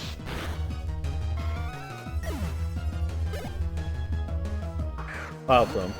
Go ahead and use Fly into that. Will the other ranger have a Blossom? Clefable, Stantler, Blossom is my guess for the other ranger, but we'll see. Maybe I'm forcing the pattern that doesn't actually have to exist everywhere. This berry may connect to you and your Pokemon. It's a Lum Berry. Maybe it will. Could be useful. From today to tomorrow, people, Pokemon in the world, they're all connected, you know? Valid.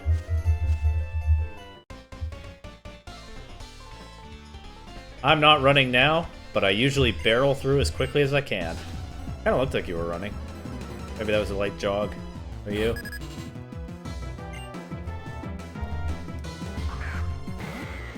Vigoroth, okay. Guess we're not doing the parallels thing every time. And honestly, Stantler as one for Giraffrig was kind of forced on my part.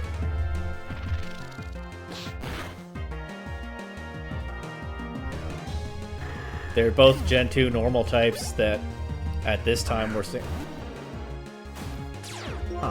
we're single stage and are either psychic type as well, or at least have some amount of psychic ability. But that's not as on the nose as something like Honchkrow, Mismagius, or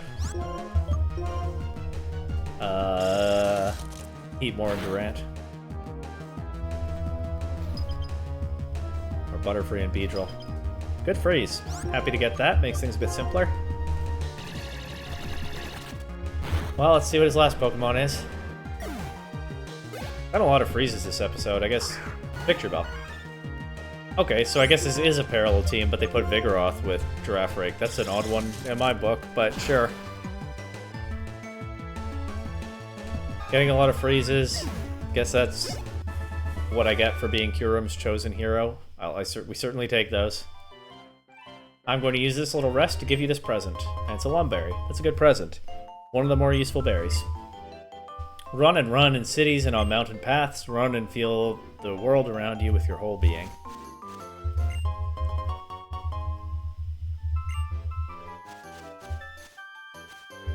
Alright, one more gate. Screen's still dead after 2 years. This electric bulletin board has been pitch black for a really long time. Oh, I know.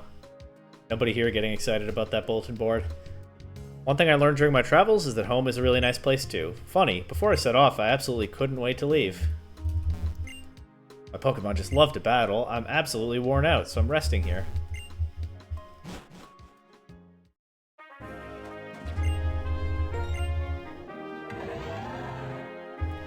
Do I have a repel active right now? I don't think I do.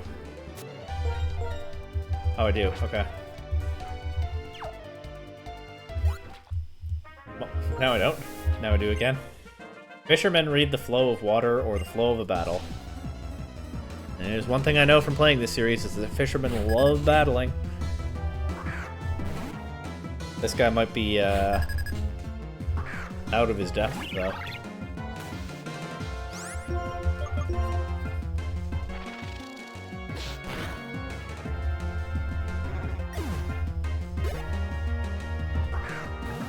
Feebas, Finneon. It would be very like this part of the region if his last Pokemon is Gyarados, and it's actually pretty strong, but let's see.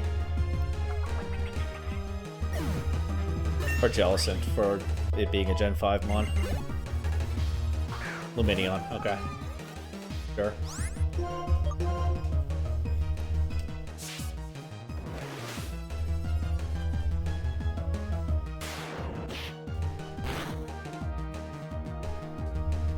Oh, Took a fly. These trainers are a little stronger than the ones on the route, on the path from Nuvema town to the Sky Arrow Bridge. I'm off the path now, right? I'm in a totally optional area. I mean, this whole part of the region is optional in this game, but you know what I mean. I'm in an area that's optional in every game. And it looks like the trainers are slightly stronger than the other ones I've been dealing with around here, which makes sense.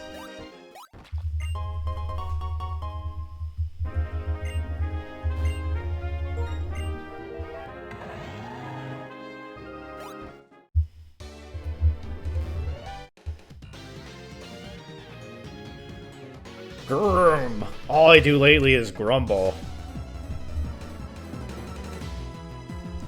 This guy also too mopey to fight? Well, we'll find out. The Tentacool. Their levels are stronger, but the Pokemon species are largely pretty weak, actually, so far. Feebas, Finneon, Tentacool. I bet that changes as I go further in, though, too. Huntail. There's an evolved Pokemon you don't run into too often in the games. Oh, he got me. Man.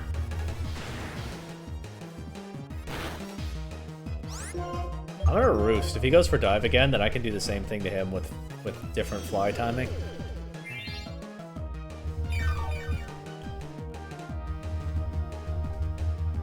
Aqua Tail this time. This guy's reading me like a book. But his Pokemon are probably just not strong enough to take advantage of that. Let's see.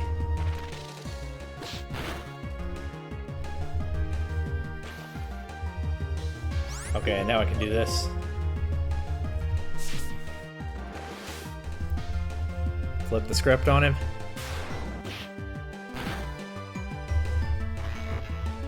Guess he is a relatively strong trainer. But still, GG. I win. I wonder what is left after all my grumbling and mumbling. Pretty sure this is the wrong way. Let's watch the currents carry me away. Oh, actually I get to go over here. That's kind of worth it, right? I learned all the good points of my Clamperl and Shelder by swimming with Pokemon. Clamperl and Shelder, those might be hard Pokemon for East York to break through just because of how bulky they are unless I get crits. But, I think I'll just switch to Scarborough. Retarget. Their special defense stat with super effective attacks. I think Clamperl is bulky on both sides probably, but Shelder isn't.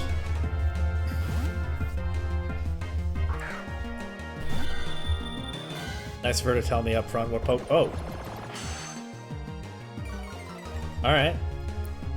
I doubt it's holding a deep sea tooth, but it would be a menace if it were. The item that evolves Clamperl into Huntail, if you don't know, also gives it a big boost to its special attack stat. People used to run, in some formats, Clamperl with Deep Sea Tooth and Trick Room. And it was actually a menace as an attacker, I think. But that Clamperl went for Shell Smash and then was still too slow, didn't actually get to move. Oh well. Too bad for it. And yeah, still pretty weak species of Pokemon so far, even as the levels are up a bit.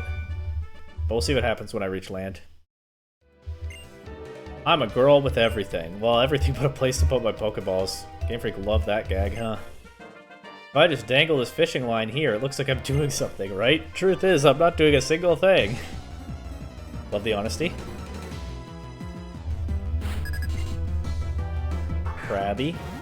Getting out all the weak water types for this area.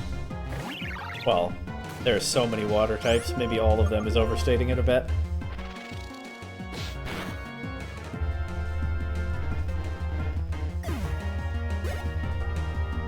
Quillfish. That's not super weak. Also, it could have Poison Point, but do I care? It powers up Facade.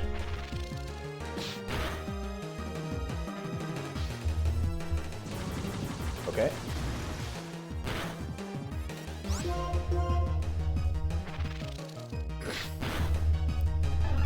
No Poison Point. Could have Swift Swim. Obviously no Intimidator, we would have seen it activate. This might defeat East York right now just because it's physically tanky and East York is pretty low, but let's see. I could have roosted on the Flail. Flail is at its weakest when they're at full HP. Crit there would have KO'd, but didn't have that kind of super luck this time. East York defeated. Let's try to feed this experience to North York.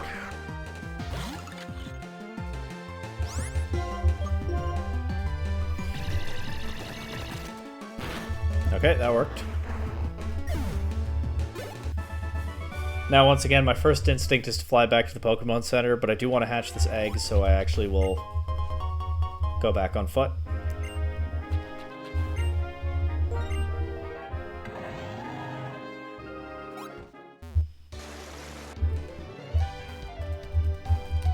Haven't made it terribly far yet anyway.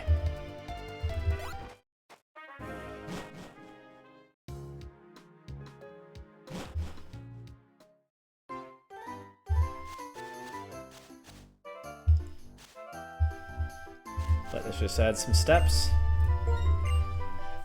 And that's good right now.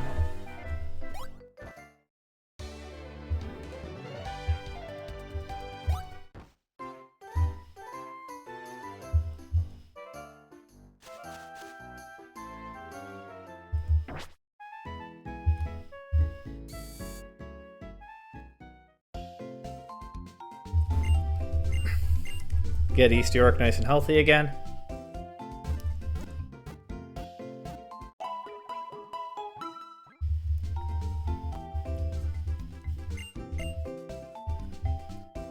And off we go.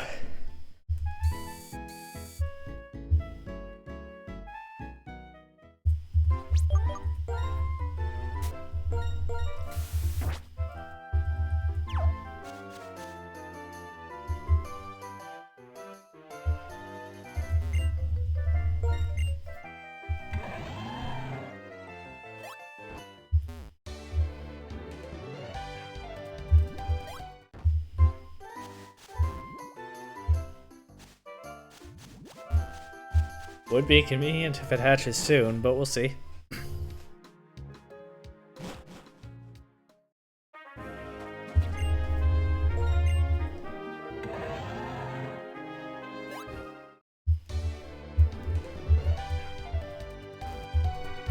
This time we'll take the correct path, of course.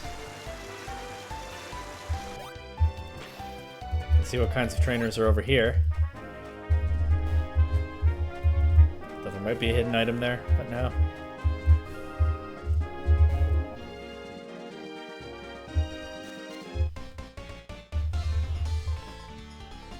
I may have been a trainer for a very long time, but I haven't gotten rusty. Alright, let's see what you've got. Oh, a triple battle. Oh, a strong triple battle. This trainer took some of the strongest Pokemon Johto has to offer, and I haven't thought at all about the order of my team beyond the first one Pokemon, as you can probably tell. Okay, I'm going to do Fly into Kingdra, Thunderbolt into Skarmory, Ice Beam into Skarmory to cover for Sturdy, ignore the Donphan for now. A lot of flying type attacks can hit the opposite side of the field in triple battles, and I believe Fly is one of them. These Pokemon are level 68. That is a bit more serious than a lot of the other trainers around. It's not much lower than North York. But there's Skarmory gone. Kingdra uses Agility, so no damage this turn, but it will get another chance to damage something. Donphan goes for Earthquake, which will only hit Scarborough, so that's okay. I'll go for Energy Ball into Donphan here. It also is a Pokemon that could have Sturdy, but we'll see. And I'll go for Ice Beam into Kingdra, because North York can't target the Donphan anyway. Kingdra takes advantage of that speed boost by missing a Hydro Pump. Kind of unfortunate for it. Should drop to this double up here. And does the Donphan have Sturdy, or is the battle ending right now?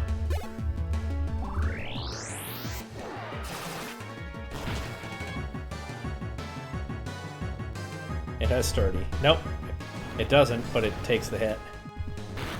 You know, I didn't actually consider that as a possibility. Anyway, we'll knock it out with Facade here. I have to select other moves as well, but Facade will come out first and get the KO. Scarborough took some damage there, but still a clean sweep. GG. He was pretty strong, though. Trainers are getting stronger over here on this island, if it is an island, I'm not sure. My skills may not be rusty, but it seems my spirit might not be up to snuff. Getting too used to things is frightening. Honestly, there might be bigger threats than Sean. in isolated areas like this, huh? Sean kind of is washed now, unfortunately. But there's still some tough veterans around.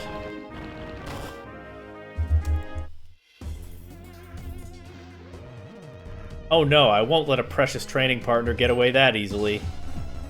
Oh, I had completely the wrong inflection on that because I didn't read the whole thing before I started saying it out loud.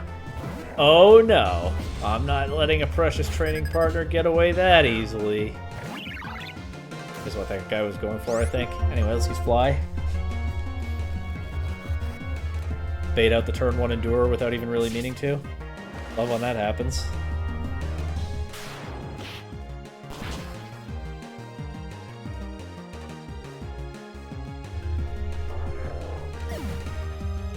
And then what? Use fly on this. Paid out the turn 1 endure without even really needing to. Love when that happens. Oh, we got the double. That's fine, I'll just facade it next. Oh, never mind, I'll go for fly again because I missed. But now he doesn't get the triple, so he can get the next one. But he doesn't go for it. I don't know what kind of mind games he's playing, but I don't think they're working out.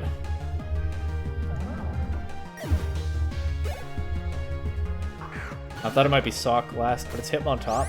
No Intimidate. I went for Quick Guard instead of Endure. I don't have a priority attack on this anyway.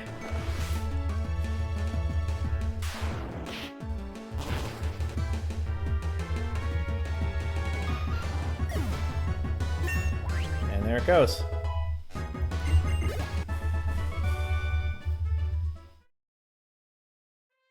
Can I stop being your training partner now? Looking for training partners over here. I wouldn't say no to a girlfriend either. Okay, can't help you with that one, buddy.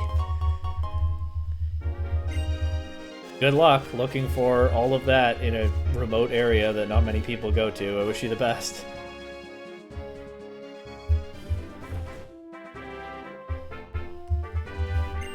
Wait! Aren't your Pokemon a bit okay. It's a rest spot still, like it is in Black 1. That's good to know. The guy who gives you the Larvesta egg in Black 1 is not here, but what's this guy's deal? Hey, check it out, I got a sweet deal for you. You know how Pokemon like to hide behind stones or rocks, yeah? Sometimes they hide cool stuff, too. If you find something behind a rock, you should bring it to me. I'll make it worth your while. What's up? Did you find something cool for me? I'm sure I do have items hidden behind rocks, but I have no idea what. I don't keep track of that. What is that guy doing? Do you guys keep track of whether you found an item behind a rock or not? Which items you found there? Should I give him this Pearl String? Honestly, I have plenty of money. Why not? Let's see what happens. Guy just loves items hidden behind rocks, and I have no idea why, but let's see what happens if I give him one.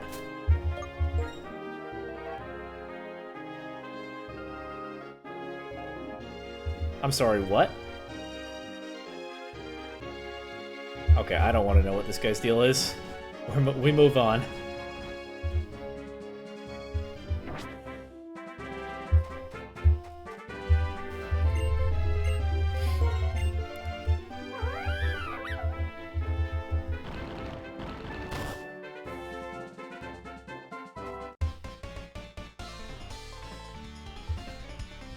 Down in a valley, you and I face each other.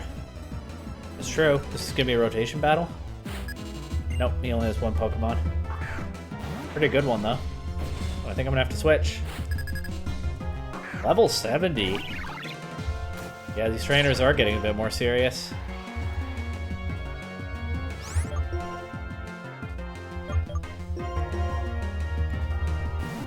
I have just the thing for this, though.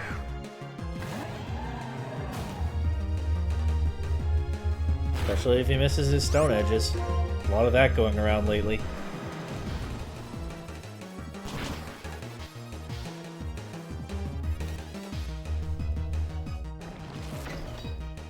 I did that one.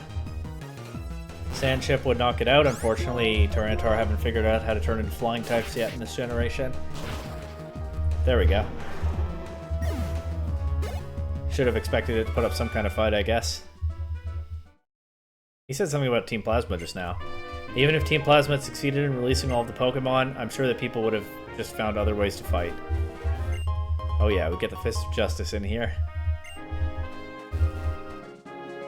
I said something about how I would have beaten Team Plasma if I were their opponent, meaning me, which I was, just 2 years later. Then he might be thinking of, I don't know what he's talking about. When I look down from a high place, I feel very good. Pokemon battles are the same. I will fight looking down from the heights. Okay.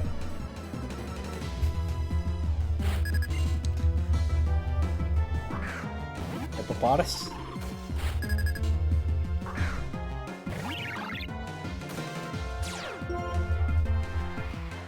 I kind of want to switch out against this too, so okay, I will.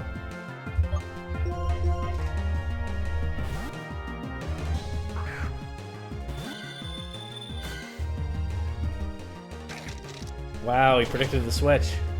Or maybe that was just what he had to hit flying types.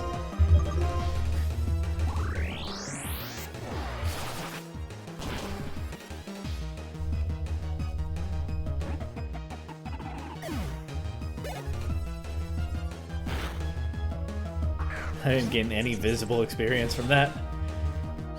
Let's see how we handle this Crustle. It does have the special defense boost from the sand, and of course it's a bug type, so it's threatening big damage back. To a KO, goes for Rock Wrecker instead of a bug attack. That's a really strong attack though. It did some good damage.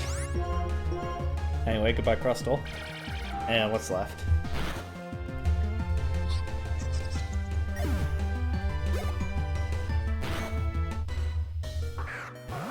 Okay, probably should have guessed. Let's see how it takes an energy ball. I might take one. But this isn't a rock type, it doesn't get the special defense boost. And it doesn't take one. GG.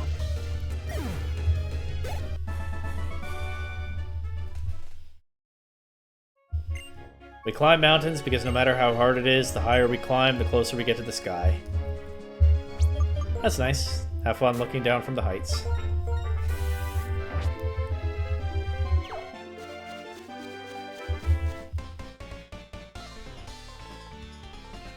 I come to bear upon you now like a dragon from above. Okay. You got dragon types? One dragon type? Salamence? Go with the Tyranitar guy in the valley, makes sense. I actually don't think I want to switch. Because my Pokemon are taking damage, I'm just going to try Fly here. What if she goes for Fly too, and again, cooks me with the timing? Nope, just Draco Meteor immediately, okay. Yeah, the veterans in this area mean business. But Super Luck comes through, so that's that.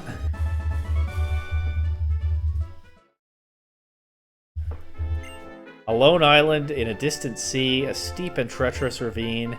Yes, this is what the noble and powerful Dragon-type Pokemon is like. Sure. Telekinesis TM. Not an especially useful one, but okay, cool. Anything over here? Not really. Oh, it's Crasher Wake. I forgot he was in this game. Well, other than in the World Tournament. PWT, some say. The ring is my roiling sea, the towering wave-shaped beam. I'm not going to try to guess the tune of this. Sorry. Crash, crash, crasher, wake. Crash, crash, crasher, wake. Okay, that part I probably guessed correctly. I'm the tidal wave of power to wash you away. Put out the fire, crasher, wake. Run from electricity, crasher, wake. Ah, ah, ah! The ring is my sea. Do you know what the wake is singing? It's the theme song of Crasher Wake, pro wrestler and gym leader of Pastoria City in the Sinnoh region. You know it? Yes. I play the Sinnoh games. What do you think this is? Yeah! That's right, I'm the gym leader who's got it all. As a Pokemon pro wrestler and as a singer, I'm Pastoria City's gym's Crasher Wake. Here's a little bit of Crasher Wake trivia for you. Everyone says I'm a wrestler from abroad, but the truth is, I was born and raised in the Sinnoh region. It's what they call my gimmick. Hey, but that's a secret, okay? Okay, time to take off for Driftvale City. Yeah! If that's a secret, why are you just telling a stranger? What a funny guy. Do you have a Dragonite or a Metagross or something? Or Garchomp? Your Pokemon or your strategy, I'll be taking notes on both. A Metagross is what I'd least like to see of those options. Oh, it's a rotation battle. Makes sense. There was a triple battle earlier. Staraptor, Relicanth, Crocodile. Okay. Huh. I got some overlapping weaknesses, but like just enough coverage that it's tricky, right? I can't just throw an electric type attack when he might rotate to Crocodile, or a grass attack when he might rotate to Staraptor, or even Psychic when he might rotate to Crocodile. I guess Energy Ball works because it still does damage to Staraptor. And giving me Relicanth right away is good. I appreciate that.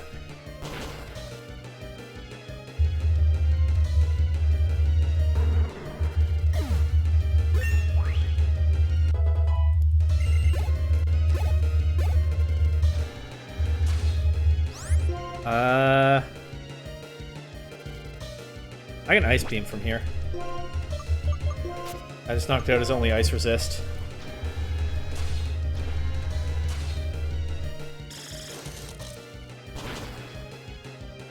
So again, lots of weaknesses shared by 2 of his Pokemon, but the third one always resists, which is okay, I guess, for a rotation battle team, but it still gave me some openings to attack.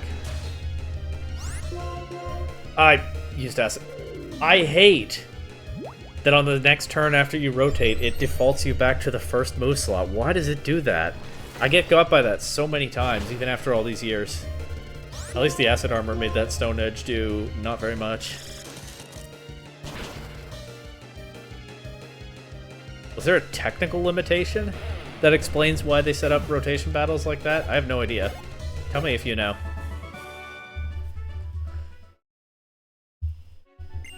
Stronger Pokemon than anyone else, an unbeatable strategy. There are no such certitudes in Pokemon battle, and that is why it is so deep.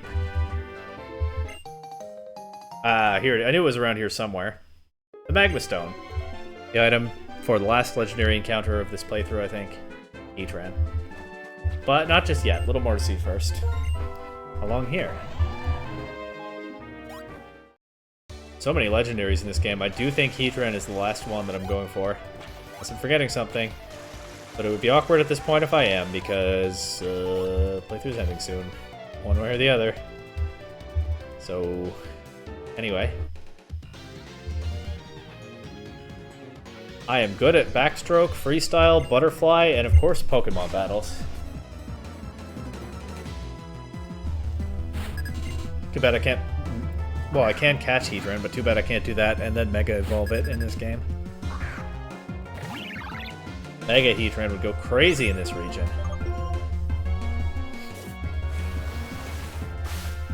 And now we're back to all the weak water types they could think of. Which is fine. That's some experience farming. From me. And here's the evolved form. Sharpedo's not very bulky. I'm just going to try another Facade. Also, established now, Facade does make contact, which is what I thought, but I wasn't certain.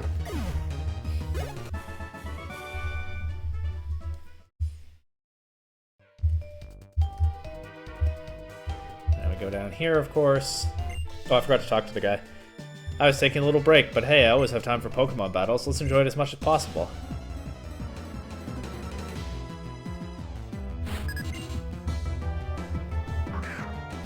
Pinch out. A rare Fly Resist for this area. But I doubt it takes a Facade. But if our second Pokemon is Lantern, that might take a Facade.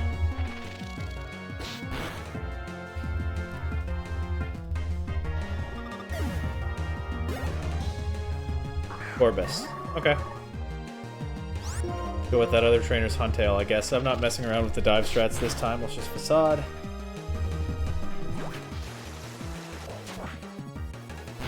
Take an Aqua Tail, Facade again. I could Roost there, but I can't be bothered.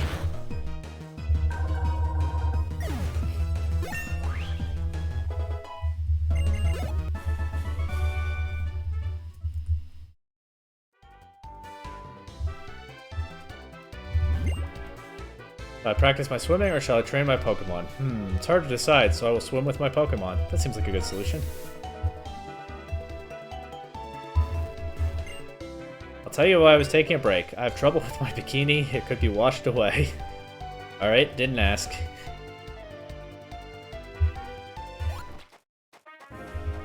Battle Girl over there. Could be an item or something down here. Oh, yeah, over there. That veteran is looking down at me from the heights, but I already battled her. so she should know better, really.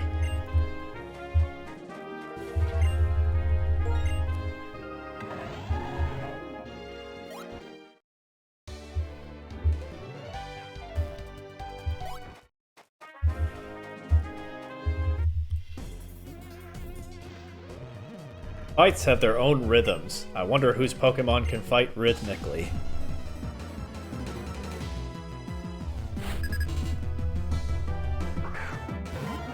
This is a fly target, for sure.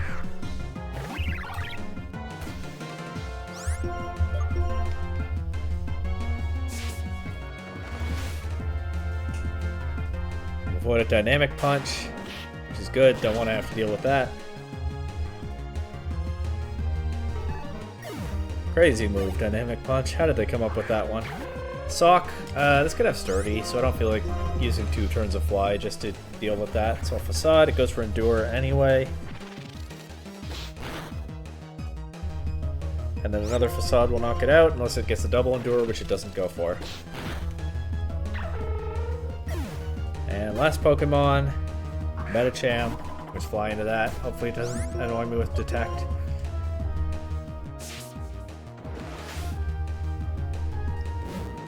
Okay.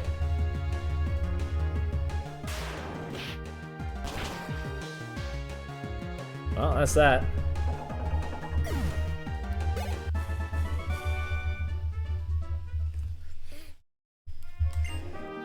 If my rhythm and the Pokemon's rhythm are in sync, then I'm plenty happy. Good for her. Got some iron. And a PP Max. A lot of those lately. Good reward for exploring, I guess. And just before the next area, because some of my Pokemon are getting a little low, it feels like a good time to loop around and heal. Don't you think so? I know I think so.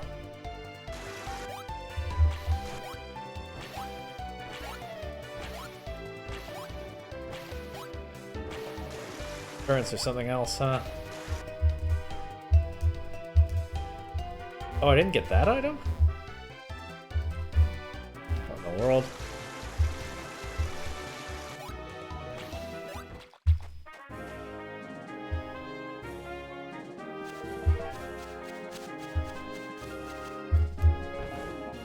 Convenient healing spot right here. Wait. Let my Pokemon rest. And off we go again.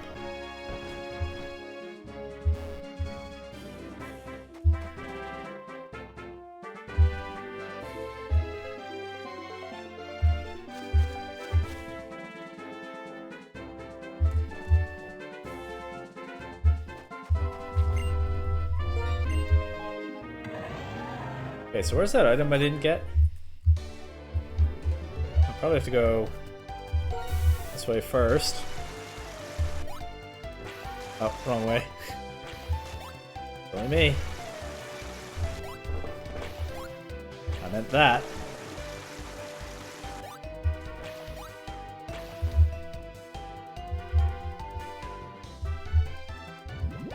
Okay, yes, here. Open the menu by accident. Easy enough. Another pearl string.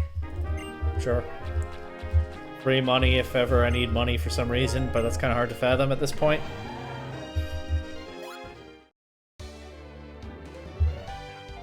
And now over to the P2 lab, and look at that. Team Plasma. Oh, it's just you. Neither Getsus nor Colress changed me. I guess I'm the only one who can change myself. There you go. Use your own brain. Follow your dreams. Think with your own mind. Better late than never, right? Dubious disc. Why would the Plasma Frigate hang out here at the P2 laboratory? Well, there is pretty straightforward lore for that, I believe. This is supposed to be where Genesect was created, and of course that was done by Team Plasma. Taking a fossil Pokemon and modifying it. That's Genesect's backstory. Who knows? Maybe Colress worked on the project. It's not really clear to me whether he was involved with Team Plasma back then in Black and White 1. Actually, I think he probably wasn't, so he probably was not involved in the project. But Team Plasma scientists have used this lab, and so the scientist boss of Team Plasma brings the frigate here when Team Plasma is defeated. And yes, this is the fight that I've been a little concerned about. My team is so OP that I'm really not worried about it now, but Colress has been a tough matchup for this team in the past, so I wouldn't be surprised if it takes a little bit of effort. But we'll see. This is definitely the post-game boss that I haven't been thinking about a whole lot, but it's most crossed my mind that maybe he could give me some trouble.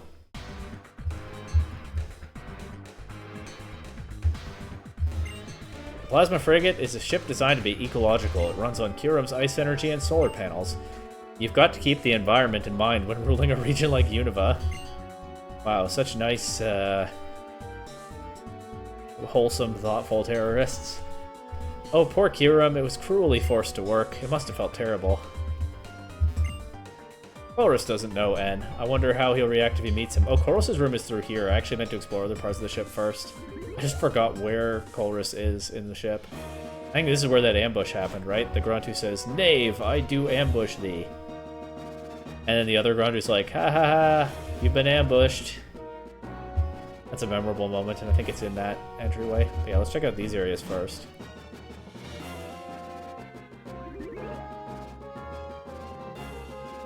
Nothing to see here anymore. Never really took a close look at this before. But I don't really feel much better off for having looked closely at it. See if there are any more grunts to talk to.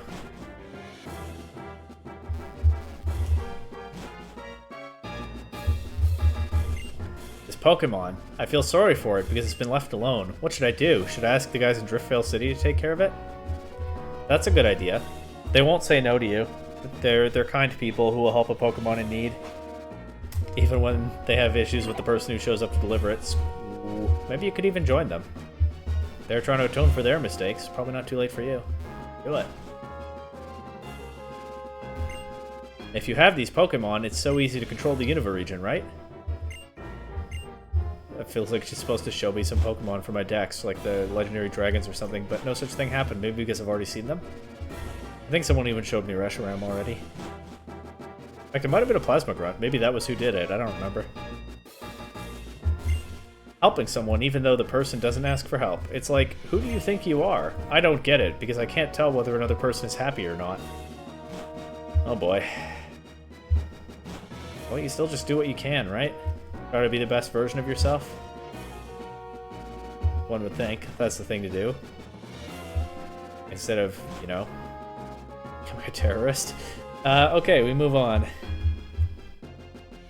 Let's go to the pipe zone. Oh, did I talk to these guys yet? The sky sure is vast. I knew. I knew that Getsus was using me, but I had friends here. Wow, at the last minute, we're kind of casting a new light on Team Plasma, right? I've talked about the side of Team Plasma that are true believers in the cause, and the side of Team Plasma that are just opportunistic criminals. Now we get the loners and misfits who just wanted to belong to something. If my brain were working better today, that would give me some more to think about the story of this game. It does add one more layer of nuance to Team Plasma, which is, for a Pokemon game, especially of its time, something this game is pretty good at, including. We'd love to see it. Loners and misfits who just want to be part of something. I wonder whether there's... Look, I don't want to dwell on it much, but I talked about how real-life events made me think about scrapping this playthrough series. Maybe there's something to think about there in relation to those same real-life events. I'm not going to have a good take on it right now off the top of my head. But it's probably something for me to think about.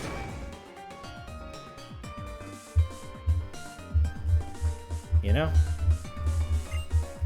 Let's see what's going on in Getsus' room. Probably nothing. Can't even go out this way anymore. All the screens are dead. Certainly no Getsus. Who knows where that guy is?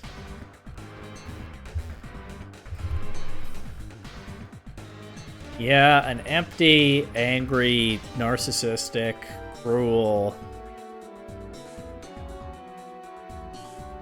all-around terrible person leader, appealing to and pulling together disaffected people who have trouble finding their place in life. I feel like there is something to that. I don't think I need to expand on it right now. And here's the Colress Zone. As Colrus is a whole other kind of Team Plasma recruit. He just has his own project that he wants to work on and gets this as giving him opportunities to pursue his interests. Colrus is, and he wants to do what he wants to do, independent of the ethics of it. So I guess Colrus is the tech bro of Team Plasma, if I really want to force the analogy. But he's a lot smarter than a typical tech bro. Could I say that you're curious for coming clear out here? I dissolved Team Plasma. The ones who are left here are deciding what they want to do. I would like to have them decide how to live on their own. There are far more questions in this world that don't have any answers. Well then. Please show me you and your Pokemon strength once again. I was being a little flippant there when I called Colrus smarter than a typical tech bro, but I mean, that's kind of the key to it right there. He has a questioning mind, of course, because he's a man of science, but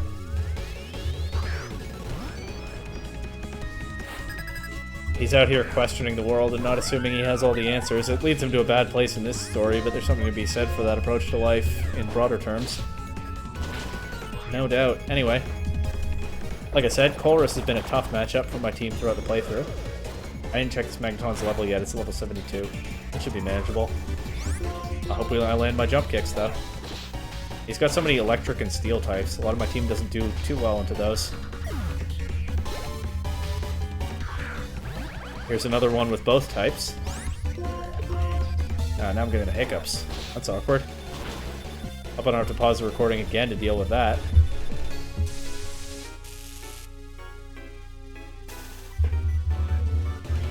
You know what? I'm not messing around here. Full restore immediately on getting paralyzed.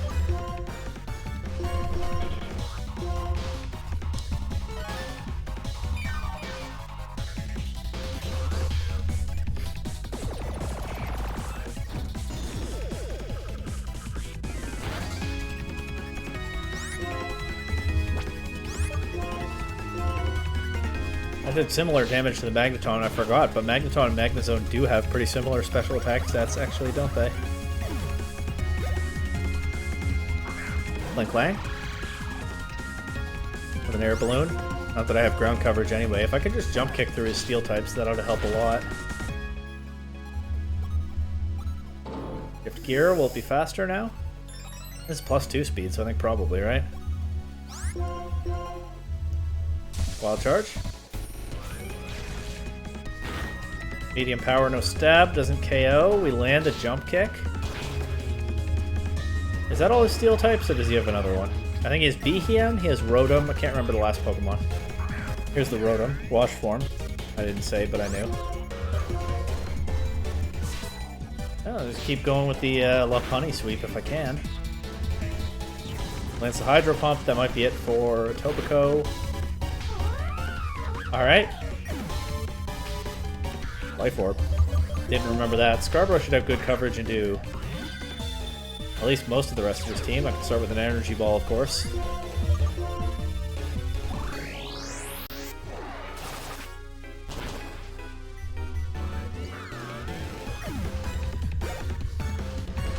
Metagross is the one I was forgetting, so that is another Steel type. Let's see if I can paralyze it, or at least do good damage with Thunderbolt. That's more likely than a para, I think. That's not great damage. Uh-oh.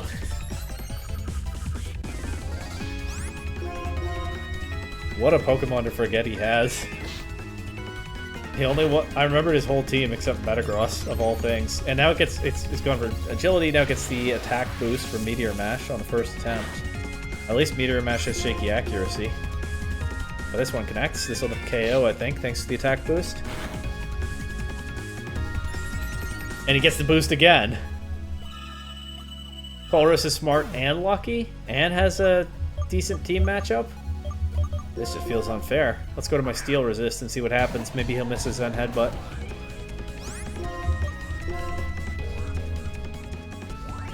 Well, I wasn't too far off. Just needed one thing to go differently. Okay, it doesn't KO, so I can full restore cheese if I need to.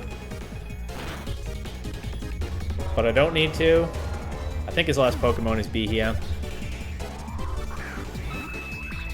So I should be able to just overpower this, I would think, but it's Colrus. Maybe he has another trick up his sleeve.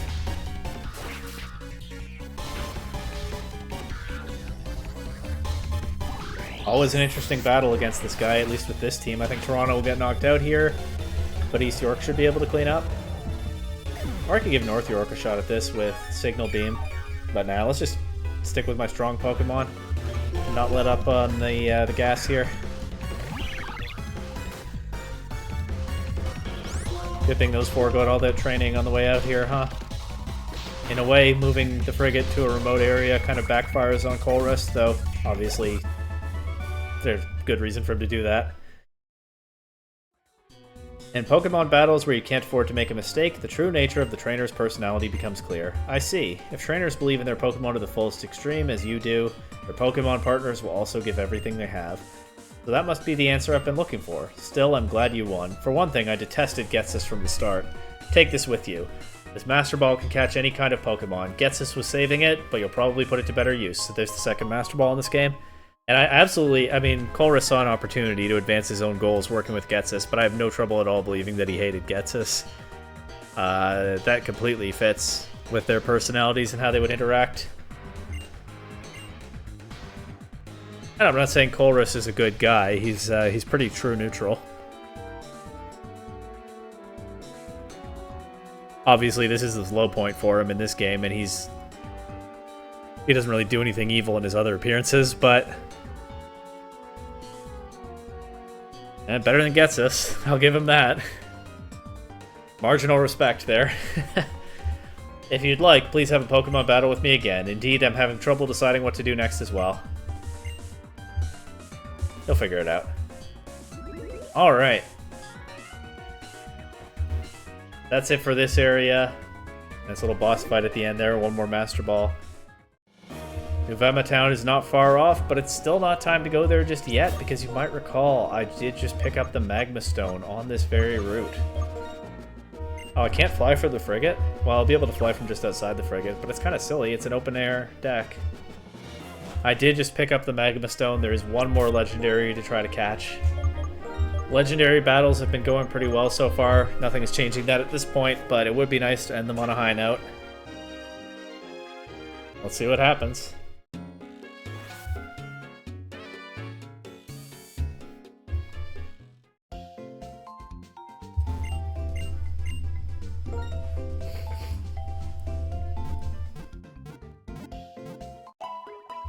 I'll put Scarborough back in the lead because maybe I can try the Thunderbolt strat one more time. Heatran doesn't resist, and Scarborough's pretty high leveled now, so I don't think I'll get very many shots at it, but I only have to be lucky once.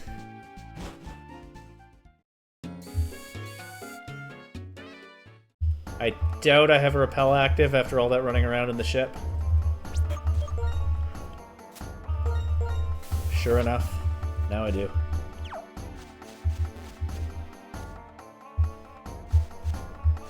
I'm guessing nothing happens if I go back to this house after catching Cresselia, right? But I just felt a strange urge to check.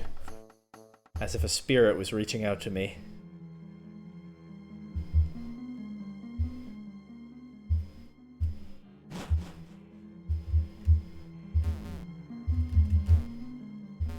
Can I give some closure to the ghost girl? Probably not. Ghosts are not usually great at closure, are they? How do you do this? Oh, is it around? Yeah.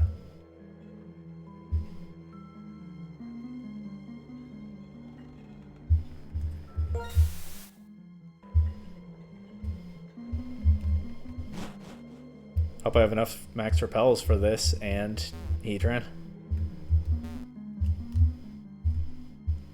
A lot of steps in both of these areas.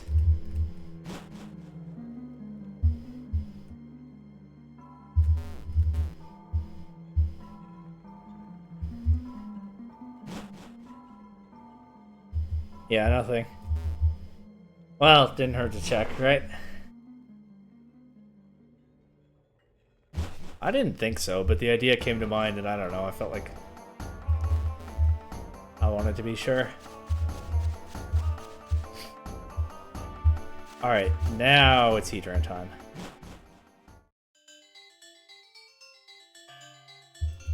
They really added a whole area that wasn't in base black and white to be the Heatran encounter spot. and gave it version exclusive designs and everything. I think it's all full of magma and white too instead of water.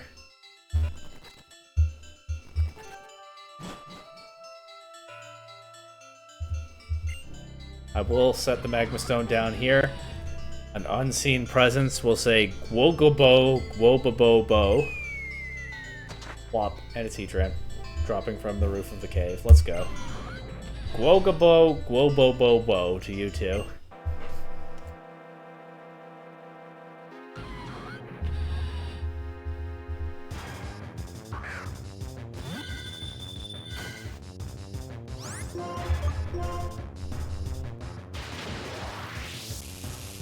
With steel-resistant ghosts in this generation, Thunderbolt is actually the only attack I have. That's a really unlucky crit. Thunderbolt is actually the only attack I have on Scarborough that doesn't resist. I'm not going for another Thunderbolt. Even with that one being a crit, I'm not confident that Heatran will survive the next one. So I'll just do this, and then it's ball spam time. The Parastrat lets me down this time. It was always a shaky strat. Actually, I still have a quick ball. I probably should have led with that. Oh well.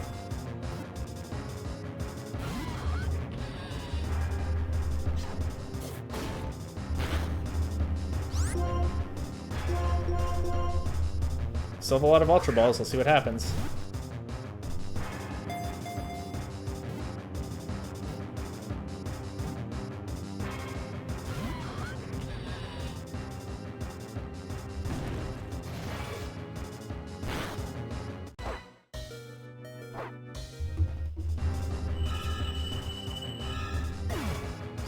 The burn means that I don't get one extra turn there.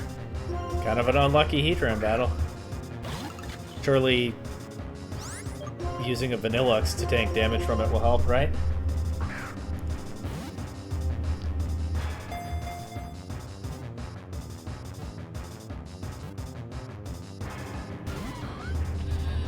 I was so ready to pop off about how good Vanillux is when the first ball there worked. Oh well.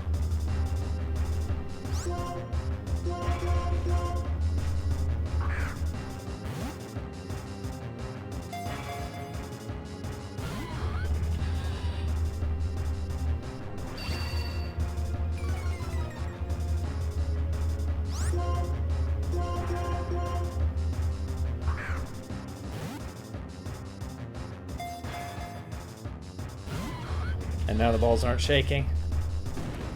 That's okay, I have more.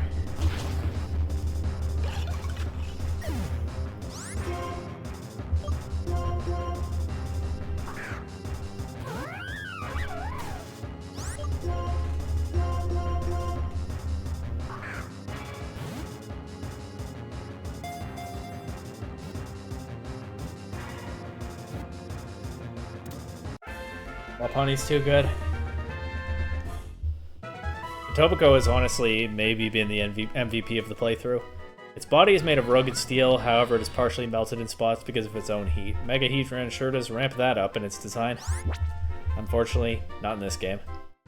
There we go, that's it for legendaries, unless I want another crack at Regirock, and I don't. So, time to leave here.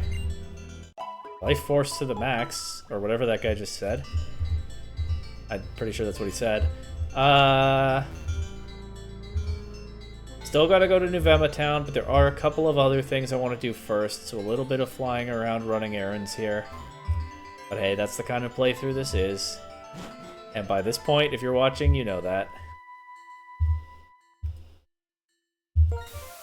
Okay.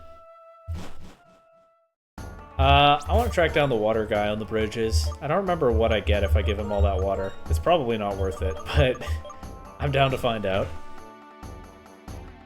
First, I have to get the water. And if I go to the vending machines in Marvelous Bridge, as we know, there's a chance that I'll get extra for free. Oh, don't love being in Black City again, but that's alright, I'm not staying. Nuvema Town is a lot cozier. But all the more reason to make it the prize for the end of this, right?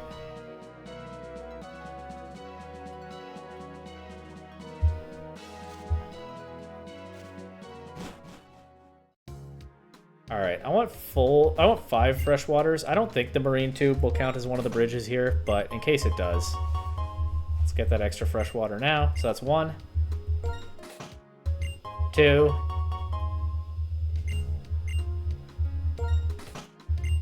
3,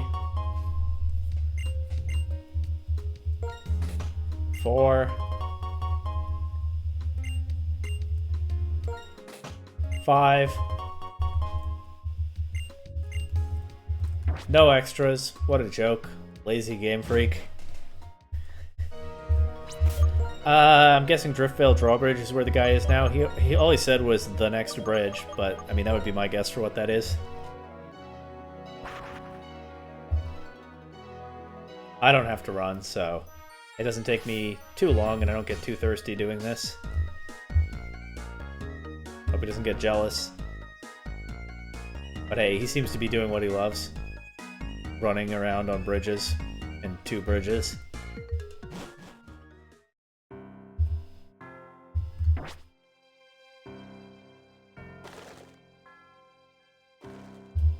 Is this the guy? Yep, panting, panting. Give me fresh water. And I'm guessing 2 blind bridge next. Honestly, what would this guy do without me? He's gonna be saying panting, panting again when I get to the next bridge. And beg me for water once again. I should get a medal for giving him all this water.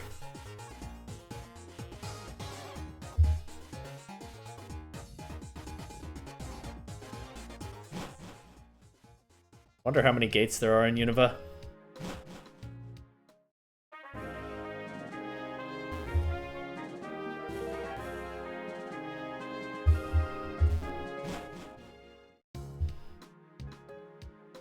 That's not the guy, right? He wouldn't be in here. He would be on the bridge. I would think. Guess we'll see. Yeah, here he is. Oh, so thirsty. Go give me fresh water. And he's refreshed. This guy's life is a roller coaster. He goes from dying of thirst to completely refreshed, just swinging up and down all the time. I can't fly from this bridge? What a joke. Lazy game freak. Okay, I can't say that too much.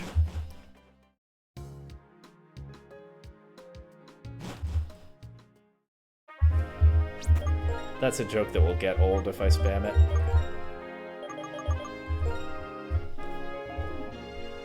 Guessing Village Bridge next.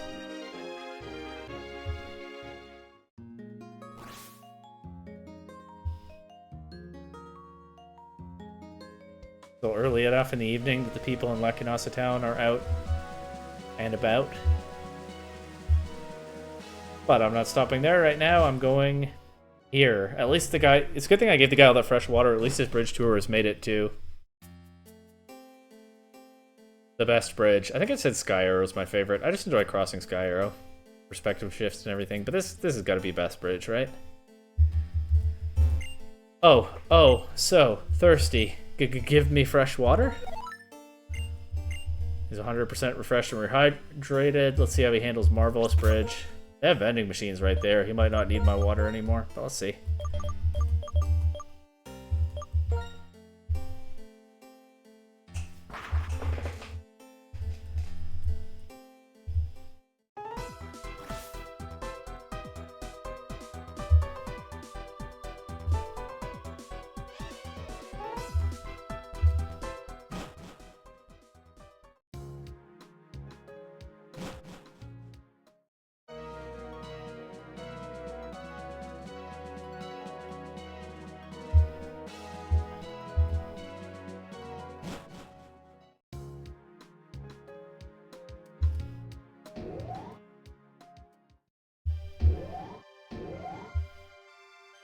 Wait, which guy is it?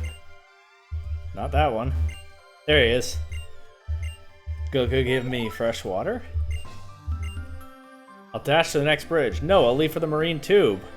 Okay, so I was right. He does also go... Well, actually, no, I was not right. I got another fresh water just in case, but I didn't actually think he would go to the marine tube. I guessed wrong. But I covered for it anyway. I don't mind taking some credit for that, but I was not right. Yeah, here's Zhang's experiencing warmth and having his whole worldview changed. Already had that interaction with him, didn't I?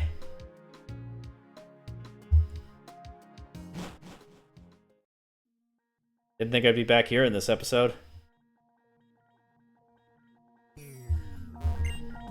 Oh, so thirsty. Goo give me fresh water? Refresh, rehydrated, dash it. Bro, what are you talking about? What next bridge? Is there no reward for this? Does it just continue forever?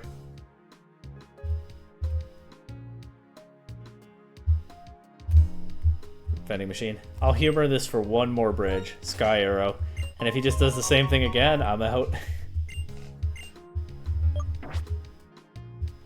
Because there are no other bridges left, right? It would have to just be back to the first one, I would think. But easy to check.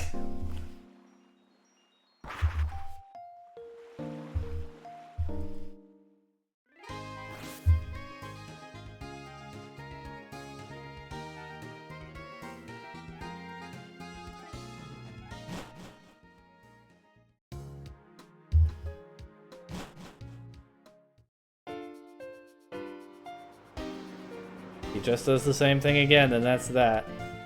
The nice thing is, it's sunset. I could drink some lemonade and watch the boats while I'm here, or whatever that other guy said.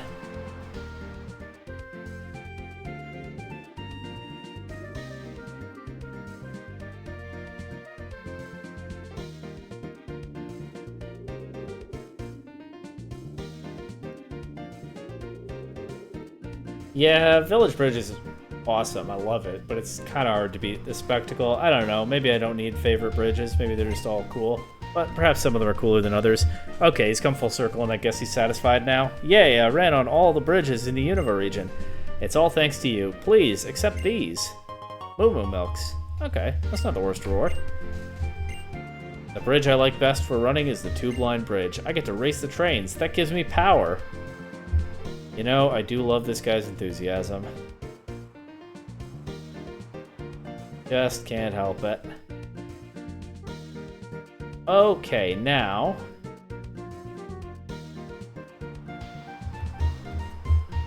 how close is this egg to hatching? I would like to hatch it before the next couple things I want to do. It will hatch soon. Alright, time to do what many a trainer did in this game back in the day. Hop on my bike on the Sky Arrow Bridge. With a clear path right in the middle. And ride back and forth until this egg hatches, because I want it out of my party. And the reason I want it out of my party will become clear shortly after it hatches. I've got basically 2 more things to do in this episode. And the egg is an obstacle.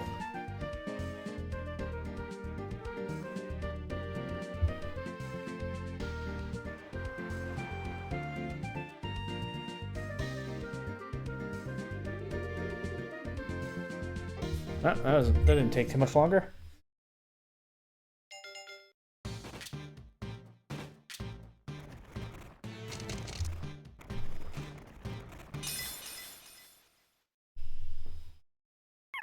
It's a penny.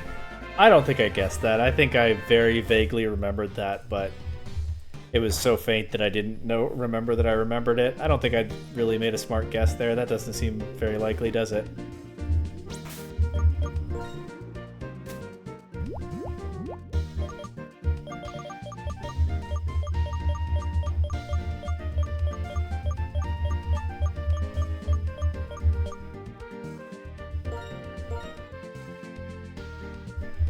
Here, Happini. You have a lemonade. Let this be your first memory. Watching the bridges with lemonade... watching the boats, excuse me, with lemonade on the bridge at sunset. Was that the Royal Unova? It does go under this bridge. I don't know. Anyway. Almost time to finally go to Nuvema Town, but there is one more thing that's come up in this episode that I want to try. And for it... I'm going to need to go here. I don't need to put Happini in the PC, but I will. I just wanted to not have an egg that might hatch at any time.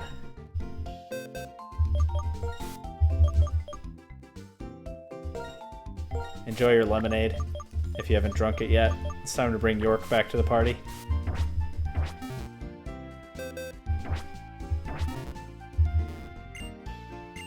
Guessing this medal is for hatching an egg. Yep. And then I need more repels. Because...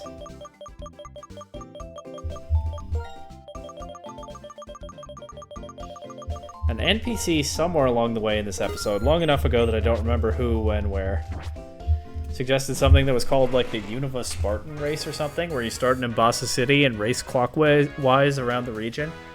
Come back to Nimbasa City. I want to try my hand at that. If I knew how to add a speedrun timer, I would. Instead, I'll just time this on my phone. I'm going to set up a rappel. And let's see how long it takes me. Get set up on my phone here. Let's see how long it takes me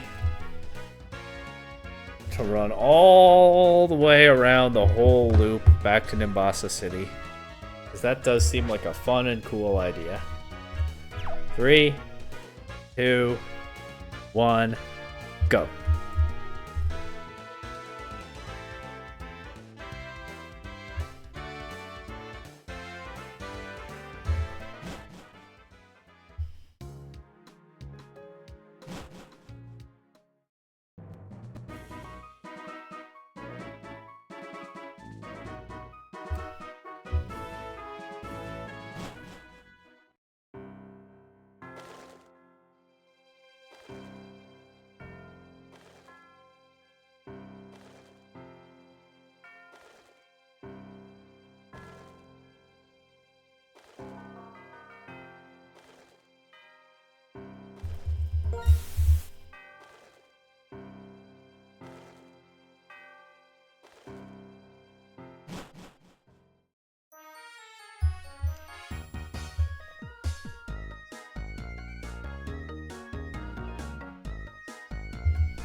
Item there that I missed.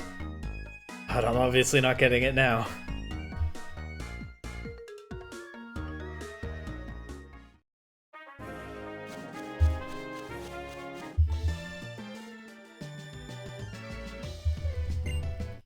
I forgot about her.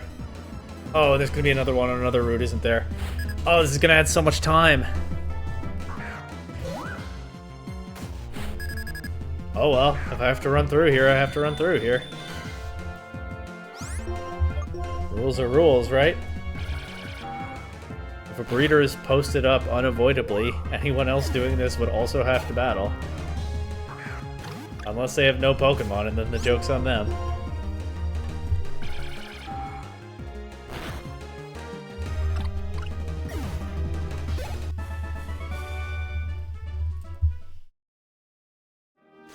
Alright, let's not slow down anymore.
part would be a lot faster in winter. And winter, it's OP.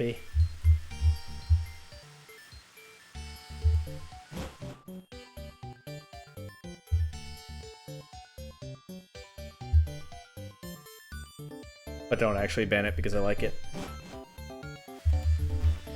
Oh, we're wrong way. Ah!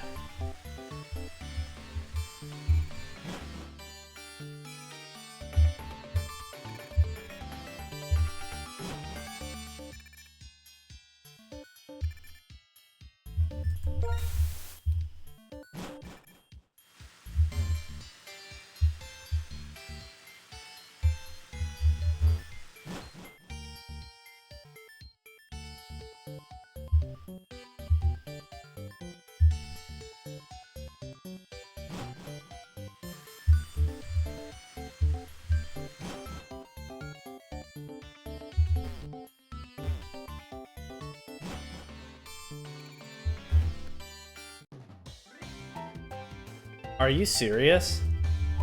I just haven't been able to go in here and battle this guy yet? This is such a bad run. Unbelievable.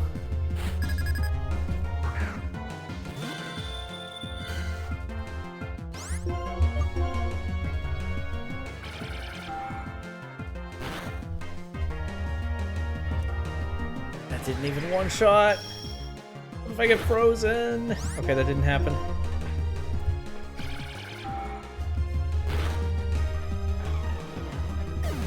Was that a crit?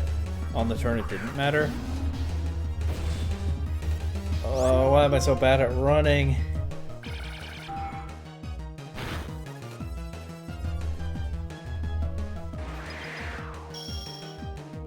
This guy lands all his blizzards.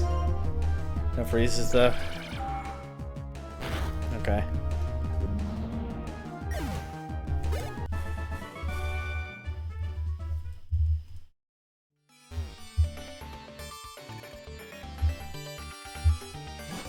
Too bad I didn't think to do this in winter, huh? We're back on track now. Sort of.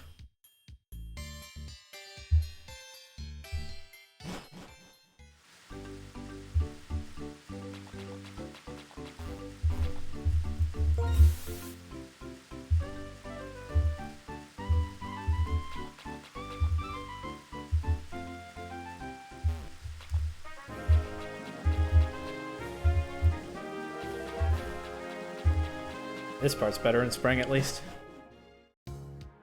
Compared to winter.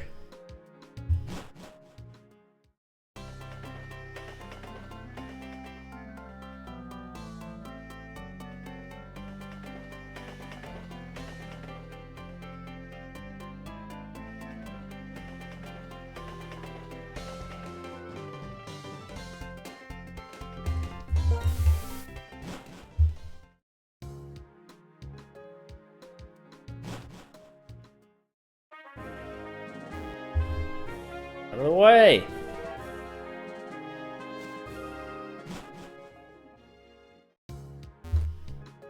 Ah!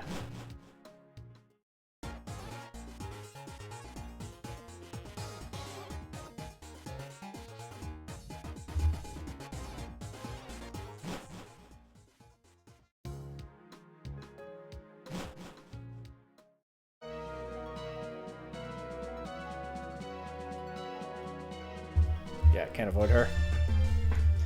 But that means no one else doing this could either. So 2 mandatory battles, I think. The other one was pretty unfortunate to find out about, though.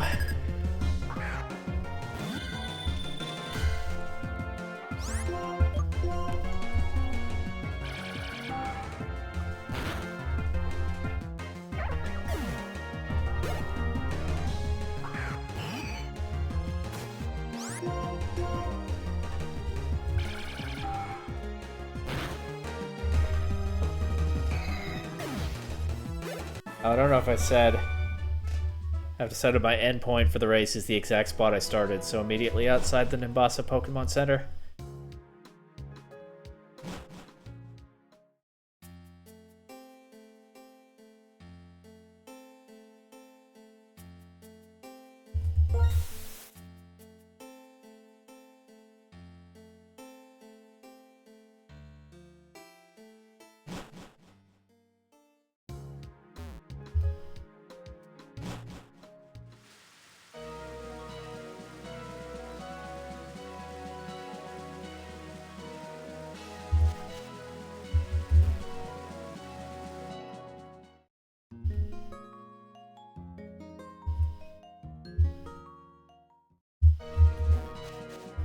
the wrong way! No! I don't have purloin with me to cut trees. I'm cracking under the pressure here.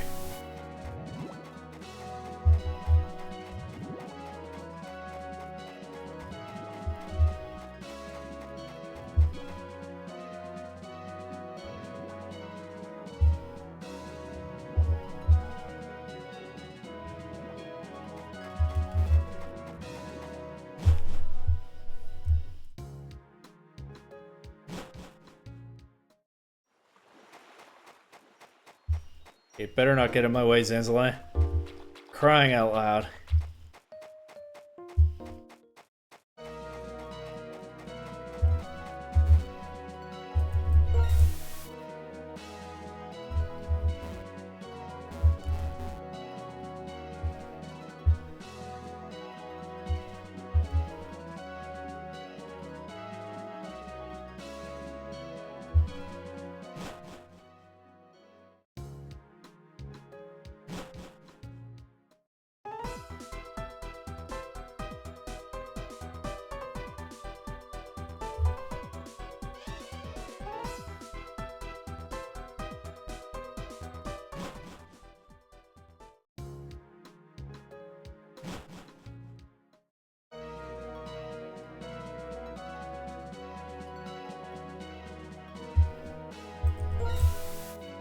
That was a throw. I don't need any more repels.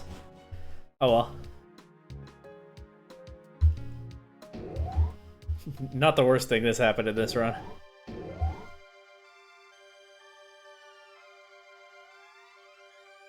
It was a throw, but a pretty small one, all things considered.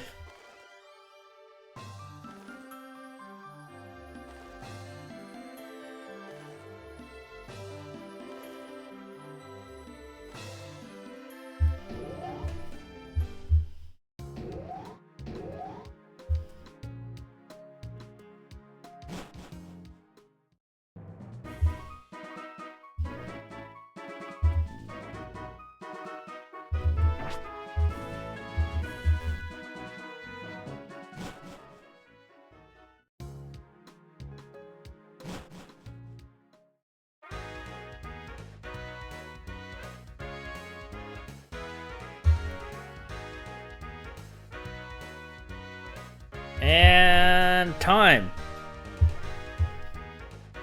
I was way slow to hit the timer there. It was about 12 minutes, 11 seconds. 12 maybe. I'm an athlete. That was a silly challenge. Who knows what the point of it was, but I did it. I'll call it 12 minutes, 12 seconds because that's an aesthetically pleasing number. It took me like a second or two to hit the timer, and it stopped at 12:13. Alright, that was exhilarating, but I know just the place to relax. It is now finally time to go to Nuvema Town. The lone dark spot among the cities and towns on my map.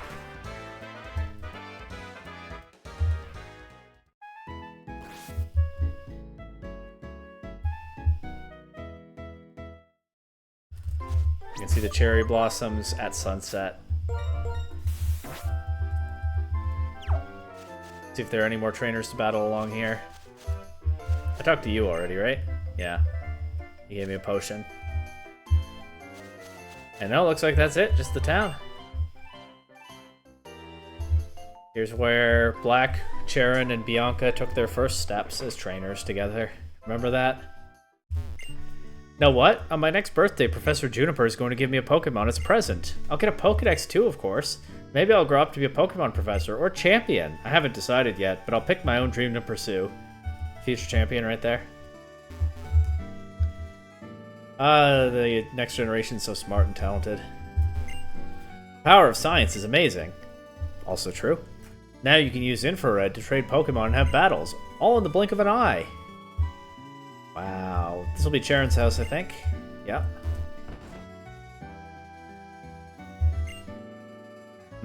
That's Dispersia City's gym badge you have there. ... Wow, so you were the first challenger of my son's gym. Thanks. A gym leader without challengers is just an ordinary trainer. In other words, thanks to you, Charon became a real gym leader. Let me give you this as thanks. That's very kind of him. You would have happily done it, if not me. Traveling is great. You encounter so much you've never seen and many things you don't yet understand. For each new thing you come across, you grow and change a little bit more.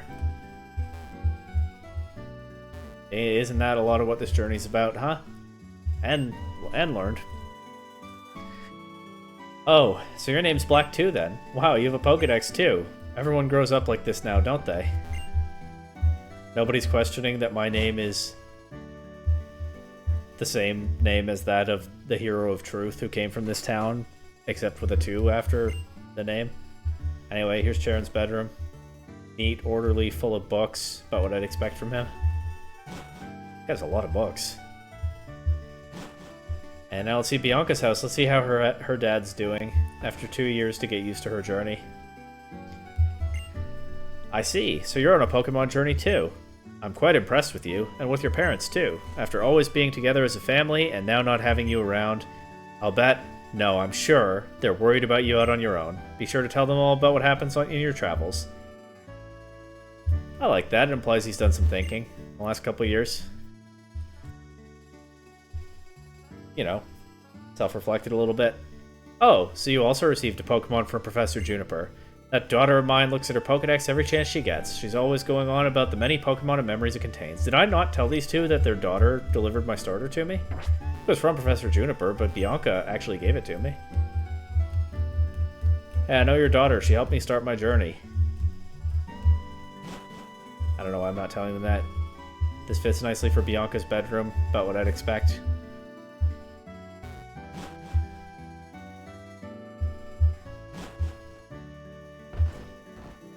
With a waterfront, if we can call it that. It's all kind of weird railing situation. Red Huck to you yet? Do you think traveling with Pokemon changes people? I think it's a core theme of this game that it does. Me too. Traveling and thinking about many things can definitely make a difference. What happens if I say no? You're right, it's fine to just enjoy the journey without overthinking it. I mean, that's true, you could do that, but you'll still be changed by it. I guess you don't have to recognize or acknowledge the change for it to be of some value, is what she's saying. Here's Juniper Pokemon Lab. Pretty late visit to the lab in a game, huh? Deep post game before ever coming here at all, and both Professors Juniper are here right now, so let's say hi. Why, hello. Thank you for coming clear out here. It's surprising how far Nuvema town is from Aspertia City, don't you agree?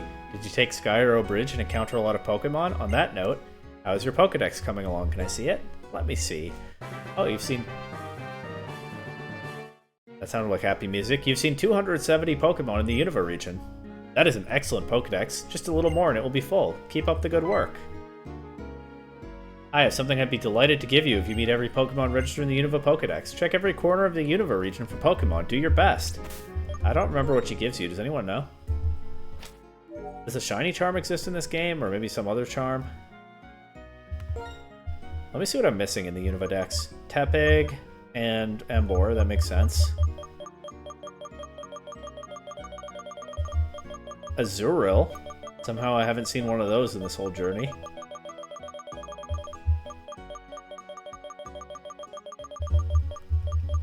Skitty. That makes sense. I'd probably have to go out of my way to find one. Rufflet and Vullaby. Okay. Trapinch. Interesting. Roserade. Vespiquen.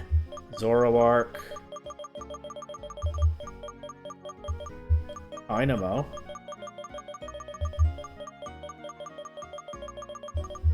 Shuppet. 2 Pokemon between Pelipper and Absol. Don't know what they are. Gliscor. Something between Stunfisk and Mantike. Don't know what it is. Something between Octillery and Staryu. Don't know what it is. Probably a water type. Ninetales, and then 2 more things. Something between Weavile and Vanillite.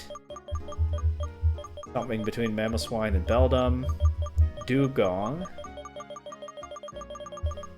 Yanmega, and something else. Larvitar and Pupitar. I've seen Tyranitar, but not the Prevos. That's quite a few Pokemon not seen, more than I expected, and I don't know what some of them are. And I don't know where I would find a Tepig anyway. I won't be finding out right now what Professor Juniper would give me. My guess is some kind of charm, but I don't know if those existed this long ago. Hey, Black 2, are you meeting lots of Pokemon? There really are a lot of Pokemon in the Unova region and the rest of the world. I made the habitat list so people would know that. I'll bet you're here because you're here to show me how your Pokedex is coming along, right? I see, you've caught 35 Pokemon then. That's not very many, but the game played celebratory music again. Nationally, there are more than 600 Pokemon. Oh, that's for sure, at this point. You'll have to be persistent and catch them at your own pace. Oh, that's right, I completely forgot to give this to you in Aspertia. Here, this is the Super Rod. Oh, that's where you get that in this game. I don't know if I knew that. There we go, now I could fish if I wanted. With this Super Rod, you can even catch Pokemon who live underwater. Here, I'll read you the directions. First, face the water and cast. Second, concentrate. When a Pokemon bites, you'll see an exclamation mark. That means start reeling in. So cool! Maybe a couple of Pokemon I haven't seen in your fishing encounters. Who knows? Screet, screet. Whoa. Hey, one more place to check out while I'm here. Black's house. The sign must be faded, I guess. Welcome home, dear. Did you find the friend you were looking for? Wasn't his name something like N? Yeah, it was something like N. Huh? Excuse me, how embarrassing, mistaking a visitor for my own child. You must have picked up on a certain similarity. You're Black too? Yes. I knew it, you look just like her. I know your mom. I met her when she was working at the Pokemon Center and I was a trainer. That's right, how are your Pokemon? You're always welcome to let them rest here. Alright, new headcanon. I'm named after Black. She had a kid named Black, and 2 years later my mom said, oh yeah, well my kid is Black too. That's probably what happened. That's why our names are so similar, and why everyone here is unfazed about that. Sure, she said something like, I sure wish you two could meet. And she said some other things. Maybe I could go on a journey to find my child, but it would be really bad if they stopped by while I was gone. The player character out looking for N is interesting. Imagine what story those two could have. If ever there's a third Unova game, hey Game Freak, I think there's some real potential there. Wonder what the player character is doing. Obviously they just didn't want to make them show up in the game. If you do memory link, you can establish their name and everything, and battle Charon and Bianca with your teams from the previous file. Their teams from your previous file. Anyway. Black 2 has never been in this bedroom before, but somehow it's nostalgic all the same. Let's just yoink this King's Rock. The previous champion left here. I'm the champion now. Head out of this house one last time. Full circle, like I said. Except, much as I've been talking about going full circle, this is not quite the end of this series, I think. This is the end of regular weekly uploads. I do have one more episode in mind, but it won't be ready for a while. Certainly longer than a week. So, call that a bonus episode or an epilogue if you want. This is the end of the weekly series. A little bit more to do, but not for a while. This game is nuts. Playing 2 Unova games back to back is nuts. But my playtime is 50 hours. And there's still more I could do. I could take another stab at Black Tower.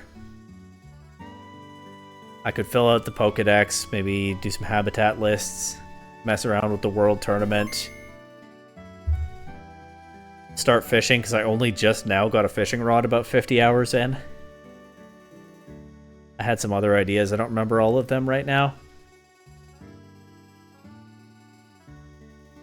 Go goof around with some more NPC interactions, do some in-game trades, find the rest of the Yancey spots, because I kind of just stopped finding those after a while. That was weird, now that I think about it. And I know I thought of other things when I had the idea earlier in the recording session to do this spiel, and I've forgotten some of them now. There's so much content in this game. And it's such a... I keep calling it a vibrant region, because it is. There's a lot of life in it that not every Pokemon region has. So I confess, I used to sleep on the Unova games. They're not my childhood nostalgia games, therefore they'll probably still never be my very favorites. I'm sorry, there's only so much I can do about that, but these games really are something special, and I can see why the fanbase talks about them that way.